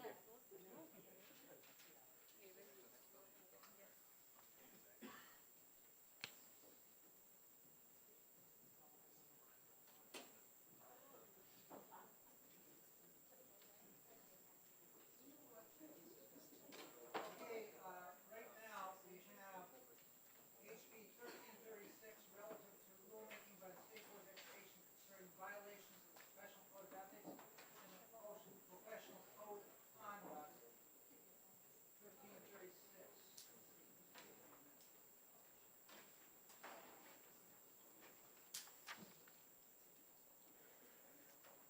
I will fill out the pink card. I just forgot. Okay, my name is Representative Alicia Lekis. I represent Hudson and Pelham. I'm going to be real brief on this because this is basically a very simple idea. We spent a long time, and the School Boards Association and the school teachers and everybody spent a long time coming up with the professional code of, the Code of Ethics and the Professional Code of Conduct. But what we've learned through many years is if you have something that has no teeth, a lot of people ignore it. And so all this bill is about is putting a little teeth behind it that says, if you don't follow your own professional code of conduct and code of ethics, then, and you are found guilty of it, so you have actually violated it, then it shall result in one of these three things, and it would be determined based on, you know, the severity. Like I cannot imagine that somebody who, for instance, engaged in sexual conduct with a child would just get a reprimand, or the other hand, somebody who slipped up in class and inadvertently said something without realizing what it was, that they would get a revocation of their license. I mean, it would be proportional to whatever it was that they did. But it's just to say, yeah, if you violate this, then there are consequences. And that's it. It's just to put a little teeth behind it. Absolutely. Okay, I have one for you. Are you aware that the consequences that are in this bill are exactly the same consequences that are in the Professional Code of Teacher Ethics? I think the difference is this says shall. Yes, the consequences are the same, but this says shall, that yeah, you shall meet those consequences. Are there further questions? Yes, Representative Tanner. Thank you, Mr. Chair, and thank you, Representative. Where's the due process in this? I believe that's also in the whole thing. There may be somebody here who can explain exactly how it works, because I don't know how it works. I just know that in conversation we had before that we were told that there's a whole process. But I think that's already in existence, and so maybe somebody else can answer it. Further questions, Representative Porter? Thank you, Mr. Chair, and thank you for taking my question, Representative. Who was involved in ranking these, in giving these titles, reprimand, suspension, et cetera? Were you working with an organization that was helping you with this, or was this something that was devised in another way? As Representative Ladd said, this is in the Professional Code of Conduct. It's already in there. Do you know where it came from? If you may, we have the Department of Education here, but it also came as a result of a task force of teachers Okay. working cooperatively with folks from DOE to develop this code. Okay, thank you. No further questions for you, Representative? Megan Tuttle?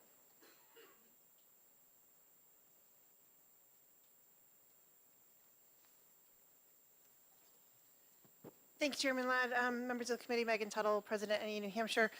Just a quick question on this, I guess.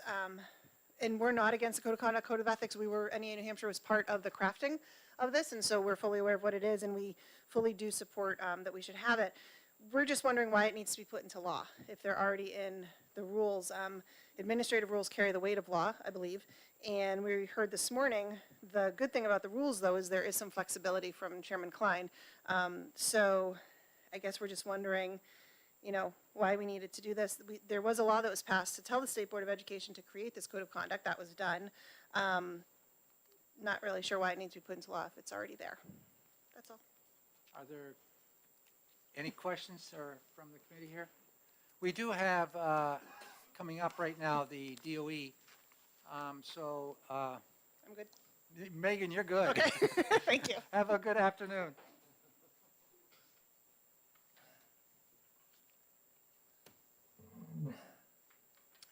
Good afternoon. My name is Diana Fenton. I'm an attorney with the Department of Education. Are you a senator or a rep today? I haven't decided. You cut the lunch break short, so I'm leaning towards senator a little bit. Okay. Welcome. Thank you very much for having me. I'm happy to take any questions as it pertains to House Bill 1333, or 1336 rather. I think historically it is important to note that due to legislation that was passed, the Code of Conduct was created by a task force. Department of Education worked very closely with its partners, NEA, AFT, School Boards Association, Superintendents Association. It started out as a task force on the Code of Ethics, and that was a commissioner's task force. And then as the legislation that Representative Ladd put forward was working its way through the system, the task force finished its work on the Code of Ethics and then did a pivot to address the legislation that was passed and adopted into law to create the Code of Conduct. But part and parcel with the Code of Conduct, the department recognized that we had to have administrative procedures by which to enact the Code of Conduct. Anytime you put a Code of Conduct on a profession, any profession, you have to have a system by which it is administered. And so the 511s deal with that process piece.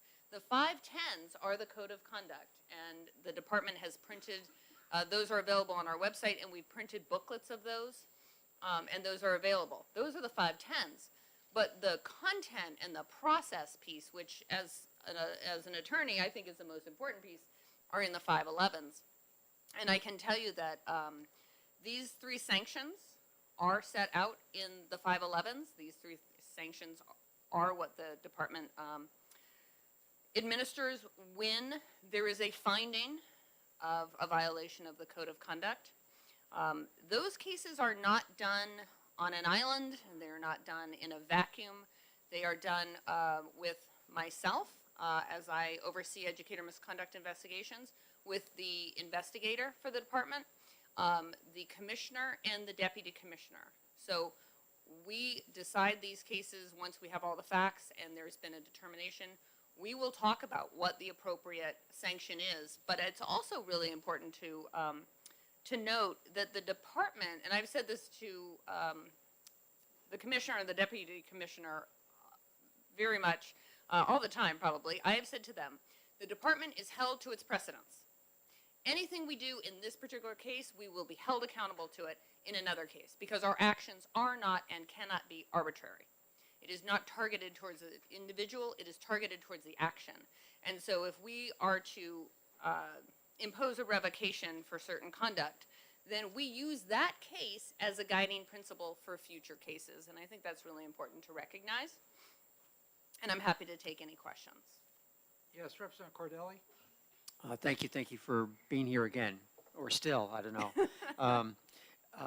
How has the code played out in practice since it was first implemented? Thank you for the question. the code, in my opinion, and speaking on behalf of the department, I think the code has had a lot of success in a number of ways. I think recognizing that educator misconduct is not a local issue. It is a statewide issue, because if there is someone harming children, that is a statewide issue. That is not a local issue, and we cannot have a local control solution fix a statewide problem. And so we've really had the opportunity to work with our districts, work with our partners, and have kind of a hand-in-glove approach. And I think the districts appreciate the support in these cases. Most notably, we had a case right here in Concord where the code of conduct was instrumental in identifying someone who was dangerous around children, and that person was arrested for those crimes criminally. And it was a significant case, and it was one of the first cases right out of the gate. But that is not to diminish the other cases that the department has worked on, which are of equal importance and value, although they might not end up in the press. Yes, Representative Tanner? Thank you. I actually have two issues. One was my question I asked Representative Lakis. What is the due process, and does the person that's charged actually get the ability to bring in an attorney like you? Well, you probably can't bring in me, because that would be a conflict. But I appreciate the question. So the due process is set out in the 511s, and I appreciate the question because that was fundamental in the success of the implementation of the Code of Conduct. So a couple of things as it pertains to the due process. If someone is placed under investigation by the Department of Education, that term, investigation, is a term of art. And so that person is notified via certified mail, and the superintendent of the District of Employment is also notified just via regular mail. And we also send a copy of the letter to the union, whether it's NEA or AFT. We actually have a very close working relationship with NEA on these cases. And so everyone is notified. And within that letter, we tell that individual, this is the allegation. We tell them the provision of the code that is alleged to have been violated, and we give them a factual basis for it. And so then that starts our process. We will then be notified. I'll use NEA as an example because we just work with them so much. NEA will then send us a letter telling us this is the attorney who represents them. You are not to have any further contact with our client. And we work exclusively with the attorney for the union. We will do our fact-finding, or we receive a report from the district. It just depends on the circumstances of the case. And then we will have that discussion with the union to say, these are the facts that we can prove. This is where we come down on this particular case. The person has a right to challenge that. We have had cases go to a hearing, and it is overseen by a hearing officer. And then we had a case recently get challenged to the state board. And so that's where you're finding those pieces of due process. As in terms of the discipline which is handed out, what I take great pride in is everything is documented. And so a letter of reprimand is written out, and it says exactly what the reprimand is, what it's for, how long it's on file for. Same with a suspension and revocation. Everything's listed out, and then it's signed by all the relevant parties. Nothing is done in secret, and that was a really big push by the department, is just transparency with the field of what the expectations are, and then how the department will respond if there is an alleged violation. Thank you. And could I have one Yes, more? go ahead. Thank you. So how does this affect people who are teaching, educating, who are not credentialed? So we have charter schools where half the people are not credentialed. We are giving money, public money, to non-public schools, religious schools, educational vendors like Prenda, and we have a number of teachers who are not in union schools. So how does this affect them, and in the realm of due process and notification, or does the ethics not affect them because you don't have any jurisdiction over them?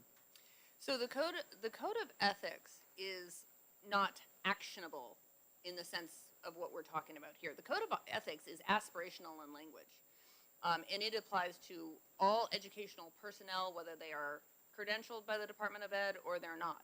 When we talk about the Code of Conduct, however, the Code of Conduct is actionable, and it is only actionable upon a credential. And so that is limited in scope to people who are licensed by the Department of Education to teach. As a follow-up? Yes. So if somebody, for example, in a charter school who is not credentialed commits a violation of the ethics part of it, is recognized as or reported or however that goes along, what is it, does the department do anything about it, or are they just a get out of jail free card? Well, I'm going to clarify your question a little bit. Yeah. So you mentioned the Code of Ethics. Code of Ethics, again, is not actionable whether it's credentialed or non-credentialed individual. Right. But if we got a call from a charter school, which we do because last session, I believe it was Representative Cardelli's bill made the Code of Conduct applicable to charter schools. And so we are working with charter schools on the Code of Conduct. But if we have an individual who is not credentialed by the Department of Education and there is a violation of the Code of Conduct, the department doesn't have any action that it can take. If there is not a credential for that individual, there's no direct action. It falls outside of our jurisdiction. And we have that issue even notwithstanding charter schools. We have that issue with paraeducators who some are credentialed, some are not. And so when we receive a call of a report, one of our questions is this individual credentialed or not? It's just part of our vetting process. We have that whether or not it's with a charter school or not. Doesn't that leave a lot of students at risk? Which students? Possibly at risk? You know, your question calls for a number, and it's hard to quantify. I can't provide a number.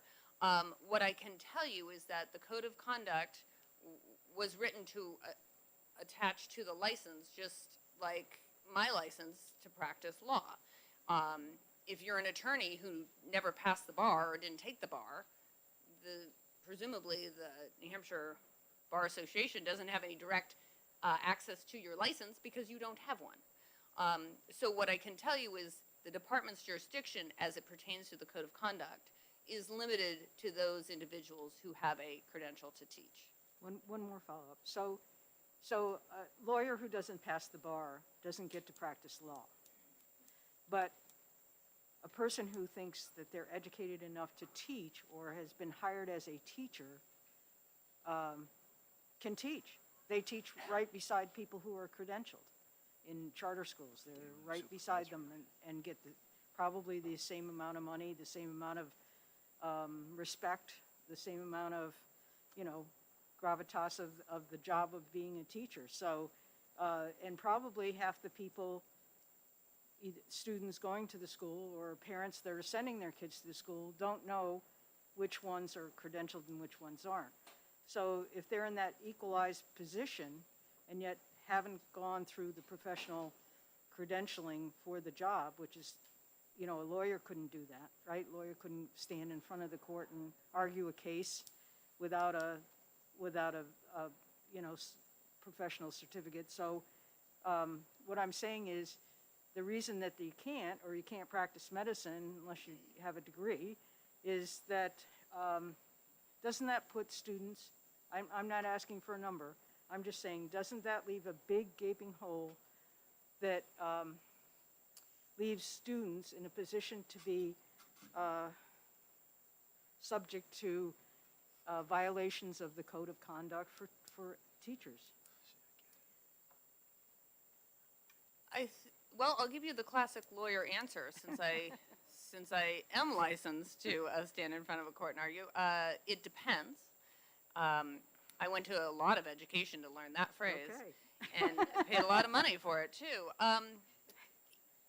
It does depend, but I want to recognize that there was a bill passed last session which made the Code of Conduct applicable to charter schools regardless of the status of the individual who is teaching.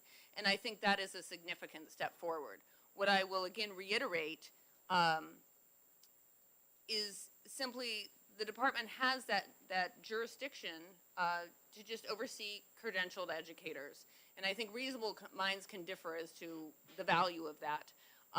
However, we do have this new law that was passed, which we are now working with our charter schools, and I think that is a significant step Did you forward. mean the charter schools are held to the code Do of you conduct have or another code of question? This is ethics? getting to be a I- one-way. I'm just wanted to clarify, because she said the law said that they're held to the code of conduct. Is that? That's in true, charter yes. schools? So Okay. the code of conduct is now applicable to charter schools. Okay, And I it just ad- want to make sure that that's, okay, that's it. Representative Waltz, do you have a question? Mr. Chairman, I have a quick question. I spent 5 years on the Guardian and Lighting Board when they were doing their rulemaking. And one of the things that we did is we do not make complaints public until they're founded, because there were a good number of unfounded allegations. I think the bar does the same thing. My question is when there's a complaint against the code of conduct, is that immediately public or only when there's a finding of cause? Thank you for the question, and we follow very similar rules. So if someone is under investigation, and again, that is a term of art within the Department of Education found within our rules, 511s, that is not public information. And we have had press inquiries of individuals, and the department has said that that's just not public information across the board.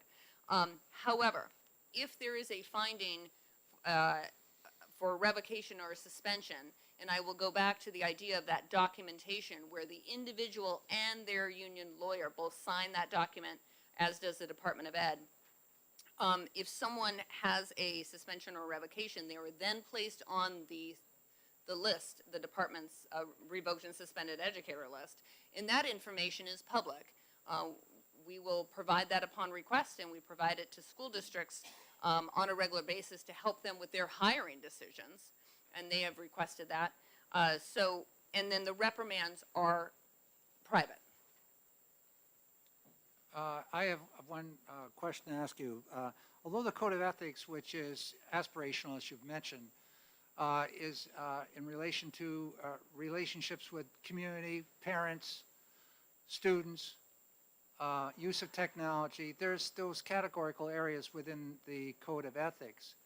When it comes to the application of this through the Code of Conduct, could you please explain for those on the committee who may not be aware, is that involve administrators and principals, paraprofessionals, et cetera, that have this certification? Because under certification law, a principal is considered a teacher.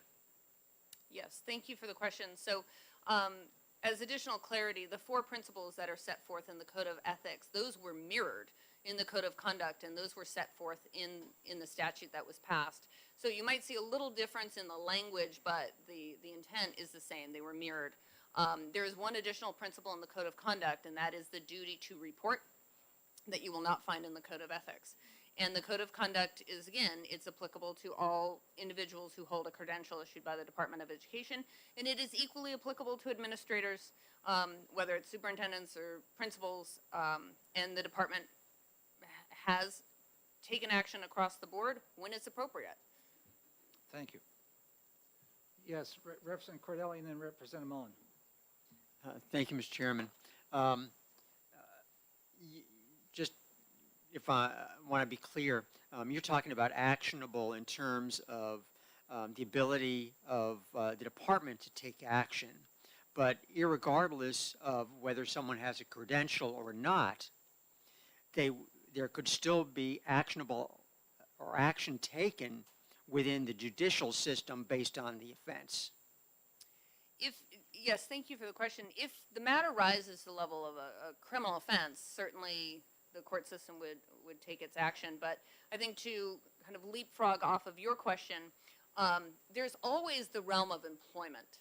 And so when you look at someone who might not be credentialed, there's the employment realm. And so that is, it really is a 2-tiered system. And I go back to that hand-in-glove approach. The department is relying upon the districts, and the districts rely upon the department to make sure that children are safe all over our state. So if the department's not able to take action, there could be appropriate employment action at the local level, at the district level.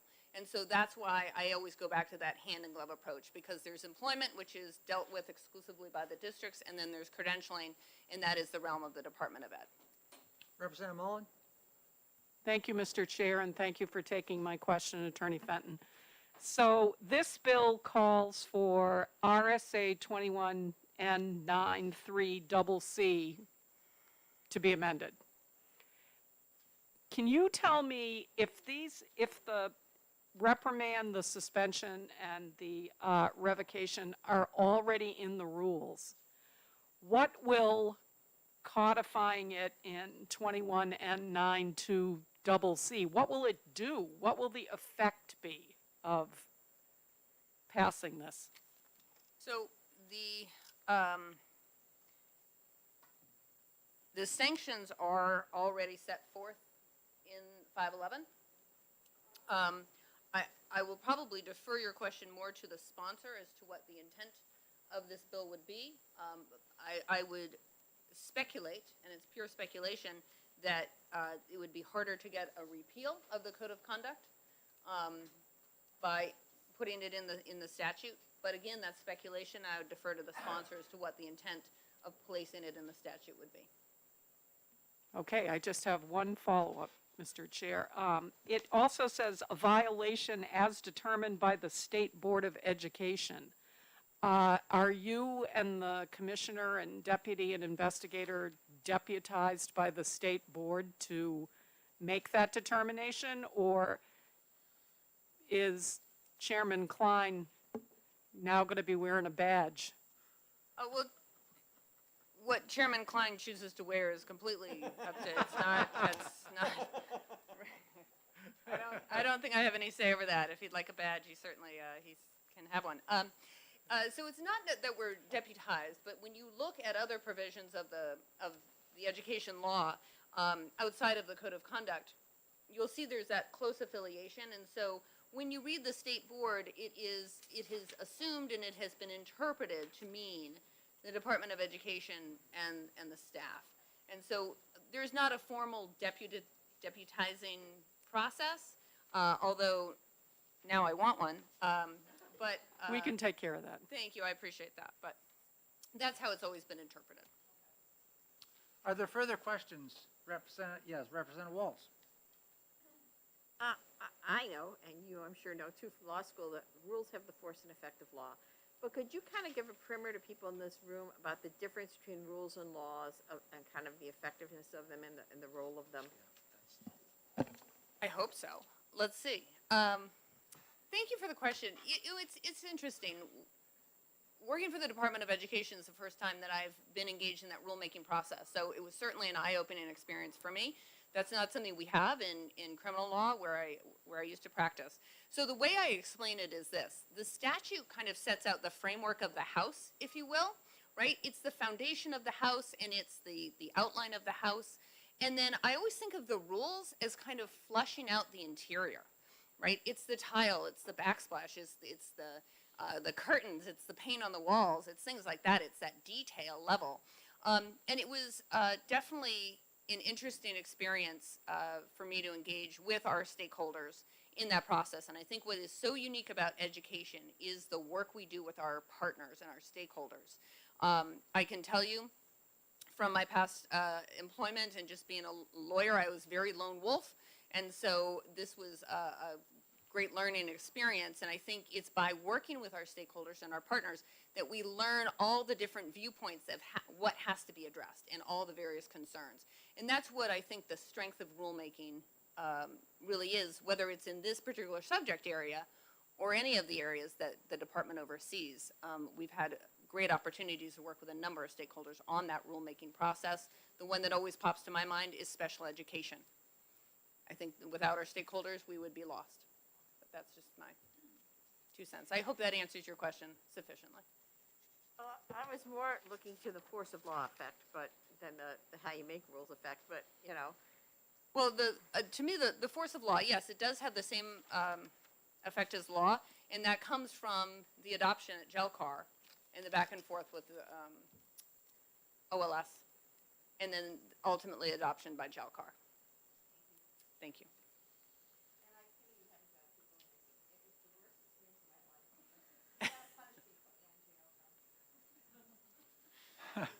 Okay, on that note, are there any further questions from the committee? Not seeing any, thank you very much. Thank you. I don't think we have any more pink cards on this one, so I'm going to close this hearing. Thank you, and we will prepare to go into the next order of business, which is, I just don't know anywhere I'm going to put my calendar. It's in here somewhere. What's the number? Okay, we're going to go into HB 1113. Kind of looks like Representative Porter is the sponsor of this bill. Thank you, Mr. Chair and members of the committee. And I'm going to put out that plea. This is my first time presenting a bill to this committee, so be kind. For the record, my name is Marjorie Porter.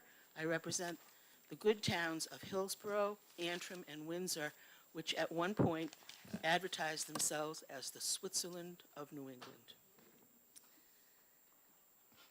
All during the pandemic, schools have been forced to adapt and figure out ways to keep learning happening while also keeping kids and staff safe and healthy. This has been and continues to be stressful for all involved. The governor and the State Department of Education have, for the most part, left the decisions about just how to do this to school districts themselves, saying one-size-fits-all policies were not wise. Each district has different circumstances, and what is needed in Dover might not be good for Bennington. Districts needed to be flexible and nimble, and top-down mandates would prevent that. Districts themselves should decide issues around masking, for example, or when and whether to go hybrid or fully remote. That's why I was surprised to learn about the new DOE rule around the use of remote and hybrid learning options. Under this new rule, all schools must remain open in order to meet the 180-day requirement. Any school going to hybrid or full remote due to COVID outbreaks or absences will not receive credit for those days, but instead must make them up in June. However, the use of blizzard bags on snowy days is still okayed.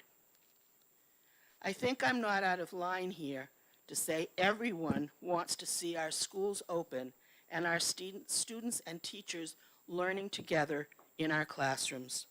For most kids, learning in school is simply better. Remote learning is hard on families, too. Who stays home with the kids? But in this time of COVID, with large numbers of kids and staff out sick, with substitutes hard to find or non-existent, simply being in the building does not necessarily mean teaching and learning are happening. I asked some teacher friends to share their experiences with me, and I hope you will indulge me while I read what they sent. There was a classroom in my school which developed a cluster. The teacher had 5 students in class, and the rest were home quarantining or having tested positive, and none of them were receiving an education because remote learning wasn't an option. The teacher did not feel as though she could introduce new topics with only 5 students, so it was a wasted week as far as any new learning for all the students. As of right now, the sub-situation is bleak, another said. We are using paraprofessionals when we can, which means identified students aren't receiving their hours of support. If we have a teacherless classroom, that class is split among the other grade level classes, which has caused clusters in the past. Under these conditions, social distancing is nearly impossible. All of this makes it hard to deliver consistent, rigorous instruction. We're just trying to make it through each day. From another, in my school, we have absolutely no substitutes. They have been pulling our Title I teachers to cover classrooms, which then cancels their services and our daily RTI, or response to intervention, block.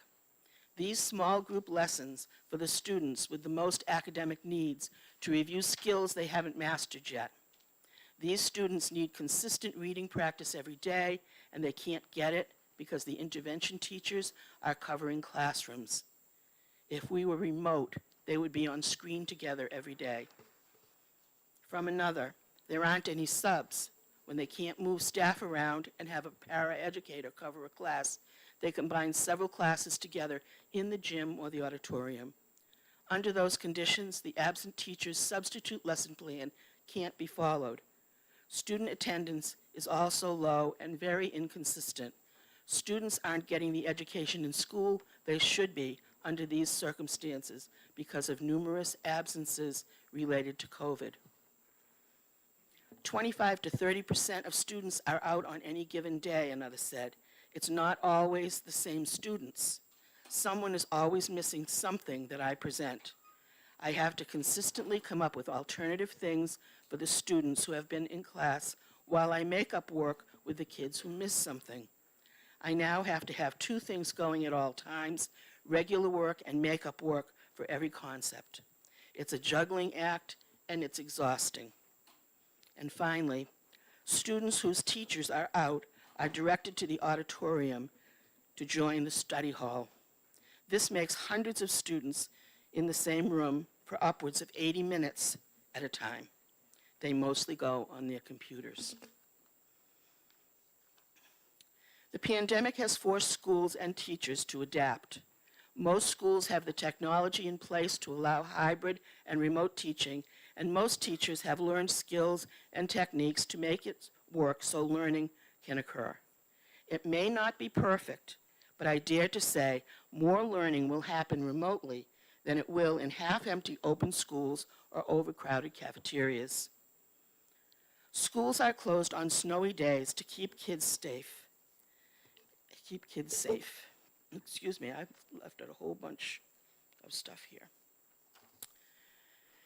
In this time of surging COVID in New Hampshire, when numbers of daily new cases is in the thousands, when our hospitals are groaning under the weight of caring for all the ill, and the number of dead keeps going up, 26 yesterday, going hybrid or full remote might be the best way to keep kids and staff safe. It seems ill-advised to remove this option now.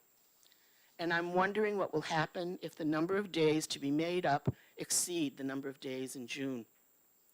If indeed one size does not fit all, as we have been told, and if districts know what their needs are better than anyone at a desk in Concord does, then I urge you to consider this bill and vote it ought to pass. Thank you, and if you have questions, I'll try to answer. Questions for Representative Porter? Yes, Representative Cardelli. Thank you, and good job on your first time.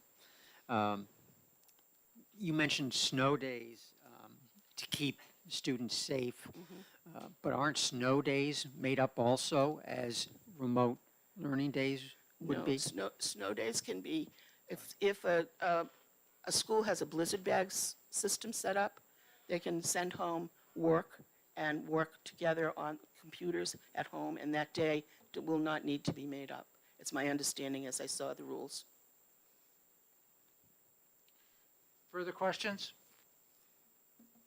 I have a question to ask of you. During the recent pandemic, and it's been an awful period of time, I agree, but we're going into our third year.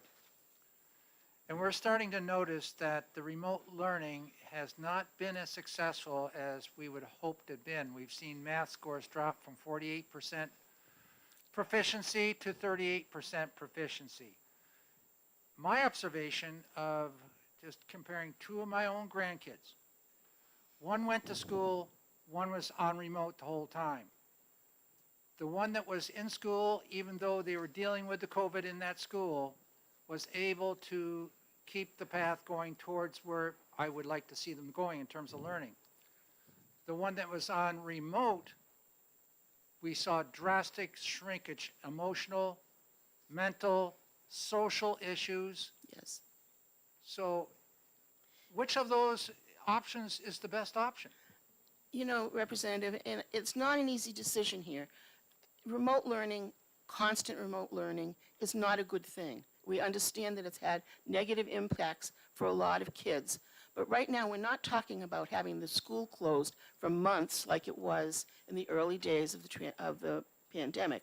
Right now, we're talking about a school that is so poorly staffed that they are not safe to have, they don't have enough adults to watch over the children that do come in, and they're forced to stay open when they could close for a day or two, go remote, and then come back as things get better. Right now, they're not allowed to do that. I don't think we're asking communities to keep their schools closed forever, but certainly I would want my child with their teacher on their computer learning a new skill than sitting with 4 other children in an empty classroom where I can't learn anything new because my classmates aren't there, so I'm there doing other things, and it's a wasted week for new learning. Or jammed into an auditorium with 80 or another 100 kids working on my computer because there's not enough teachers to teach me there.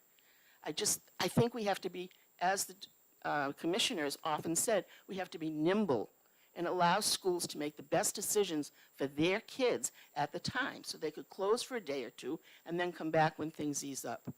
But right now they can't do that. And so every time they close down because it's not safe, they have to add those days in June. And when June is over, that's the end of the school year. So if they don't have enough days, what's going to happen?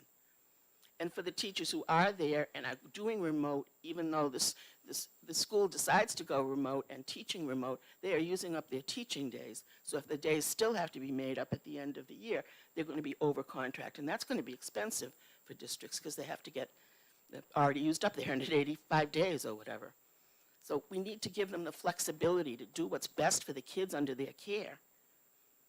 And they don't have it right now. Thank you. Representative Tanner? Thank you, and thank you for taking my questions, and good job.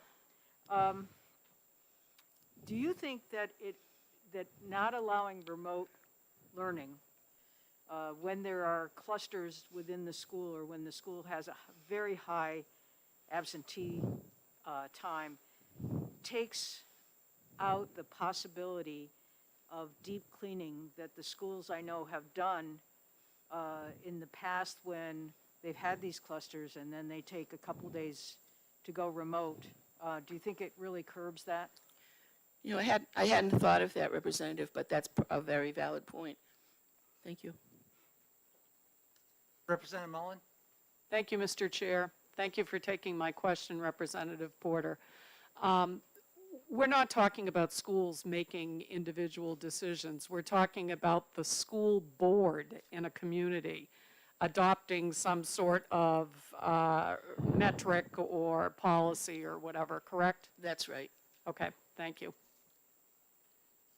Further questions? Yes, Representative Litchfield.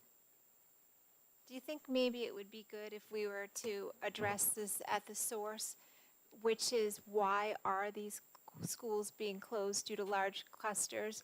A lot of it is due to possibly maybe children being quarantined up to 10 days at one point because they were possibly a close contact, or possibly maybe we don't have enough testing sites available, and if a child coughs or sneezes, they're not allowed back in the classroom, and it could take up to 2 or 3 days to find a test? I don't know, Representative. I do know that in Hillsborough, the town that I live in, the Switzerland of New England, currently only 40% of our population is fully vaccinated, and the daily count of new cases, the daily count of cases is approaching 65 and 70. We're a small community. Is that the fault of having to quarantine? I don't know who to place the blame on, but the reality is that my school has to stay open when they don't have enough staff, and when there aren't enough kids there to really do a full educational program. Are there other questions for the representative? Representative Tanner? Thank you. One more question, and that is, do you feel that if schools had the ability to have a school nurse and testing kits on a regular basis, that there wouldn't be the sniffles and the people sent home for quarantining, and probably reduce some of this problem as well? It's all very possible, Representative. All I know is that right now their hands are tied, and they are forced to remain open or make up the time in June. Further questions? Thank you very much. Barrett, Christina? School Boards Association?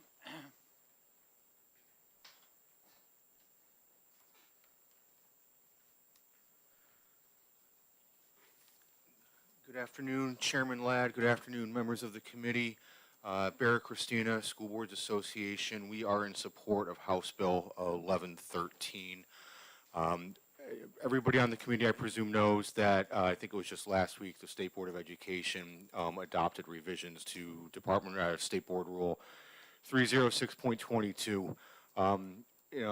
NHSBA, we had very good conversations with the department when the State Board, when they were considering that.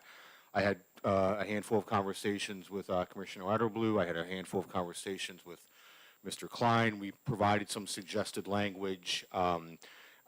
They understood NHSBA's perspective in allowing multiple flexibility and multiple options for local school boards, and I certainly understand the position of the State Board.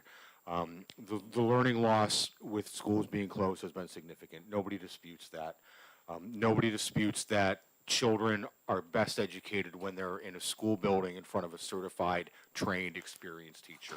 Nobody would dispute that. The question, though, is whether or not we want to provide certain flexibilities to our local school districts. And we heard that word was used, flexibility was used when they were talking about Learn Everywhere earlier this morning. We were talking about flexibility with the department having flexibility with respect to the code of conduct with the bill that was previously before us. The concerns NHSBA has with the current version of the Department of Education rule that was just adopted is that it only leaves two options open for a school district to close a school. One is inclement weather, and the other is, to offer distance education. One was inclement weather, the other was upon parental request. So a kid can take a VLAX class or find an online course to take Latin or Mandarin or whatever it might be. There are dozens of other reasons why a school facility may need to be closed for a certain number of days. There may be a chemical spill, near the facility. When was it?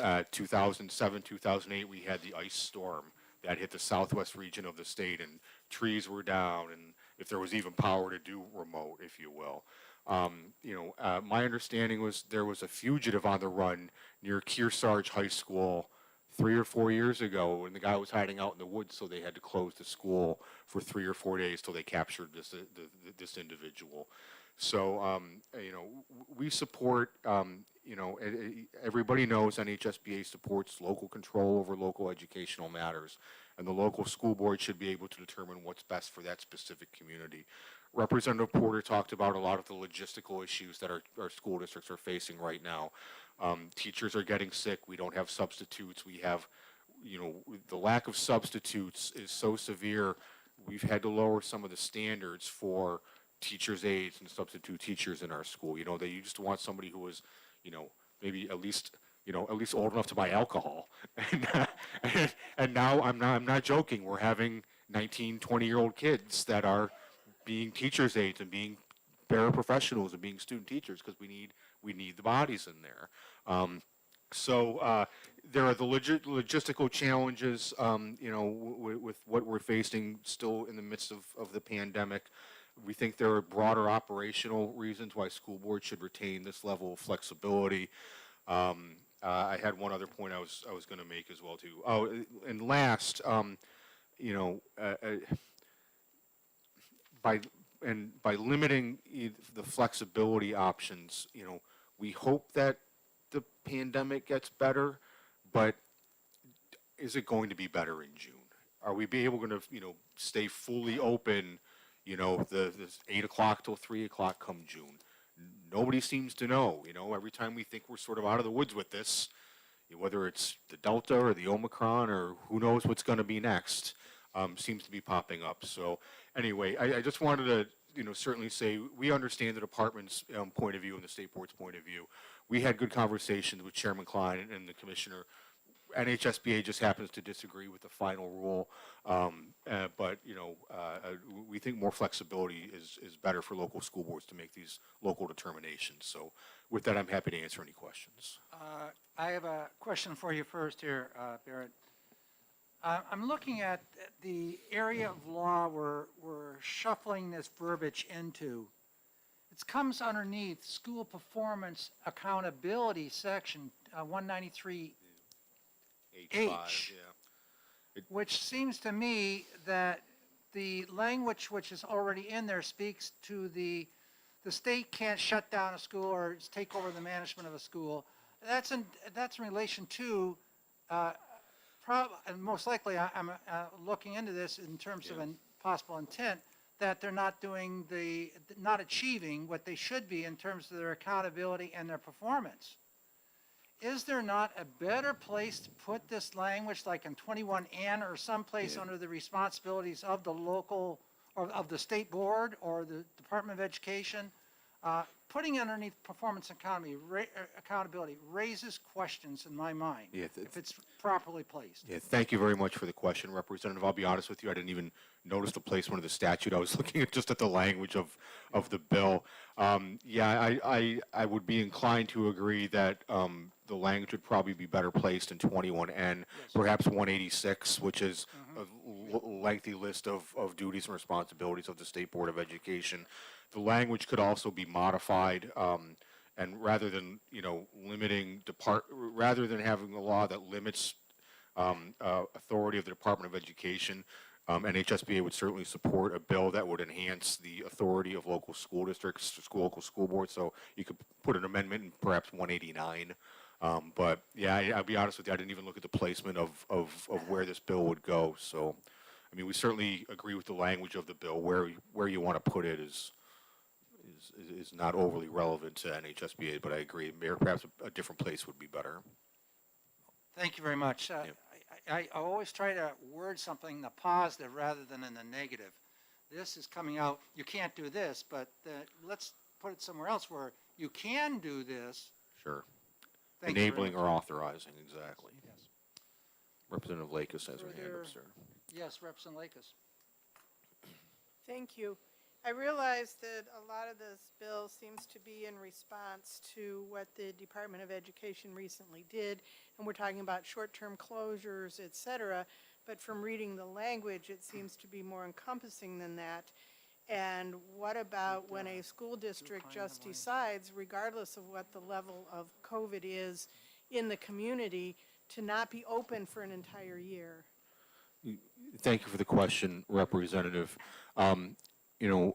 Last fall, and not last fall, I guess it was fall of 2020, local school districts were still given that flexibility. We had some school districts that were still going full remote. We had some school districts that were doing full in person, and we had some school districts that were doing hybrid. Kids were in a couple days, split schedules, that sort of stuff. That seemed to be, I think, the most ideal method. I don't know of any school right now that is really interested or has any intentions of closing for a month, 6 months, a semester, a year. Nobody wants to do that. And I haven't heard from any school boards or superintendents that they plan on doing that.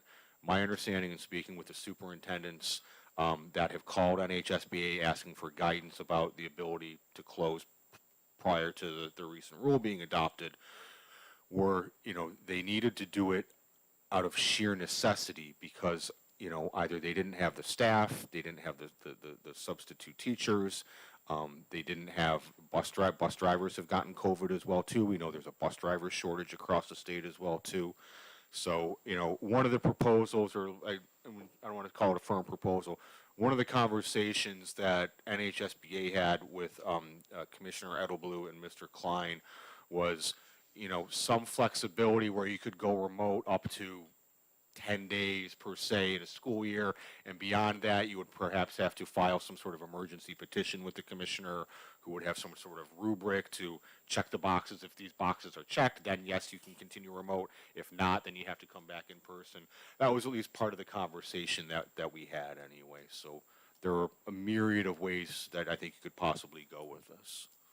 Thank you very much. Thank you. Thank you. Are there further questions? Not seeing any hands. Thank you very much. Thank you very much, everyone. Drew Klein, Board of Education.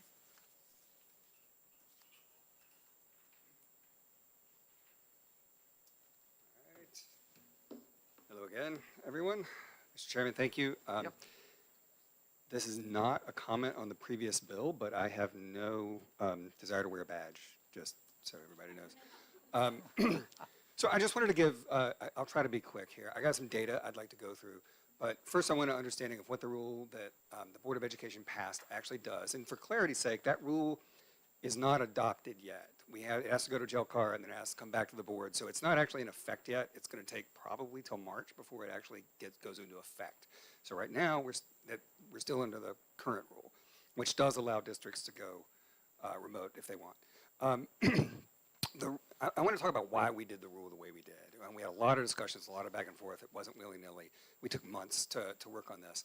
And what we crafted was a rule that gave parents some say, not total say, but some buy-in in real time when a district wanted to go remote. And just to clarify what the rule says, there is zero prohibition on closing a school. Zero. If for health and safety reasons, for COVID, for whatever reason a district wants to close a school, our rule does not prohibit closures at all. So schools can close. If their cases rise and community spread, if they have staff shortages, nothing prevents school closures. I want to make that very clear. We very specific about that because we were concerned about public health and safety. We didn't want to prohibit a school from closing. What the rule says is, if you close, the instruction can be remote only if you are closed for inclement weather. So that would include a blizzard, ice storm, snowstorm, et cetera. And the reason we included that was we wanted to be consistent with the blizzard bag rule that predated the pandemic. We just updated the blizzard bag rule for the current technology to allow them to use remote instruction if they chose, instead of sending actual paper homework packets. So that was for continuity there. The only other way you can go remote under the rule is for parents who request it. And I just want to talk about that for a moment. We were very deliberate about that. And the reason was the data that we've found, you don't have to go by anecdote at this point. We have massive amounts of data globally and in the United States and in New Hampshire to show the horrible, catastrophic consequences of forced remote instruction. And I'm not being flippant when I say forced. I'm choosing that word carefully because what I mean by that is remote instruction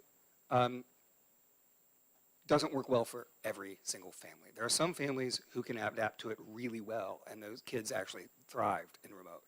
But there's a large subset of families for who remote instruction does not work. Those children tend to be the more vulnerable, more disadvantaged. And that's what the data show. And so when they don't have an option, when they are told school is going to be conducted in your home through a computer, and some adult in your home is going to have to basically function as a paraprofessional, they're just not equipped to handle that. There are a lot of families that struggle with that, and that's borne out in the data. And what we wanted to do was essentially protect those families. So we gave parents an option. If remote instruction is what you want, go to your school and request it. We do not require the school to offer it. We wanted to make sure that we weren't putting that mandate on schools because that we felt like would be a bit of an imposition there, and technologically we didn't want to require it. But we didn't want to force remote instruction. We wanted districts to force remote instruction on families for whom it was a really bad fit and for whom it had negative consequences. So that's why we structured the rule the way we did. I'm going to just read really quickly some of the data. I'll try to get through it quick, but I think it's really important. When we wrote the rule that's currently in place that allows districts to go remote, we drafted that rule in the fall of 2020 before we had this data. So we were starting to get tricklings of it, but we didn't really know the impact of large-scale remote instruction. And I'm going to go through some of the numbers that we now have. In the Netherlands, they were one of the first to close down. They did a short closure And they studied the effect. Learning loss was shown to equal roughly 1/5 of a school year, with students from less educated homes demonstrating losses up to 60% larger. So right away, you're starting to see the disparate impact of remote learning. By the way, in the Netherlands, they had a system where schools could close and go remote, but if you were a family that didn't work for, they had, from the very beginning, they let you go in person. So they did, even though they closed and went remote, they had facilities for low-income families, less educated families that needed that in-person instruction. They accommodated them and gave them in person. And they still had those large learning losses. A McKinsey study from last year found that students nationwide in the US wound up 4 months behind in reading and 5 months behind in math by the end of the 2020-21 school year. Researchers at MIT, Brown University, and University of Nebraska at Lincoln analyzed test score data from last spring. They found, and I'm quoting, pass rates declined compared to prior years, and these declines were larger in districts with less in-person instruction, end quote. Pass rates fell an average of 6.3 percentage points in English and 14.2 percentage points in math. But here's what they found that was most interesting. I'll quote, offering full in-person instruction rather than fully hybrid or virtual instruction reduces test score loss in math by 10.1 percentage points on the base of 14.2 percentage points. In ELA, the loss is reduced in fully in-person settings by 3.2 percentage points. So for percentage, and end quote. So that means going in person reduced the learning loss by 71% in math and 50% in reading. That is perfectly clear that forcing families to go remote for whom it's not a good fit is really academically damaging. I'm going to quote Harvard public health professor Joe Allen. He's director of Harvard's Healthy Buildings program. This was in the Harvard Gazette, which is Harvard's official university public relations publication. Quote, we see that students are 4 or 5 months behind in reading and math. We see even greater loss for Black or Hispanic students, and that's the kids who are in school, meaning in the remote classes. Millions of kids are not. They're missing from the system.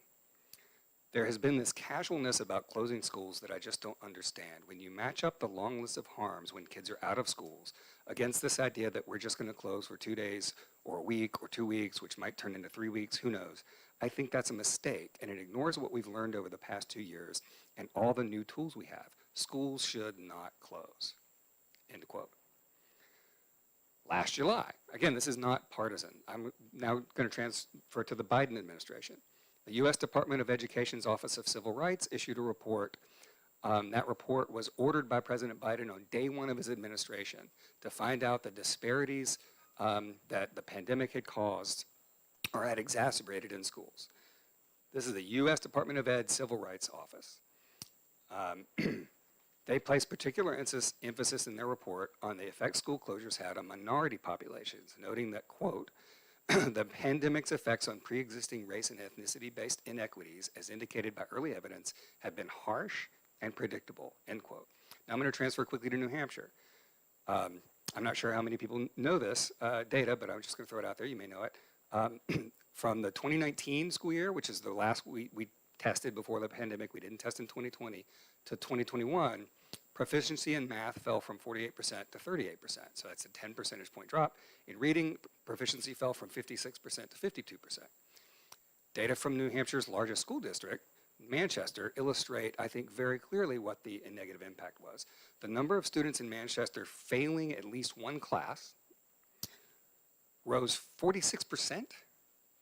I think I typed that wrong. I think it's 36%. From the 2019 to 2020 school year to the 2020-21 school year. And I'll give you an example that I think really illustrates this.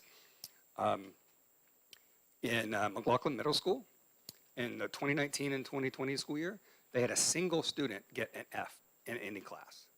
1 F in the whole middle school in that school year.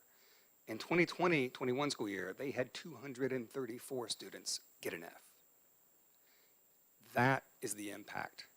And that's just academic. Now we can move to the psychological impact. A study in Chicago found that students experienced large gains in feelings of anger, loneliness, stress, and depression when they were forced into remote classes. University College London last year did a meta-analysis of studies on psychological impacts. I'll quote, "School closures as part of broader social distancing measures are associated with considerable harms to CYP, that's children and young people, health and well-being. Available data, go through that. Research, I'm still quoting, clearly indicates that remote learning or even a hybrid model has significant negative effects on children and parents' mental, emotional, social, and physical health." I'm sorry, that quote is a separate quote from Psychology Today from last August. Still quoting Psychology Today, quote, "Parents of children in virtual schooling were also more likely to report loss of work, emotional distress, difficulty sleeping, and problems with finding childcare. The findings suggest that in-person learning may be critical to the physical and mental health of many families," end quote. I don't think I need to go any more on the data. What is this? We know the impact on families. That is directly related to the loss in public school students that we experienced. I can't stress enough how families are frustrated by feeling like they don't have input and don't have a choice. New Hampshire lost 8,000 students in the 2020 school year. 4.5% of the entire public school population left the school districts and did not come back. They didn't come back this fall. I would associate that with a sense of helplessness, a sense of loss of control, a sense that things are being imposed on their families that they don't want and can't handle. I think this particular law, the way it's written, would allow districts to offer any method of instruction they want at any time for any reason. I'm not saying school districts want to do this, but what you're enabling is a district to go fully remote for as long as it wants. I don't think that's going to happen. I think we've seen that districts don't want to go remote. But in the long run, as we're talking about population declines, we're talking about tax base issues, we're talking about school districts that are shrinking, you could conceivably have a school district, particularly in the remote parts of the state, in a few years or 10 years, decide, you know what, the money makes more sense, we're going to go remote. And there's nothing to prevent that. I think you've got to be careful with what you're enabling here, and parents should have a buy-in and have a say. If parents don't have a say, you're just going to keep driving them out of the system. And I don't think that's what any of us wants. So that's why we wrote the rule the way that we did, and I'm happy to take questions. Mr. Klein, I'm really worried about where we're going with our kids. Me too. As a trustee for the university system, throughout America, we've lost 1 million higher ed students in the last year. Yeah. Now we're doing the same on the K through 12 level here in our state in terms of figures you just gave us. We're going to see a generation here they came in with COVID, a high school student, when they were maybe a freshman. This year, when they're seniors, they're still experiencing this, and they've gone all in and out all those years. What have they missed? Could we not solve that better by requiring them to be in school?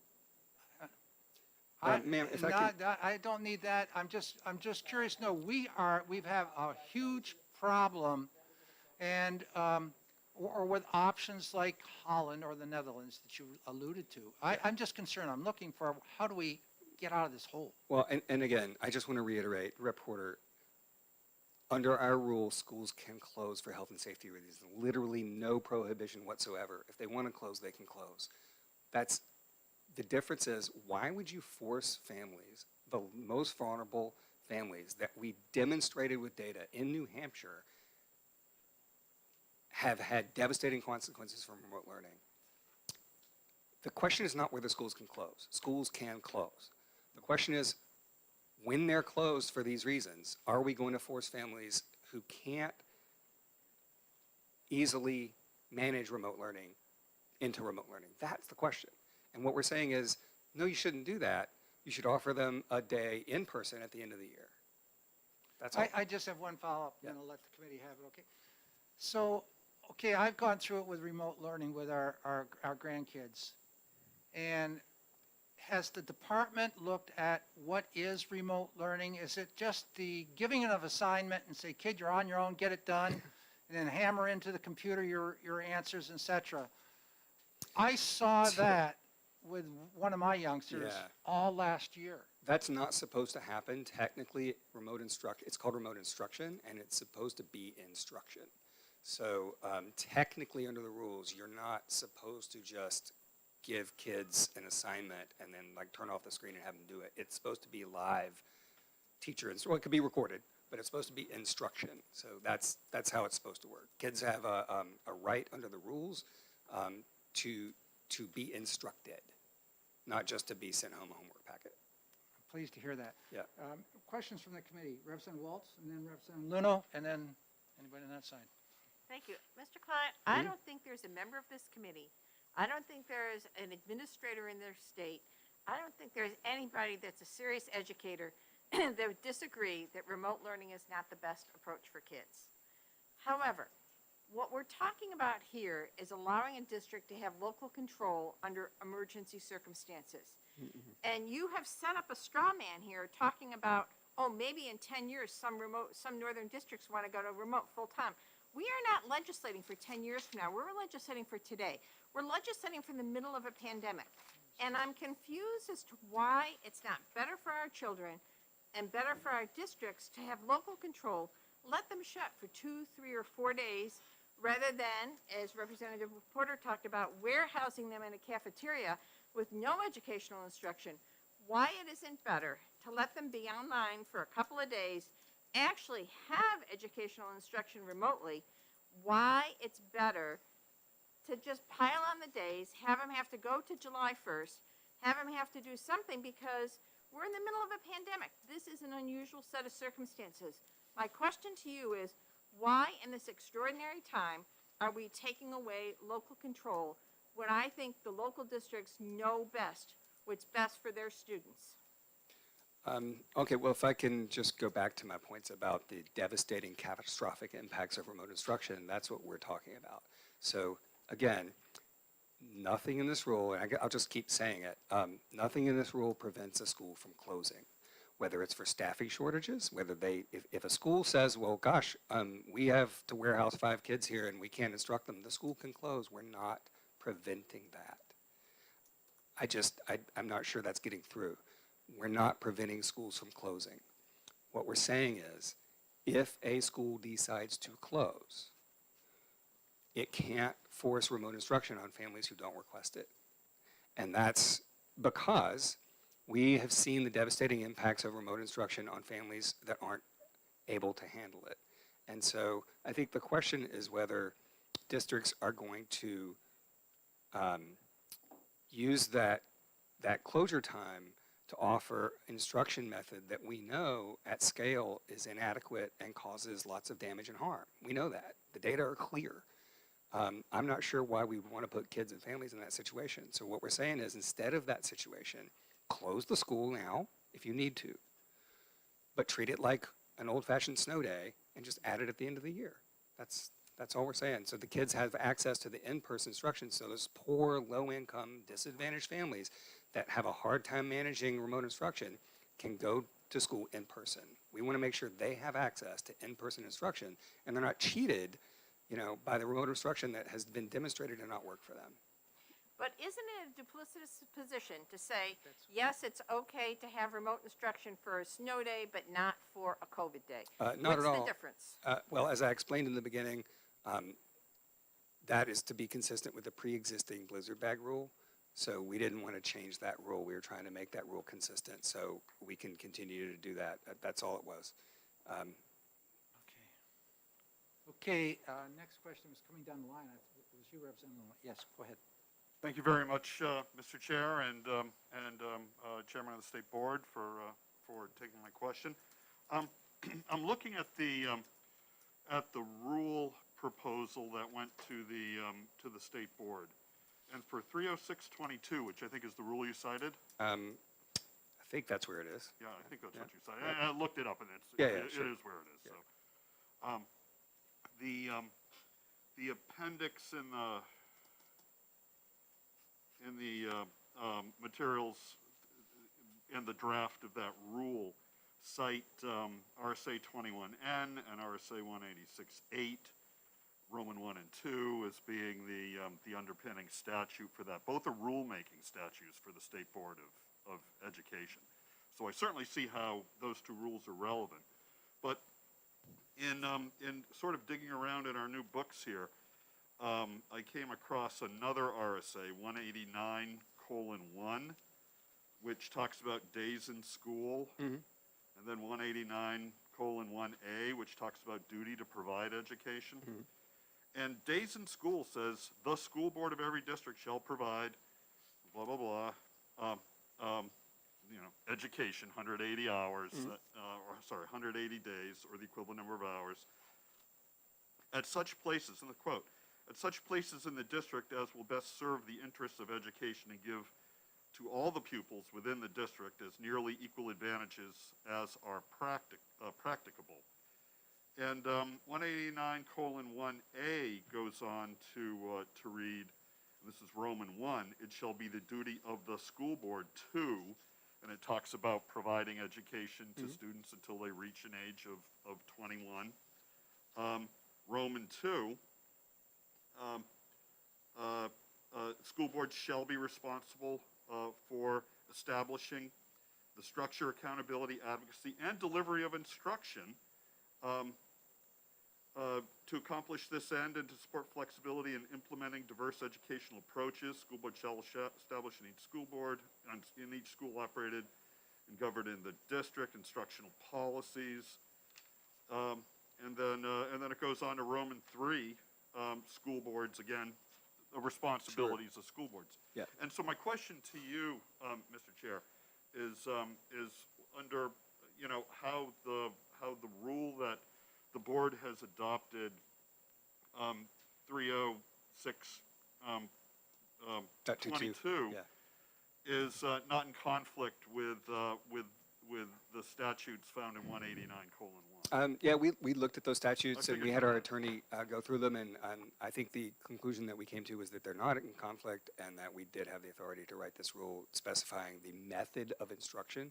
I mean, if you look at 189, I don't remember the exact dashing on at such places in the district. I mean, that is obviously pre-pandemic law, and it's pre-remote instruction law. They didn't anticipate the technology. And yet, I think the way it's written is pretty clear. The intent is the education would be physical, in a physical location. So you could make an argument that that law in itself forbids remote instruction because it is not necessarily at a place in the district where the kids can come to. So we did go sort of work through all of that stuff, and our conclusion was that we did have the authority to write this rule on the method of instruction there. So follow up on that, Mr. Sure. Chair? Yes. The 189:1 was, at least according to this book, updated as recently as 2017. Pre-pandemic. Pre-pandemic, but Yes. certainly post-distance learning. And I mean, distance learning's been in place for decades. Right, and I think, I'm sorry to interrupt. No. So let just me, as a response. Yeah, go ahead. Let me continue, though. Sure. And so I guess I'm wondering about your interpretation, or the board's interpretation of 189:1, right, when it refers specifically to, quote, and delivery of instruction, because you use, unquote, you use the word methods or method of instruction, which I think is different than delivery of instruction. Maybe. And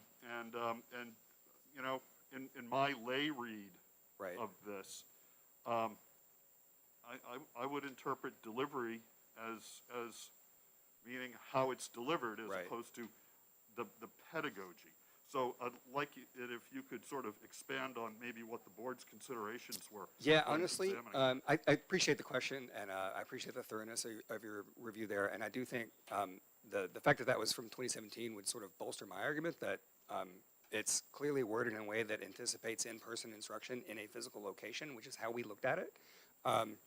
So I think that kind of addresses that issue. But in terms of our authority and our rulemaking authority, I'm not going to try to remember all of our conversations we had with our attorneys going through the legal place, but it was definitely something we looked at, and our conclusion was that we did have the authority to do it. Okay, if there's Can we try to bring this one down to a close, because we're falling farther and farther behind. We have some folks that are waiting for several bills which are in front of us still. So if it's a serious question, not a serious question, but a question that has to be answered now, if you could get it from Drew afterwards, or ask it now, either way. Go ahead. Thank you for taking my question. Sure. I believe the blizzard bags actually were developed at Kearsarge and then spread across the state. So thank you for mentioning that, and thank you for mentioning the fact that, schools with certified teachers are the best place for kids to learn. I don't think I mentioned, would like just to be clear, I didn't say to- anything about I would certified like to teachers. say that one of the things, or the question is, the blizzard bags offer consistency. In other words, we have snow days, and we've had snow days for a long time, but Yep. they developed these blizzard bags because kids would miss a couple of days Right. and not do anything, and then come back, and the blizzard bags gave them consistency. Don't you see that having remote learning on days when schools may have to close would also offer some level of consistency that would be better than just say, don't have school, make it up in June? Yeah, thank you. I appreciate the question. We actually talked about that a lot, and in the rulemaking process, we did get some feedback from some superintendents who suggested that that was the reason, like the one reason to go remote in those closed days was for consistency purposes. And we did seriously consider that, and our calculation was that on balance, based on the data we had of seeing the catastrophic impacts psychologically, emotionally, and academically on students for prolonged remote learning, that we decided to strike a balance there. The snow days and blizzard bag portion, it was our calculus that those are really short periods. You usually don't close for a snow day for more than a couple of days. It doesn't usually drag out long periods. And so we were willing to have the continuity there. But for the just sort of nebulous any other reason to close, we just felt like the impacts on students were too negative to allow that. And there was another point I was going to make on that, but I think I'll just run out of time. Thank you. Representative Mullen. Thank you, Mr. Chair, and thank you for taking my question, Of course. Chairman Klein. Yep. So what advice would you or the State Board of Education have for a school district in which there literally were not enough bodies to open on a given day? Close. And just worry about running out of June later? Look, if you have to close, you have to close, just like a snow day. The school districts are required to build a certain number of hours into the calendar year to tack the days on at the end. We have not had a heavy winter. I don't know that we've had any full snow days. Maybe there are some districts that have. But again, we're trying to do what's best for the students, and based on the data we have, the clearly best thing for the students is to be in class and learning in the building, rather than particularly for the most vulnerable students. And that's what we tried to strike that balance there. Thank you. Yep. Representative Hall, you had your hand up? Just a quick one. Actually, thank you, Mr. Chair, Sure. and thank you for taking my question. So what happens in June? So they decide they have to close school. Like you say, they have the Yeah, right to close right. school. They close it. Come June 30th, they haven't gotten their 180 days. Now what happens? So under the existing law and rule, if it happens, and again, I don't think we're running that risk this winter. We haven't had a severe winter. We haven't had a lot of school closures for COVID. So I don't think we're going to run that risk. But if a district, say, had to tack 3 weeks onto the end of its school year, and they ran up against that, they are able to come to the department and get a waiver of instructional hours. And we granted one waiver during the pandemic. So that is an option. If your contract doesn't allow you to continue, I mean, my personal preference would be you continue to get those days. I guess Yeah. I was thinking, when you have the teacher contracts, teachers end on Right. June 30th, so it does impact student learning. It could. It could, but we have the data to show the remote learning impacts. Okay, not seeing any further hands here. We're going to close this hearing right here and get ready for the next. Thank you very much, Chairman Klein.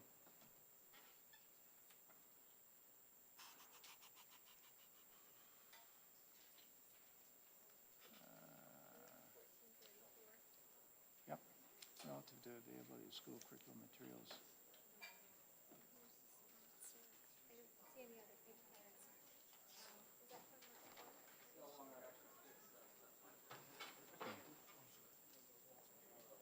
Would you open this one up, please? I gotta hit the bed. Yeah. It's, right here, it's the, right here. Oh, 14.3, yeah. And I see Prudhomme. Yeah, she's. Yeah. I'll be right back in about 5 minutes.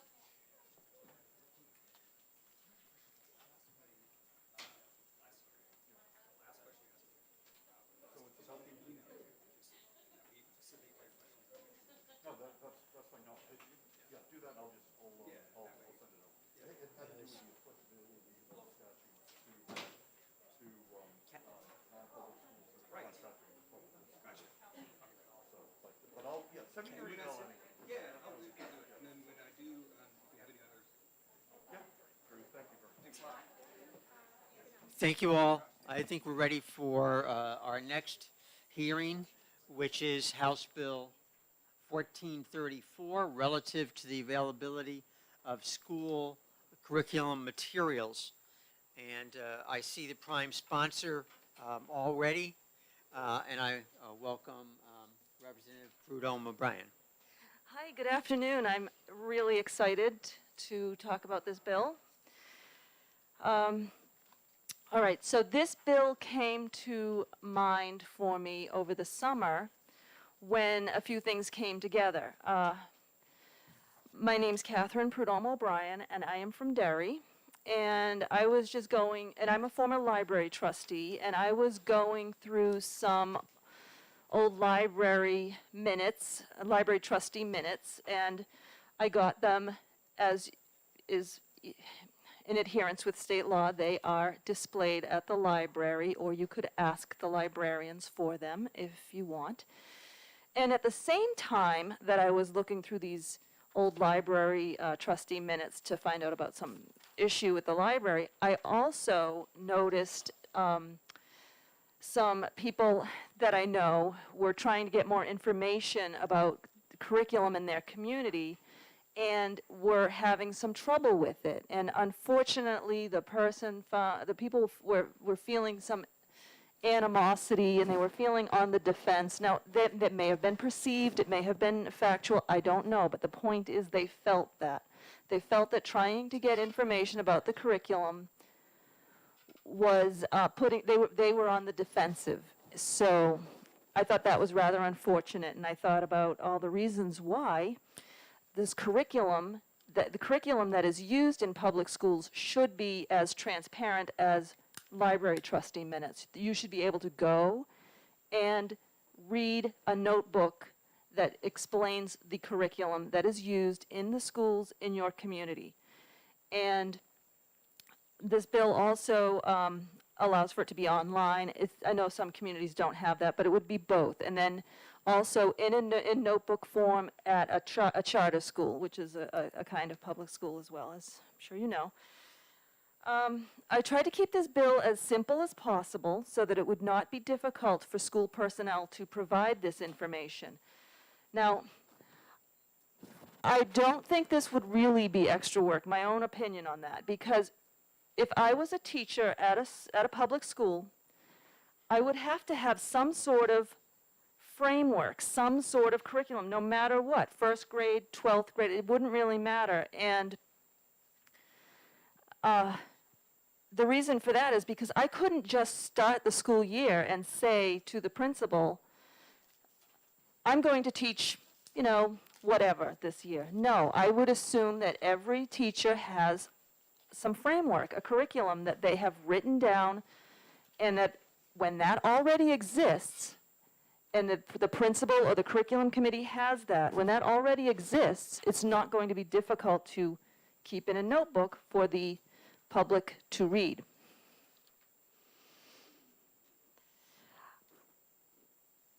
I feel like this also allows all parties to be on the same page when having discussions about curriculum. So if I were to go to the school board or a school board member and try to talk to them about curriculum matters, we're on the same page.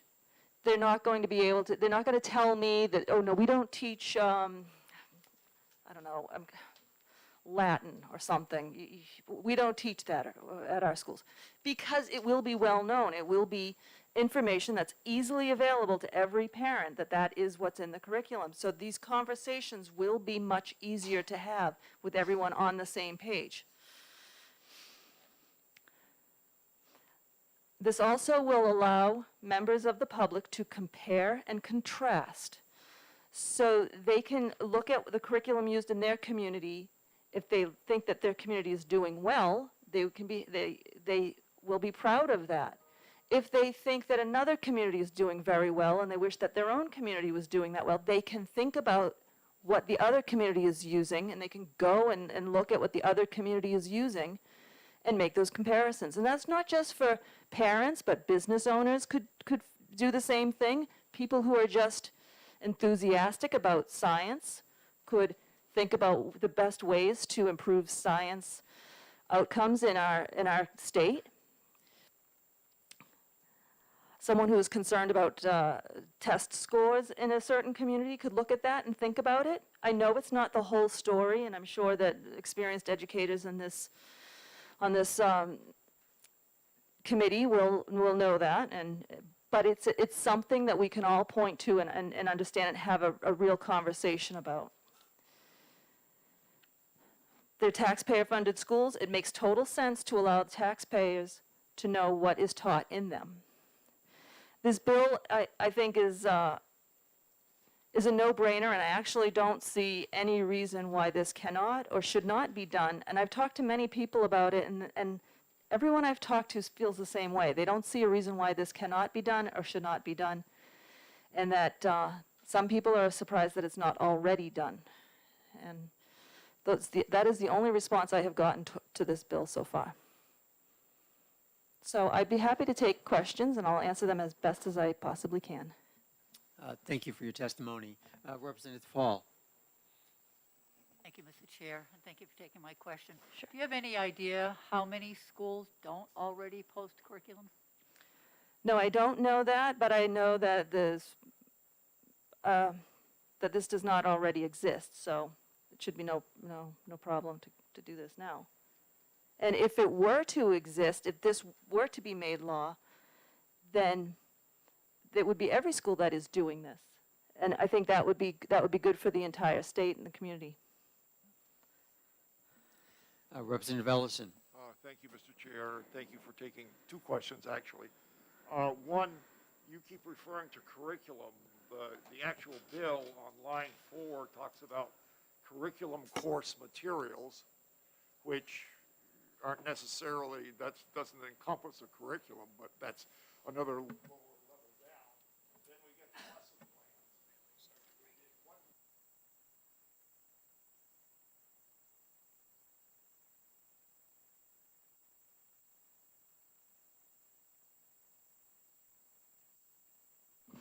plans. This went off.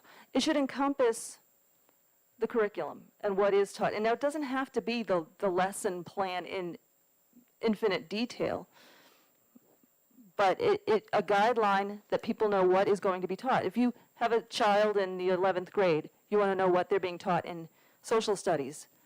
You don't have to know, you don't have to get 5 pages per week of the lesson plan, but if you know that they're studying the Vietnam War, the Civil War, that would be very helpful to you to have a conversation about the entirety of the child's education. Thank you. Follow up, Mr. Chair? Second question. This appears to apply to all classes, all grade levels in the school system.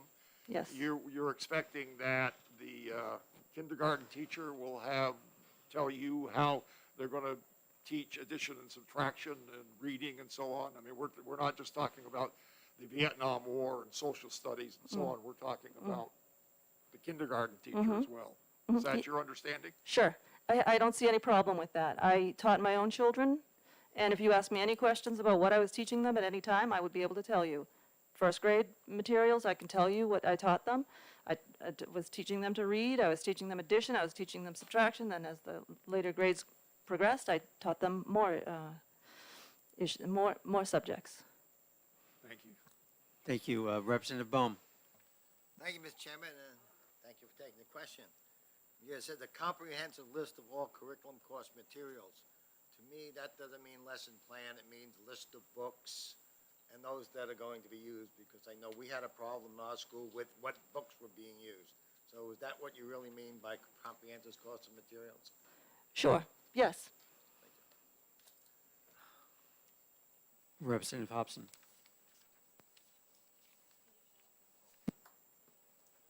Hi. Thank you, Mr. Chair, and thank you for taking my question. I was just wondering if you could speak to the expenditures indeterminable. Do you have a thought process on that? Okay. If I had to pull something out of my hat, I would say 5 cents per page, because that's how much it costs to get maybe it's 10 cents per page, but that's how much a copy costs at my public library. I haven't made a copy there for a long time, but there we go. Yep.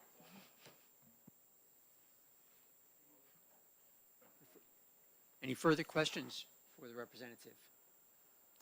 Seeing none, thank you very much. There is Oh, I'm one more sorry. question from Representative Mullen. Thank you, sorry, Mr. Chair, I was slow getting that hand up, it's late. Yeah, it happens to me all the time, So, too. Representative, I just want to piggyback a little bit on what Representative Ellison said about the difference between a curriculum outline and curriculum materials. It's educational lingo, but for those of us that have been in a classroom, when we hear curriculum materials, I think what you would find is that people are picturing worksheets and activity boxes. And I noticed that your bill also requires that public academies and public charters go through the same exercise. Who would be responsible, because those materials are going to be stored at the public SAU office, correct? Yes. So would it be the charter or academy's responsibility to get those things over there? I'm just wondering about the physical space limitations and whether or not they can, if you're in Manchester and there are 4 charter schools and an academy, then what? What do you do with all that stuff? I don't think that would be a problem any more than the library trustee minutes being kept in a notebook at the public library are a problem for space. I don't see that would be a problem. I'm talking about a notebook. It might be a large notebook, the kind that we seem to accumulate as representatives over. By May, our notebook will be pretty large, right, with all our bills. So this may be a large notebook, or it may be a collection of notebooks, such as a notebook for the 1st grade, and one for the 2nd grade, and the 3rd grade, and then an elementary school, and so on at different schools. But I'm sorry, I'm trying to be close to this thing. I don't see it would be an insurmountable problem. Space will not be an insurmountable problem for this. Could I just have a quick follow-up? Go ahead. I would encourage you, if you would, I'm looking at Bedford's curriculum, which is online. And it's, every time you hit a link, it brings you to like 6 more pages of whatever. It's that physical copy that I would just ask whether or not you might consider something other than a physical copy. Perhaps a master, or the ability to access it electronically at the superintendent's office. Well, the bill does say it can be on the website and at the SAU. I'm trying to keep it as simple as possible and accessible by every person in the state. So that would be physically located at the SAU for simplicity purposes. Also, we always consider that some communities don't have an online presence. It's hard to imagine that nowadays, but in the event there is a community that has a small elementary school and does not have a website for that, then that is taken into consideration, and everything is the same, and the expectation of where you can find this information would be the same in every single community, so that citizens, taxpayers, residents, parents, everybody will be on the same page knowing where they can get the information. Are there any more questions? this time for the presenter. Thank you very much. Okay, I'm glad I was able to answer all your questions. Thank you. Thank you. Have a good day. Okay, are there any other cards? I don't think so. No cards. Ooh. Kevin Burwell's not here for the next bill. I haven't seen him. Okay. I just tried to text him, but I haven't gotten a response. Okay. But there is someone from the Department of Safety here. Oh, for 1243? I believe so, yeah, it's transportation related, so I assume Well, that's why he's here. I'll have Ding Dong over there. Okay. Do you want me to open it? Oh, he's right there. Yeah. Representative Bohm, we don't have the maker of the next bill here, and you're our expert at introducing bills when the owners don't come, Especially transportation. especially transportation, which you're very familiar with. HB 1243, relative to the alternative transportation of students for public schools.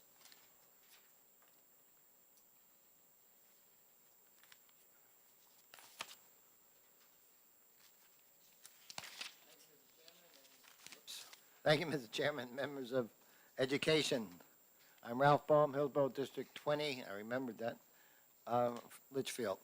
Bill is relative alternative transportation for students for public schools.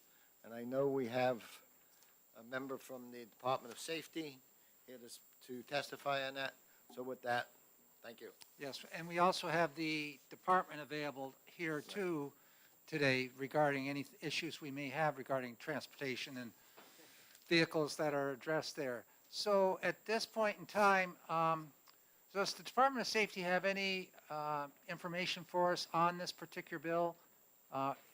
There has been some questioning before use of volunteer private vehicles for transporting students. Pardon me? Oh, come on up. Come on up. Oh, you put on the card. There we are. Oh, I don't want to do that, but. Greg Hildreth. Yes, sir. Thank you. This on? Okay, yeah. Yes, welcome. Good afternoon, members of the committee. My name is Trooper First Class Gregory Hildreth. I am currently the supervisor of pupil transportation for the state of New Hampshire at the Department of Safety. This bill, I'm against it. I have concerns over this. Basically, in order for someone to drive a school bus in the state of New Hampshire as defined under 25996, it gives clear information about what a school bus driver is and what they need to be. And that's basically transporting via a municipal contract students to or from school or school-related activities. In this case, this bill defines the people that will end up doing the driving as volunteers under the 189 law. Now, that would put them in basically as a school employee, and assuming they're going to be compensated, basically that would put them in a situation outside of the Department of Safety's oversight and regulation and allow them to do everything a school bus driver does without any of the safety guards or checks that my department puts into place. So in New Hampshire, for a school bus driver that operates under 25996, they have to submit what's called a DSMV 126 form. It's a roster. That is the first page that we receive for anybody that's going to drive for either a school or a company that's contracted with a school to drive and transport students. I run background checks right now on them via New Hampshire and motor vehicle record checks to determine their fitness to drive.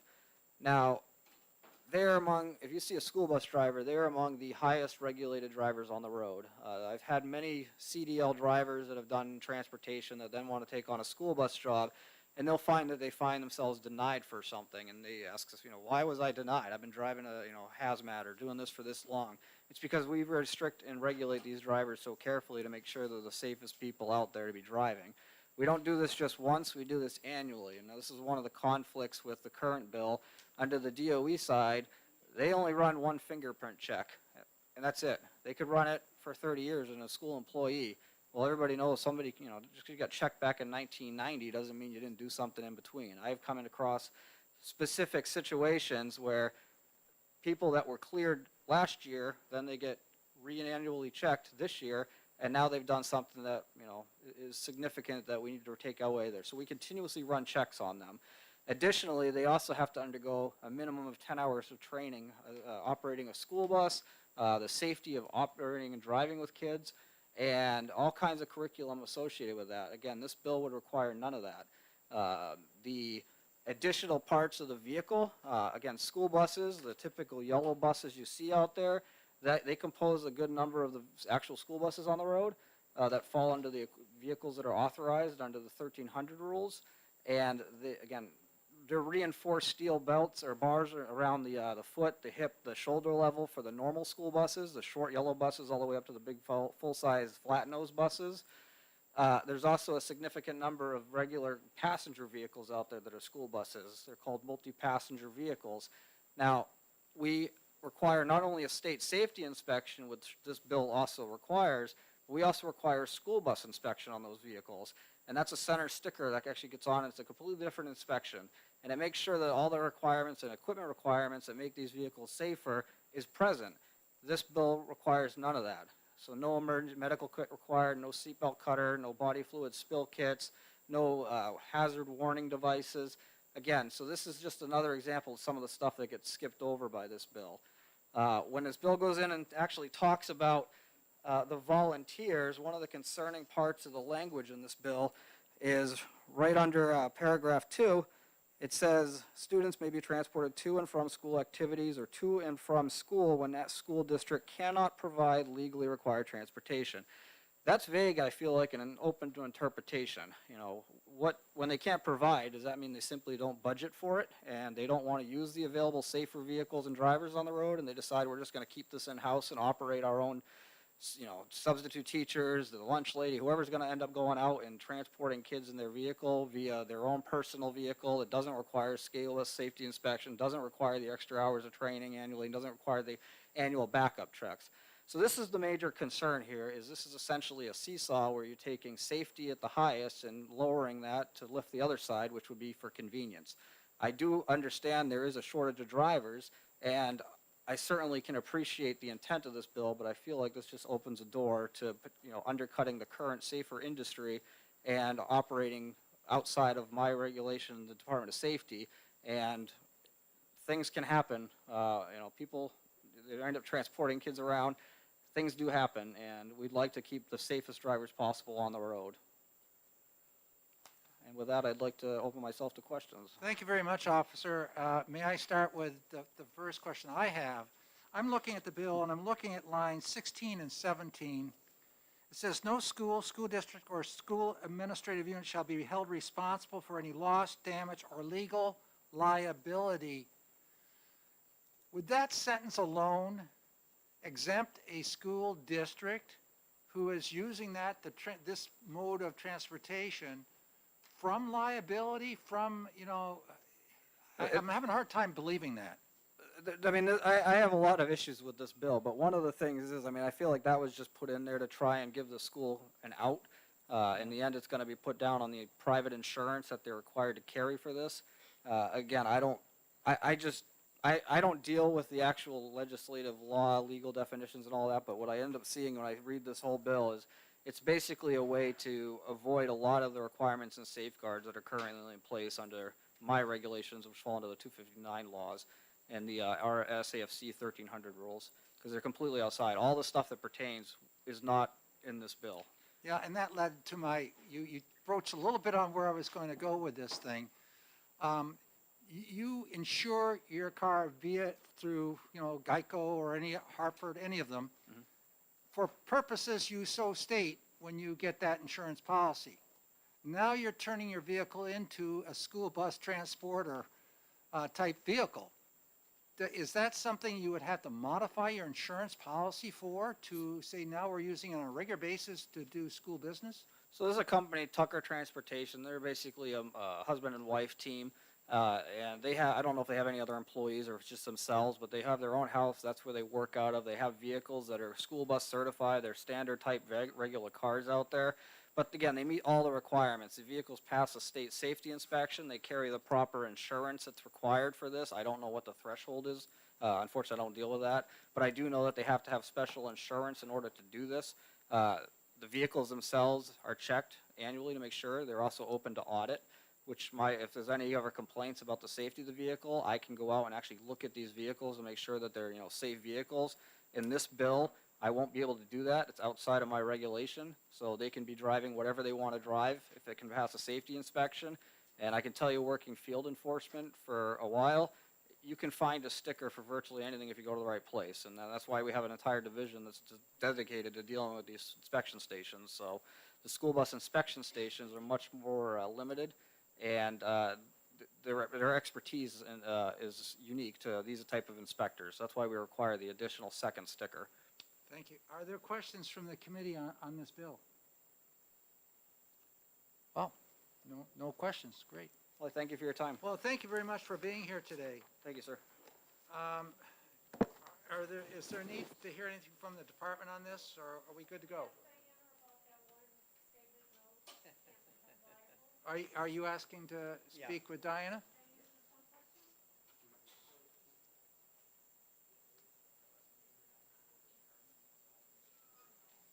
Yeah, you're going to have to turn that mic on, please, Patty. Thank you. Thank you, Attorney Fenton. The line 16 and 17, where it says no school district, or administrator shall be held liable, I mean, to me, it seems like they're just sticking that in there. I mean, just because you say it doesn't make it so.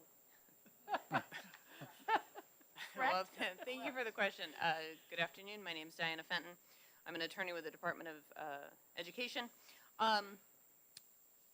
We have seen bills and subsequent laws in which legislatures have decided to say you can't hold someone accountable.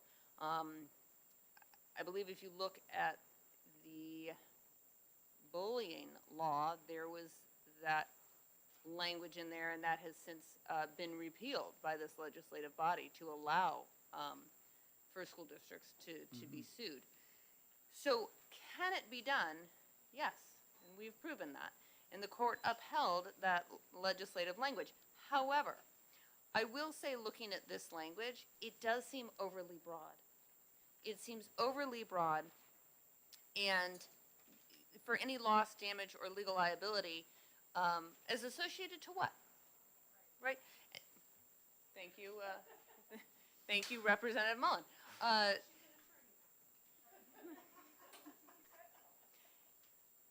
It's easy to do. I think in the right set of circumstances and facts, given this overly broad language in the hands of a competent attorney, there would be a very good argument to be made. And so, yes, when I look at this language, similar to Representative Ladd and yourself, it causes me concern. Thank you. Are there any other questions for the Department of Education? Not seeing any questions. Thank you very much. Thank you. And I don't believe we have any other people signed up to testify. No pink cards, and that's the last one on the docket for Representative Porter. Mr. Chair, I just want to apologize. I spoke out of turn and was rude to you, and I did not intend, I should not have done that, and I apologize. Apology accepted, and I never even went that way of thinking anyways. So we're here to get business done. So thank you very much all for showing up today, and we have one more this week. It's tomorrow. We're getting there. We're getting there. Yeah.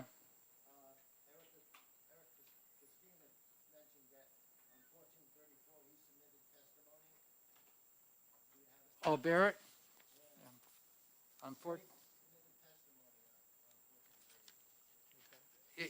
Did he do it by way of the email? Because that's where a lot of it is, and it gets provided to us by Jennifer Four. Yeah. Okay. Okay, well, thank you very much. This meeting is adjourned today, this hearing, and we start again tomorrow. A never-ending deal. It's like Groundhog Day over and over.